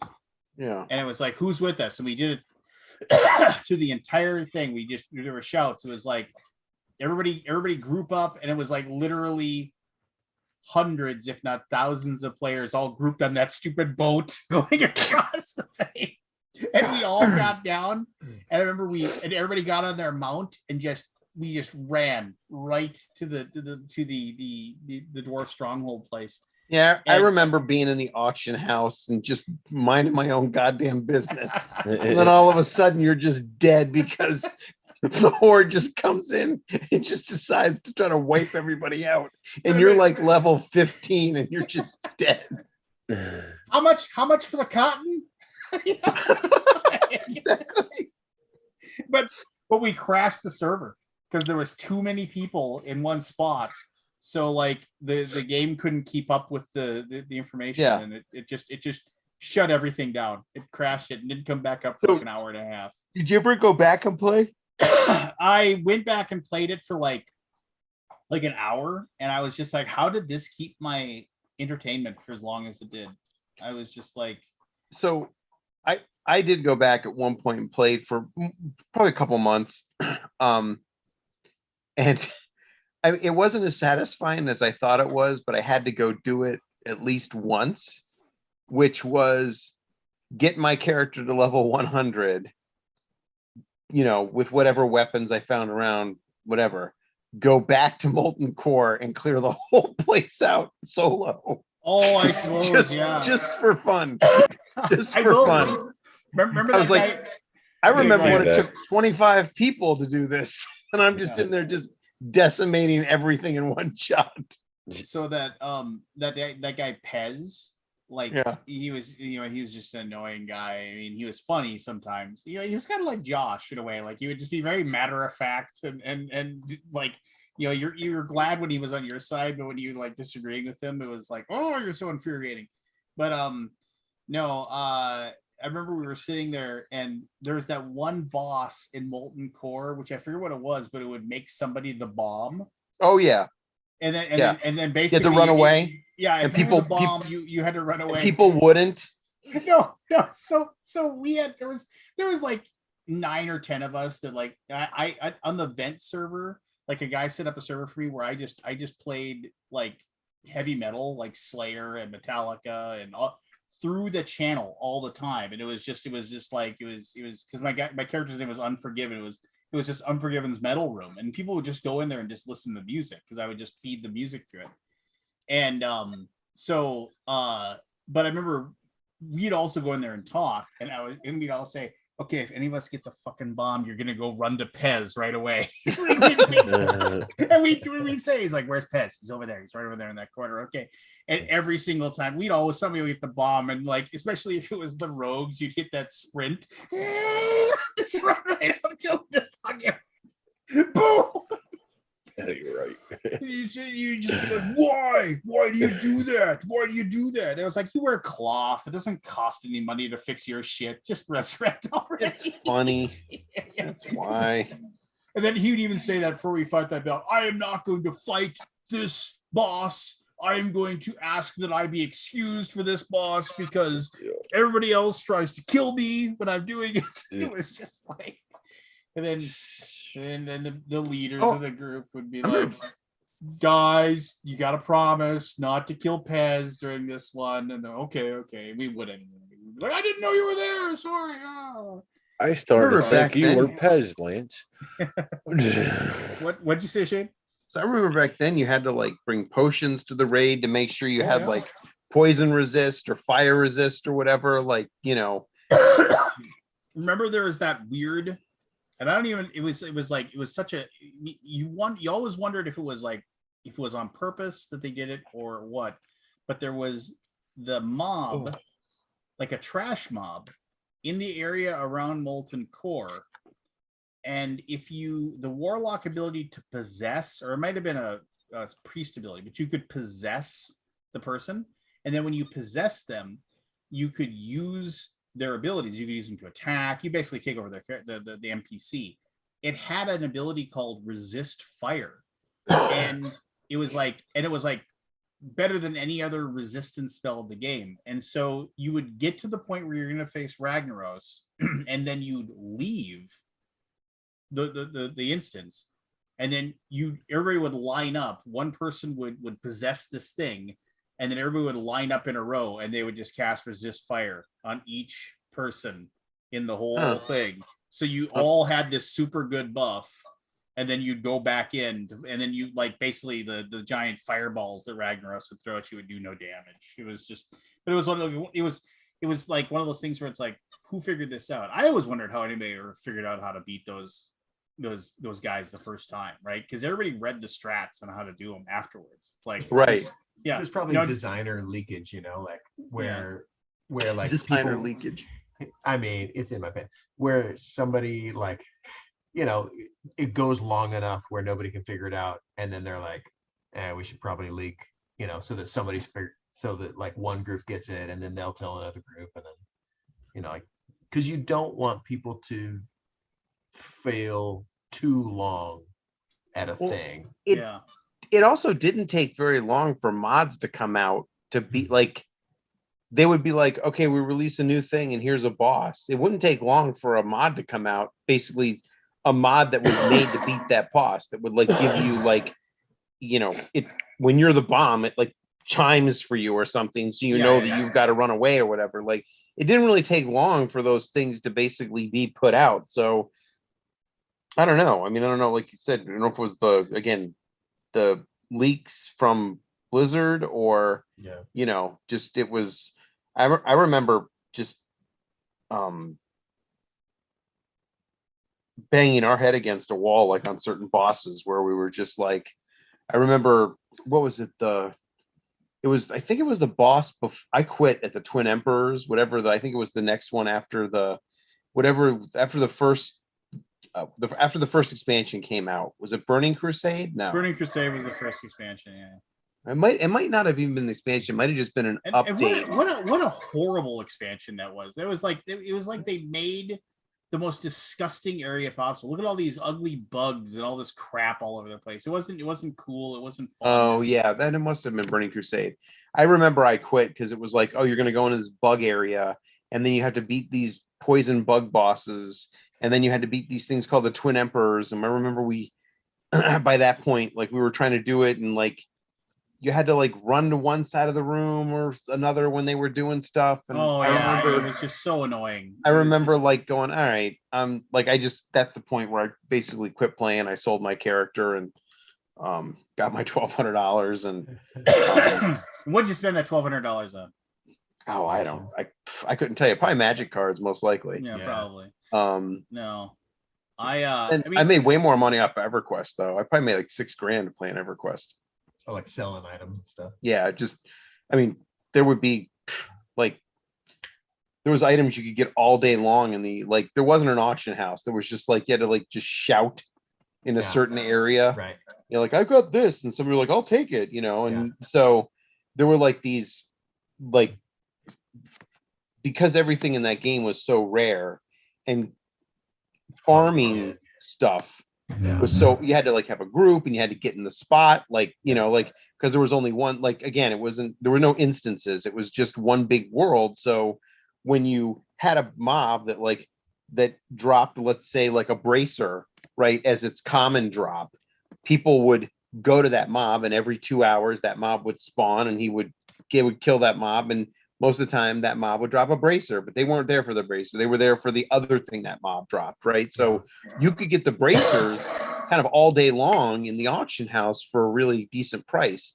And I was getting $20 a piece cash for them on eBay. So I would find the things that people wanted, like the items that there was a high demand for, and like lower, and there was no level limit. So you could be level 1 and you could wear that bracer, so I remember like going in there and just go out of power level.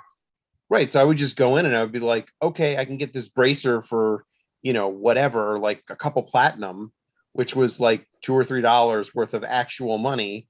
And then I could sell it for 20. And so I did a lot of that where I just basically like, you know, I grinded in the auction area where it was like, and then I remember one time I had these braces and somebody had this item that was so powerful that they removed it from the game, but they didn't get rid of the ones that were already in the game. It was like a mana stone or something. I can't remember exactly what it was. I was playing, like, I started after basically they removed it from the game before I was high enough level to ever get one. but they were exceedingly rare. They didn't drop any, like they were too powerful, so they stopped basically they removed them, but they left the ones that were in the game. And I remember being in the auction house and I traded one of those crappy bracers for that. And that I went and sold on eBay for $400. And I was like, yes. That's crazy. So I bought a big screen TV with that money, or at least partially with that money. I don't have that big screen TV today. It's long since gone. I played Star Wars Galaxies, which was fun, but it was I mean, I remember that was a pretty cool game just for the whole, everything had its own economy. It was super weird. Like you didn't go out and kill stuff for weapons or anything like that. Like you relied on people to be the people that went and had that had like mining machines that would go to planets and survey the planets and put these mining machines down and collect all these materials, and then they would take those materials and they would sell them, and then like weapons crafters would use those materials to make those weapons, and so on and so forth. And I remember I just decided it'd be fun if I made a weapons like builder, and like I remember I didn't really ever go and fight anything. I didn't really go, and I mean I just found a lot of fun in just going and surveying all these places and getting all kinds of cool stuff. And I remember just logging on to talk to people and make weapons all the time. And I do remember that like when I finally decided I wasn't going to play anymore, like I hadn't logged in like a month or two, and I logged in and my character had like millions and millions and millions of credits, and I knew I was just never going to play again. I remember like I just walked around, and like the like 20 or so people that I hung out with, it was like I walk up to them, it's like, yeah, here's 3 million credits. They're like, what? And I was like, yeah, I'm never gonna play again. Hey, you, here's 6 million credits. Santa. Yeah, it was just like, which they just couldn't, it was just like, yeah, go find a shop. I mean, it was like, I mean, that was Star Wars Galaxies was fun, and it was, but man, the game was garbage though. It was just, they didn't make it well. Dark Age, the one that took like forever to become a Jedi. Like it took like a year. Yeah. So a year. So the system the system that they had to become a Jedi was that you had to level up your skill in some skill to like master, which was basically like you got up to the top level and you couldn't get any higher. I don't remember what the exact name. It might have been master, it might have been something else. Right. And then if that was when your character was created, like there was either 3 or 4 there was 3 or 4, I forget what it was, but skills that were randomly picked for your character that were your Jedi master skills. And so what you had to do is that you had to master your 3 or 4 of them, whatever they were, and then you would unlock to become a Jedi. Did you know what those were, or it was you just couldn't? You didn't know what it was. You had to find a holocron, and then when you use the holocron, it would tell you one of the skills. Otherwise, it was like it only one. And to get a holocron was like this ridiculous level quest that nobody did because it was just so tough to do. And I remember and then at one point I remember, because there were so few Jedi in the game, like less than a percentage of the people that play the game were Jedi. Like they gifted everybody one holocron. Like it was just like, we're gonna give everyone holocron so you can check it. And I remember I picked mine up and it was like dancer. If you were a master dancer. Oh my God. Yeah. So it was just like, and I remember somebody like posted something. It was like, when I read about how Luke Skywalker became a Jedi, I remember him saying, if I could just be the best dancer in the galaxy. Yeah. And it was, and so then after like still less than a percentage point of the people that played the game were Jedi, then they actually changed it so you could just choose to be a Jedi when you started your character. But I was long gone after that. I had stopped playing. I just yeah. Huh. It's weird. Yeah, people that signed up to play a Star Wars game yeah. wanted to be Jedi. Yes. I would I mean, wouldn't guess that. I would have never guessed that. Not something I would have guessed. And then one of the Shocking ridiculous thing was, it was like, so They went to play the instruments in the in the cantina. Weapons- well, weapons. yeah, and that was a real thing. Okay, so like that was Was that was a real thing. So one of the things was when you would go and fight, you had three hit point bars. You had a mind bar, I forget it was basically blue, green, and red, and mine was blue. And then I think red was health and green was endurance or something like that. You had these 3 bars, and then you would take damage. And then sometimes, like you took damage, they would actually deplete how your maximum level in that bar. So like, yeah, I mean, like you'd heal up, but you wouldn't heal up to full because you were getting, which was a kind of a cool idea. Like you took a critical hit or something and you just lost chunks off that bar. Yeah. Well, and then that was called battle fatigue. Like it was, the idea was that you couldn't just go out and just fight. Like you had to like eventually stop. And one of the ways you could get rid of battle fatigue was you go to a cantina, and this is the only place you'd go to a cantina where dancers would be in there. People that were doing dancing, or people that were like, or people that played music would be in there. And then you'd go there and you could click on them and then you'd watch them dance or listen to them play music, and that would heal your battle fatigue. And so what happened is that if you played a dancer or if you played like a music, like those people just were AFK all day long. They would just go into a cantina on Mos Eisley or wherever where there's a lot of foot traffic, and they just set their person down and they'd set them to dance, and they would just walk away for the rest of the day, and their character would just gain experience points in their ability, just because people would come in and choose to watch them because it would heal them so they could go back out and fight. I mean, I remember when I was playing, I remember I actually had a shop, like, because you could build buildings and like build towns and all these kind of crazy things.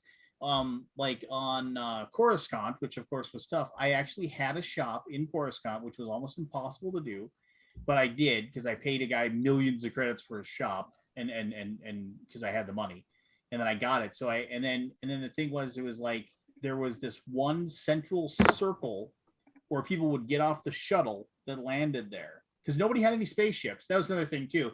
I want to play Star Wars and never fly a spaceship. So they'd land on their shuttle and then they'd just take off running wherever they were going to go.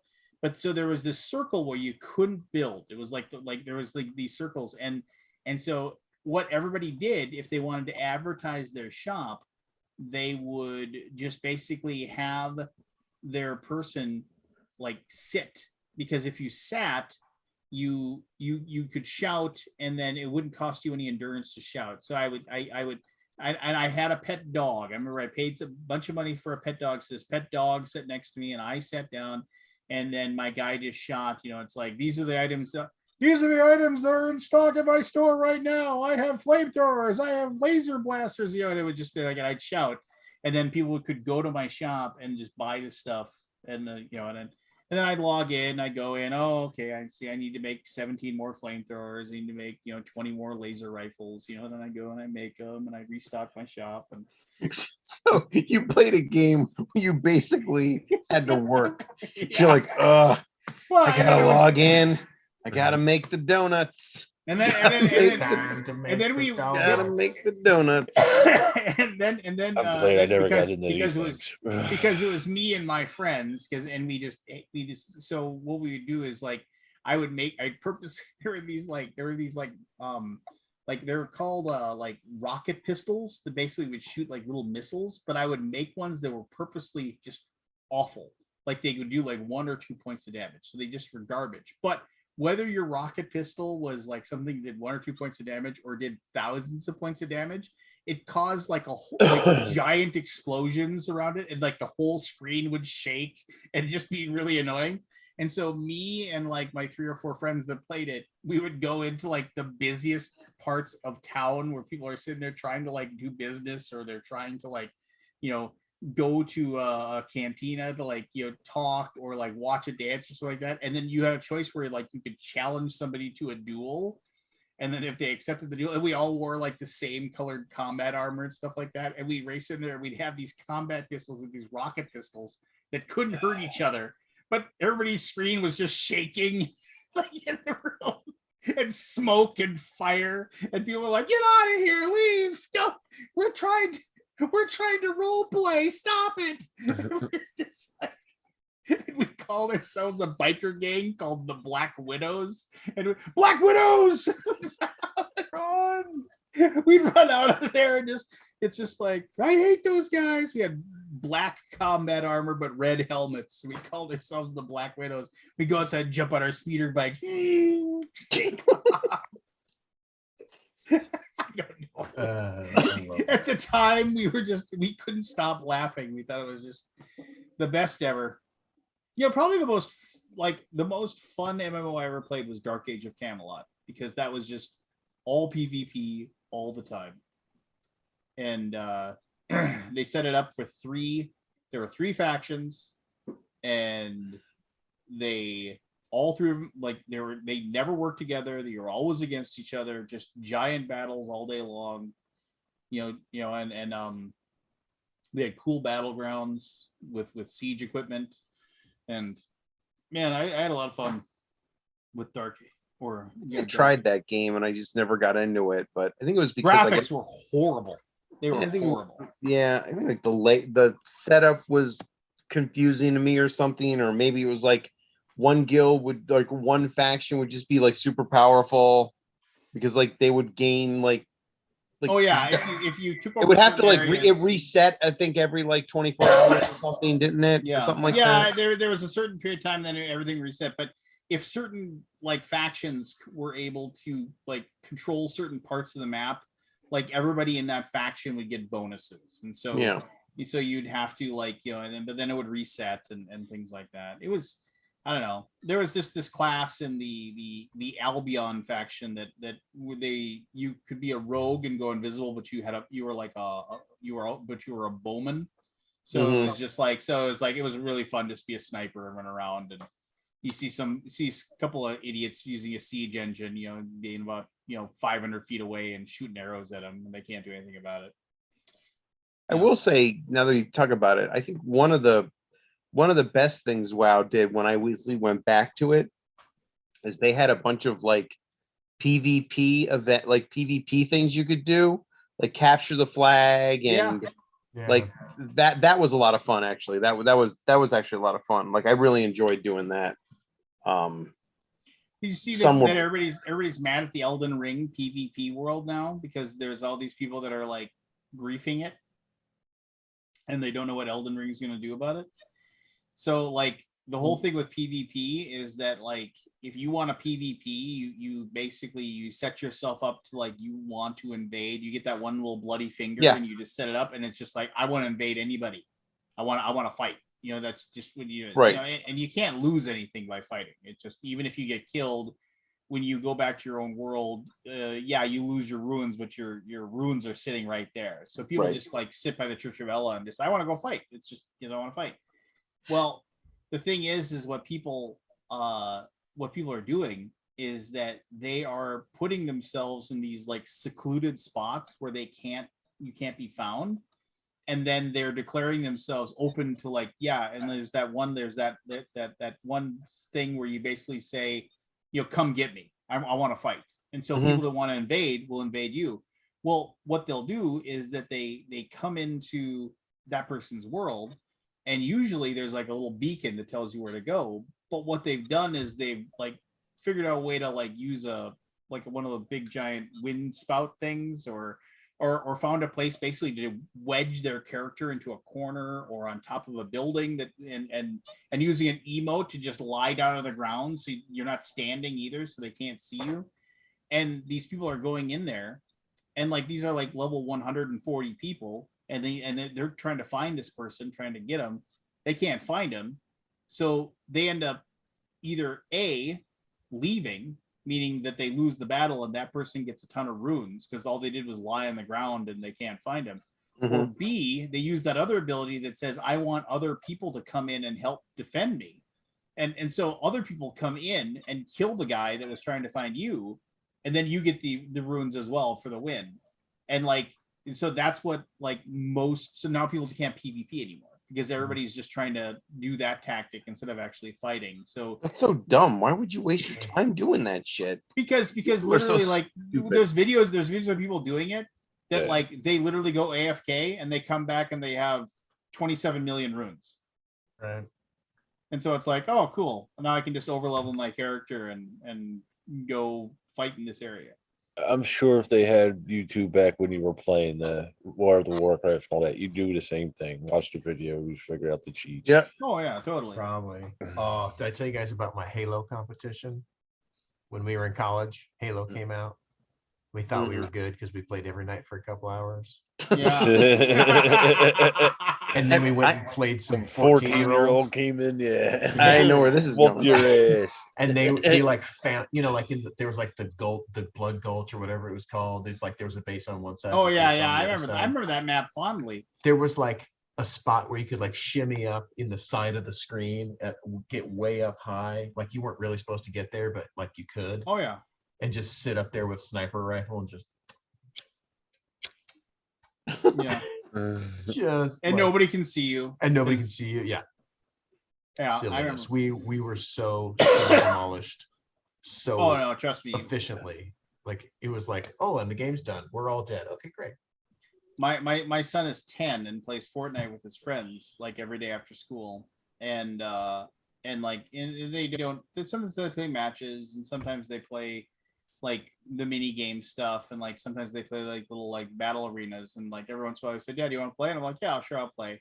Yeah, after I got like my butt handed to me like 6, 7, 8 times by these 10-year-olds, I was just like, yeah, I'm not gonna. Because first of all, I get in there and they all go for me. Get Right. Caleb's dad, get him. I'm just like, whoa, here, I don't even have a gun yet. Get him, he's got a pickaxe, get him. Just like, and then after like I realized that they have 10-year-old Twitch muscles, and I have these old 50-year-old Twitch muscles that aren't working as well. It's a little demoralizing. You know, I get you in front of an Atari 2600, I kick your ass. Me, No, you you. won't, because you still They- get them 50-year-old They fingers. couldn't. Yeah, you still got the 50-year-old fingers. You Exactly. remember- hey, you remember like It's you like go watching back- you De go back Niro to- try to play a 20-year-old. you go back to Nintendo Entertainment System, man. All you had was 2 buttons and the truth. That's all you had, man. Yeah. And this. Just remember that. Remember how you like, and then occasionally you have to do the sprint jump. So you'd use these 2 fingers. You'd like hold down the B to sprint, and then do the jump. Yeah. I love. I mean, I love how they were like. So like Atari 2600 had the joystick, right? And the button, the one button, the button. The one button, button. the joystick, right? Like had the Yeah. joystick, and then Nintendo comes out and they're like, "Well, I mean, what are we gonna do? Let's just make a triangle, or no, sorry, a rectangle box, Yeah. and put this you know D-pad. D-pad on it and a couple of buttons." And it's like, you know, you could have, I don't know, made it somewhat ergonomic, like put some curves on it or something, Nope. anything. No, absolutely you remember, not. You remember the Intellivision? Oh yeah, Remember the buttons are on the side of that thing, and Yep. like you had the circle on the bottom. yep, yeah. Never heard of that thing. Oh yeah, look up Intellivision one time. You are I old. never saw that. And then there was, and then there was that one rich kid who had the ColecoVision, and you were just like, and he had the ColecoVision. He had the best thing ever. That Yeah, I remember a friend of mine had like the Commodore 64. oh yeah, I had a C64 baby. Yeah. I did not. So I always go over his house to play his video games on the Commodore 64. And I remember, I think it was on that system where he got Pitfall. And I was like, oh man, Pitfall. That's pretty badass. Pitfall on the C64. I remember playing Pitfall on the Atari. And I Yeah. remember like, and that was like the first, like, I mean, it was just like, Frogger. I always thought maybe I remember the first time, because it actually timed you, like you had 20 minutes to play, or you had 3 lives, and then you had to get as much score as you can. And I remember playing that, and then I remember being so disappointed because I thought that the jungle just went on forever, but no, if you keep surviving and keep going, you eventually just end up back where you were. I mean, it took a while. It wrapped all the way around, but I was very sad that day when I found out that, and There was no there was no like ultimate treasure at the end. It was just never ending pitfall. the golden age of video Yeah. games when they didn't even have to think about an ending No, or whether or not the game even had one. I just had to worry could about how much you remember- could fit on that chip. I remember I used to get those video game magazines, and I remember there was Oh, some yeah. review for some game on the Atari 2600, and then I remember like the title of it was such and such, the game you can actually win, and it was like, and that was because the game actually had a thing, and he said if you can last, you will get to the end and you will win the game because you've achieved the thing. It was Did like you guys such a ever- rarity. Did you ever play Bubble Bobble? Oh yeah, Yeah, I did. Yeah. Does that have an ending? no. Okay, I didn't think so. I was like, because I played it for many hours one time and got to level like who knows, some hundred, whatever. And I was like, I don't think this ever ends. I think it's just No. Did they make a randomly sequel? generated and keeps getting harder. Trying to remember. Man, oh man. Trying to remember I'm trying to remember old game systems. I remember I had a friend who had an Atari Jaguar. Oh, With yeah. that last gasp that Atari did to try Yeah. to make Oh, yeah. try to make a home game system, I and it remember just that. fell right on its face. And Oh, dude, I had, what was it? I had the TurboGrafx 16 with Oh, yeah. Bonk's Adventure, Bonk's Adventure. Or remember and remember the R-Type was awesome on TurboGrafx. remember the Sega Saturn? Yeah, oh, I had that. Oh, yeah. I Yeah. had that. Because There was you a could- fighting game. It was like the first 3D fighting game. Virtua Fighter.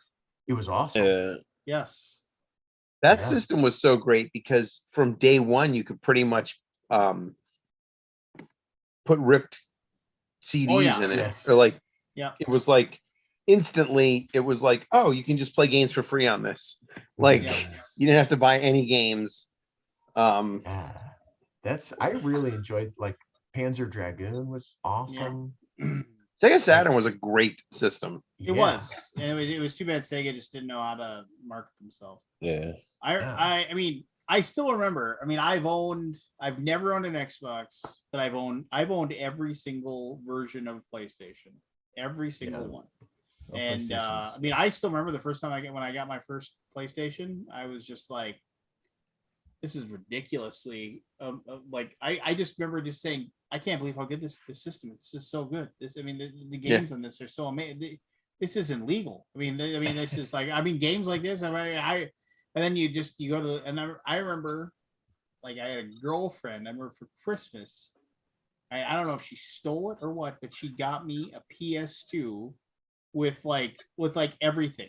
Like, I mean, it was Yeah. just like, I mean, I was like, good Lord, how did you afford this? I mean, that was back when, I mean, that was like, okay, which finger? Okay, well, I'll give you a half of a pinky and, to get that. Mhm. And then, Metal yeah. Gear Solid on the PS2. Is that right? yeah. And then I got I don't remember when I got my PS3. I forget how I got my PS3. I think I just bought it. I think I just, it's like they came out and I bought one. But when PS4 came out, I still have my PS3. It's in a box somewhere. But when Me the too. PS4 when the PS4 came out, my wife bought me that for Christmas, and then I like how everybody was talking about, it's impossible to get a hold of PS5. I remember, like, I've had my PlayStation 5 for like when they came out. Like, somehow my wife managed to get like some sort of like log in, put your name in, and then we'll email you whether or not you can buy one directly from PlayStation. Lucky And you. and she Lucky got you, one. Lance. Yeah, no, seriously, it was just Bragging like, son of a she was bitch. just like, yeah, I got it. And it was Must be just like, nice to be really? one of the 1%. It was like it was like I had one 3 months after they came out, and I was just kind of like, cool. And then there was like, and that was, oh yeah, no, it was 2 years ago. It was right before I got COVID, and I got sequestered downstairs, and I couldn't go upstairs and play it.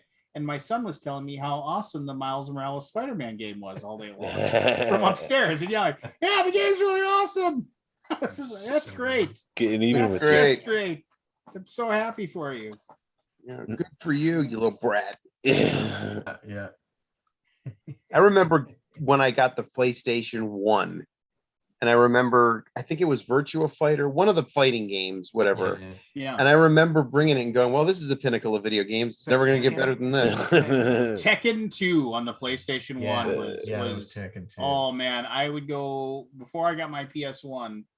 Because I remember I went to get my PS1. I think I traded in like pretty much all my old stuff. I traded in all my old Sega stuff, everything. I went to one of those places where you could trade in game systems and Right. get credit, and they had PlayStation 1s for $300. I remember I went and gave them like everything I had, Yeah. and then got the PlayStation 1. I don't regret that at all. Not even a tiny bit.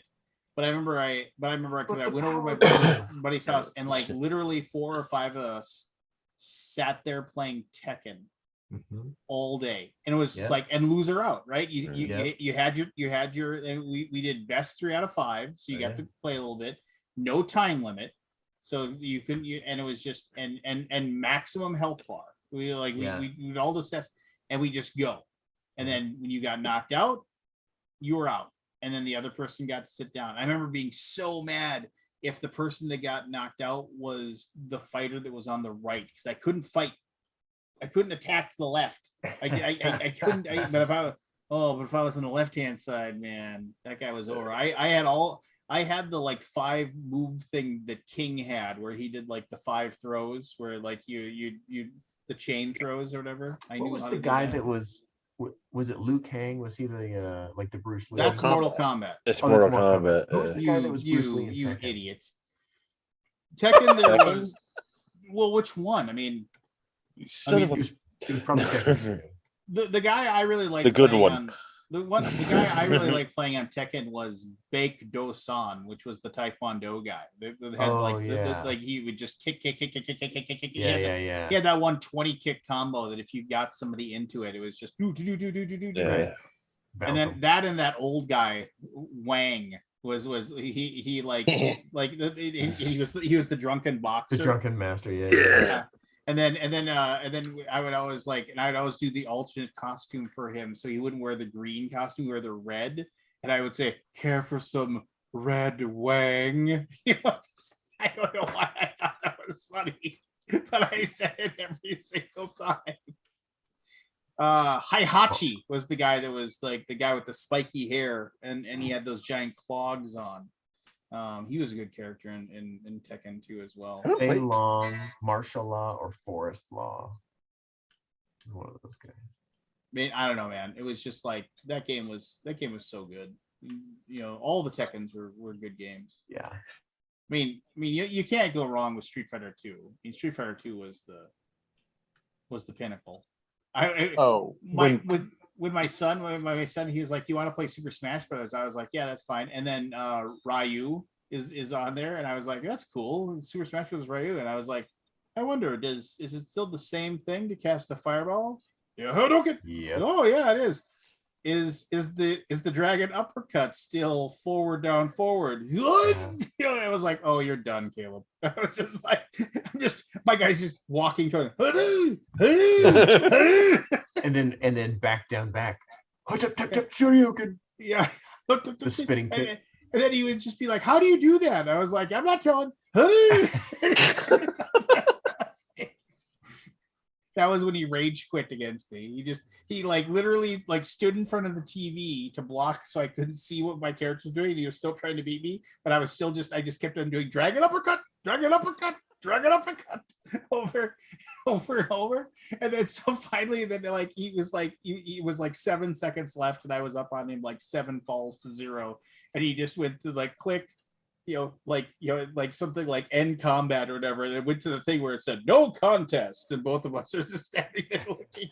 And I was just like, rage quit, drop the controller. Just like, he was not happy. He was like, and then he challenged me again, and he's like, I wasn't using my main. That's why. He was like, I wasn't using my main. That's why you beat me. I was like, all right, fine, let's go this. Dragon uppercut, dragon uppercut. Knocking this guy left and right. Well, you just got a Hadouken the person that keeps Shoryukening. Yeah, no. I mean, Dude. it was Stand weird back. in this old Street Fighter 2 that like literally like Ken and Ryu were the only two. I mean, they were better than everybody else. They were flat out. Their move sets were flat out better than everybody else's in the That's game. probably true. I mean, it was not balanced at all. Probably true. I mean, I knew a few people that could play Zangief pretty well. Like if they could get a hold of you, you were done. You know, Yeah. Spinning pile driver. There goes half your health. You know, but I mean, I like No one Guile. could play Dalsim well. Oh no, He was really hard because I don't even. I garbage. every once in a while I would teleport, and I could never figure out how to actually teleport on purpose. Yes.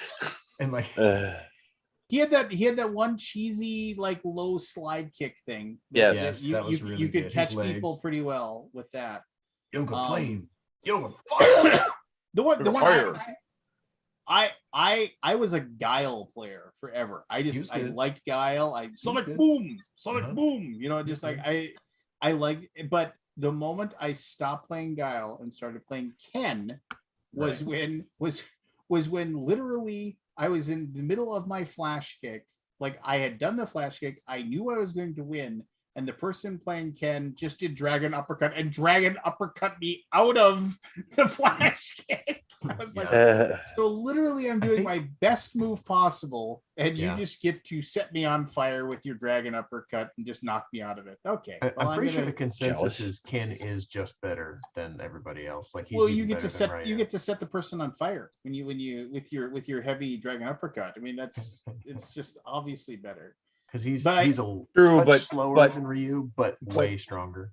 Yeah. But good players would always beat bad players no matter what. Like an Yeah. experienced Yeah. player would always like. Right. Yeah. Oh You yeah. have anybody that's even remotely experienced playing like Ken, you can't just be a button or playing Guile or any of the characters. Right. You can't just be a button pusher. You would just Right. get your ass basically handed to you by So- somebody who like knew how to play.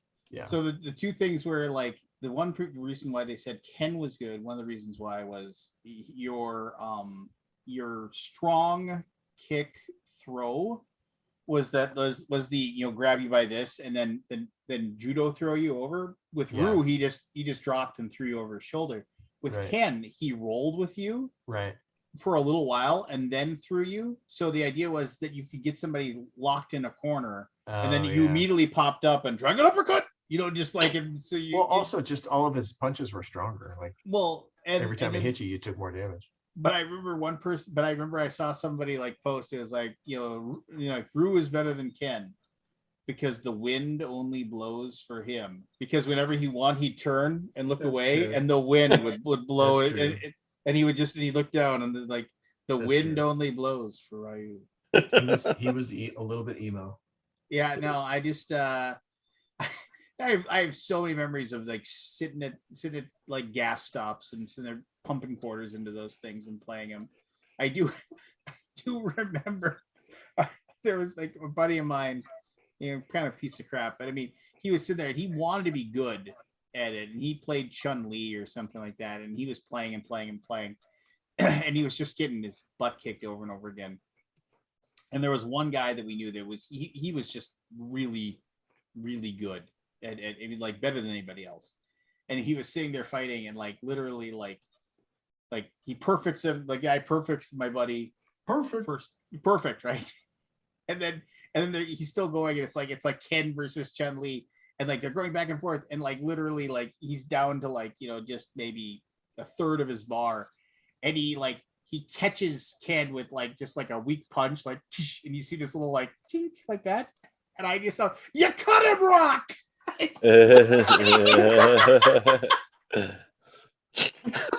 Oh, I was just like, and the guy, the good guy, he was laughing so hard he actually got a couple more hits in before he's like, no, you're not gonna win. But I just remember, you cut him, Rock. Yeah. He's not a machine. Oh man.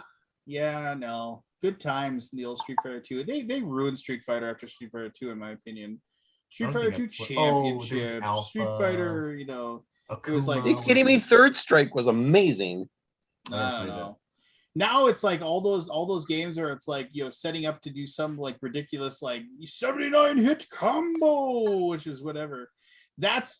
I liked Killer Instinct back in the day. Oh yeah, Yeah. the big old combos, right? Yeah, yeah. Combo breaker. Combo breaker. Yeah, Just like- that's right. I would play Spinal on that one, the skeleton warrior guy that had the shield and the sword, and then Didn't the claymation fighter one? Didn't they? Oh, do yeah. a lot of combos. Did they? Clay fighters. Clay, yeah, something like that. I don't remember what it was called, but yeah, I remember that one. Do you and then of course obviously like I think Mortal Kombat 2 was probably the best of the Mortal Kombats. I played a lot of the first one. I don't know if I played that much. I played of a the second ton one. of the first one as well. I mean, there was just nothing. Get over here. Yeah, But the second one added so many more characters and so many more Oh, fatalities and babalities and Well, friendship. Friendship. Just finish. I just love playing Johnny Cage just because he was a jerk. It was fun. To my greatest fan, his friendship. To my number one fan, throws the autograph at him. What are they on, like Mortal Kombat like 14 now or something like that? Yeah, it's Really? ridiculous. I mean, they pump those out. That Umbrella Corporation game too. What was Yeah, I it? think Resident my- Evil's like that.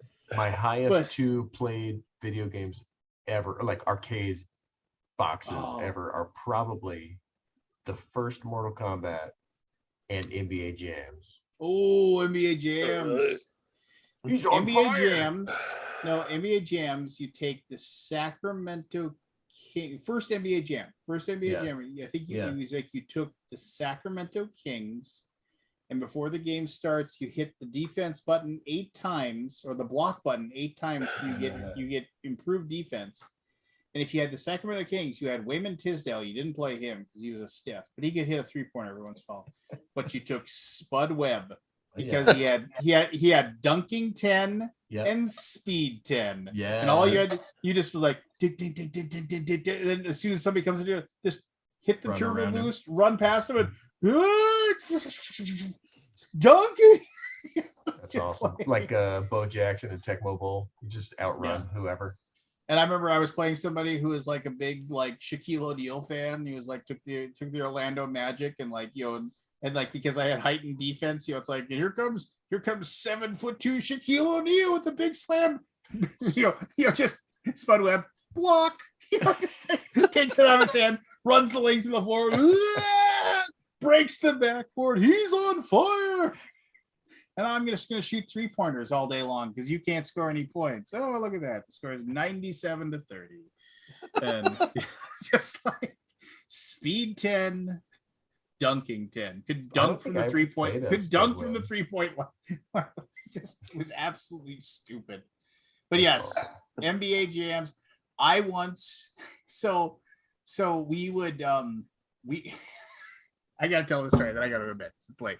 But so there was this place. It was a mini mart. It was right next to NDSU, and we go there and we play NBA Jams. And I remember we were sitting there, and I remember like the guy, the You Cut 'Em Rock guy, was playing NBA Jams, and he could play pretty well too. So I don't know, I forget what team he took. He probably had because remember that was the year that Jordan wasn't playing. He had retired or whatever. Right. And With the baseball. so Yeah, Jordan baseball. wasn't in the game, but I forget what team he played. I mean, it doesn't matter. So he and I were playing back and forth, and like I was, even though I had my team, my Sacramento Kings, like he was beating me, and we're going back and forth, and I was just like, okay, I'm gonna lose. But in the 4th quarter of the game, like I couldn't get basically you get to do like the dunk that breaks the backboard. And that was just, I just want to break the backboard. That's all I want. That's all I want to do right now is just break the backboard. I'm going to lose the game. That's fine. I just want to break it. So I remember there was the one dunk that when you took off, you actually had flames come out of your back, and you do the flips like, whoa, then you come back and just jam it down. I was like, all right. And I remember I zoomed in, I jumped in the air. I was like, yes, this is gonna work. And his computer controlled guy, like not even him, jumps up and blocks my dunk. You know, like, and it takes the ball away. He hits the pass button because he had his guy run off, passes it to him. He runs over there, does the exact same dunk, jams it home, breaks the backboard. He gets like, he's right to my left in this little area, gets in my ear. He's like, oh yeah, he's on fire. And I grabbed him and shoved him through the wall. What? I broke the sheetrock. Oh on no. the back wall. I grabbed him. I was like, fuck. And You wouldn't like it when he's angry. I was angrier back then. He's Holy shit. unpleasant to play with. You wouldn't like it. I was so mad. I was just so incensed that I didn't get that done. And then I looked, I see like the dust and the tatters of the wall. I was like, I'm out of here. I didn't go back to that mini mart for months. Gotta go. It was like, oh, we're going to get a soda. Yeah, count me out. Yep. They're looking for me. I owe them a couple $100 to fix that wall. Yeah. I just remember it was like I just remember it was like putty. It was like it wasn't even there. I don't know how hard I shoved him, but I remember just like I grabbed him by his shirt and I just, fuck you. And oh God. I'm out of here. Bye. I'm sure the statute of limitations on that is over by now, but That looks They're coming to expensive. get you. They got interest. yeah. No, that Right. was yeah. Good old times. Remember video games?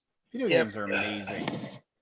Right. When there wasn't, like, I don't know. I think it's part of it's just because there's so many that come out and there's so much stuff that's vying for your attention. Like back then when like a Street Fighter came out, you're like, oh my God, Street Fighter's coming out. Like, Right. you know, because you were like, well, I don't really have anything to play because, you know, I beat that last video game that I was interested in like 3 months ago.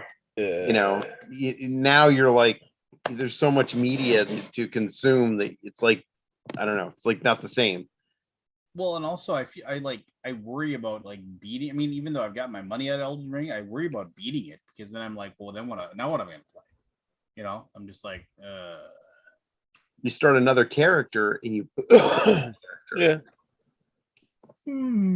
but also what you do is you play Horizon Zero Dawn if you Oh, haven't yeah. played that yet, and then you play Horizon Forbidden West. yeah, there you go. So I suppose there's that too. All right. all right, Wonderful gentlemen. trip down memory lane. Yeah. Good night, everybody. Thank you for Bye, watching. guys. If you watched it all the way to this, go back last light. And if you're already back last light, back it again. So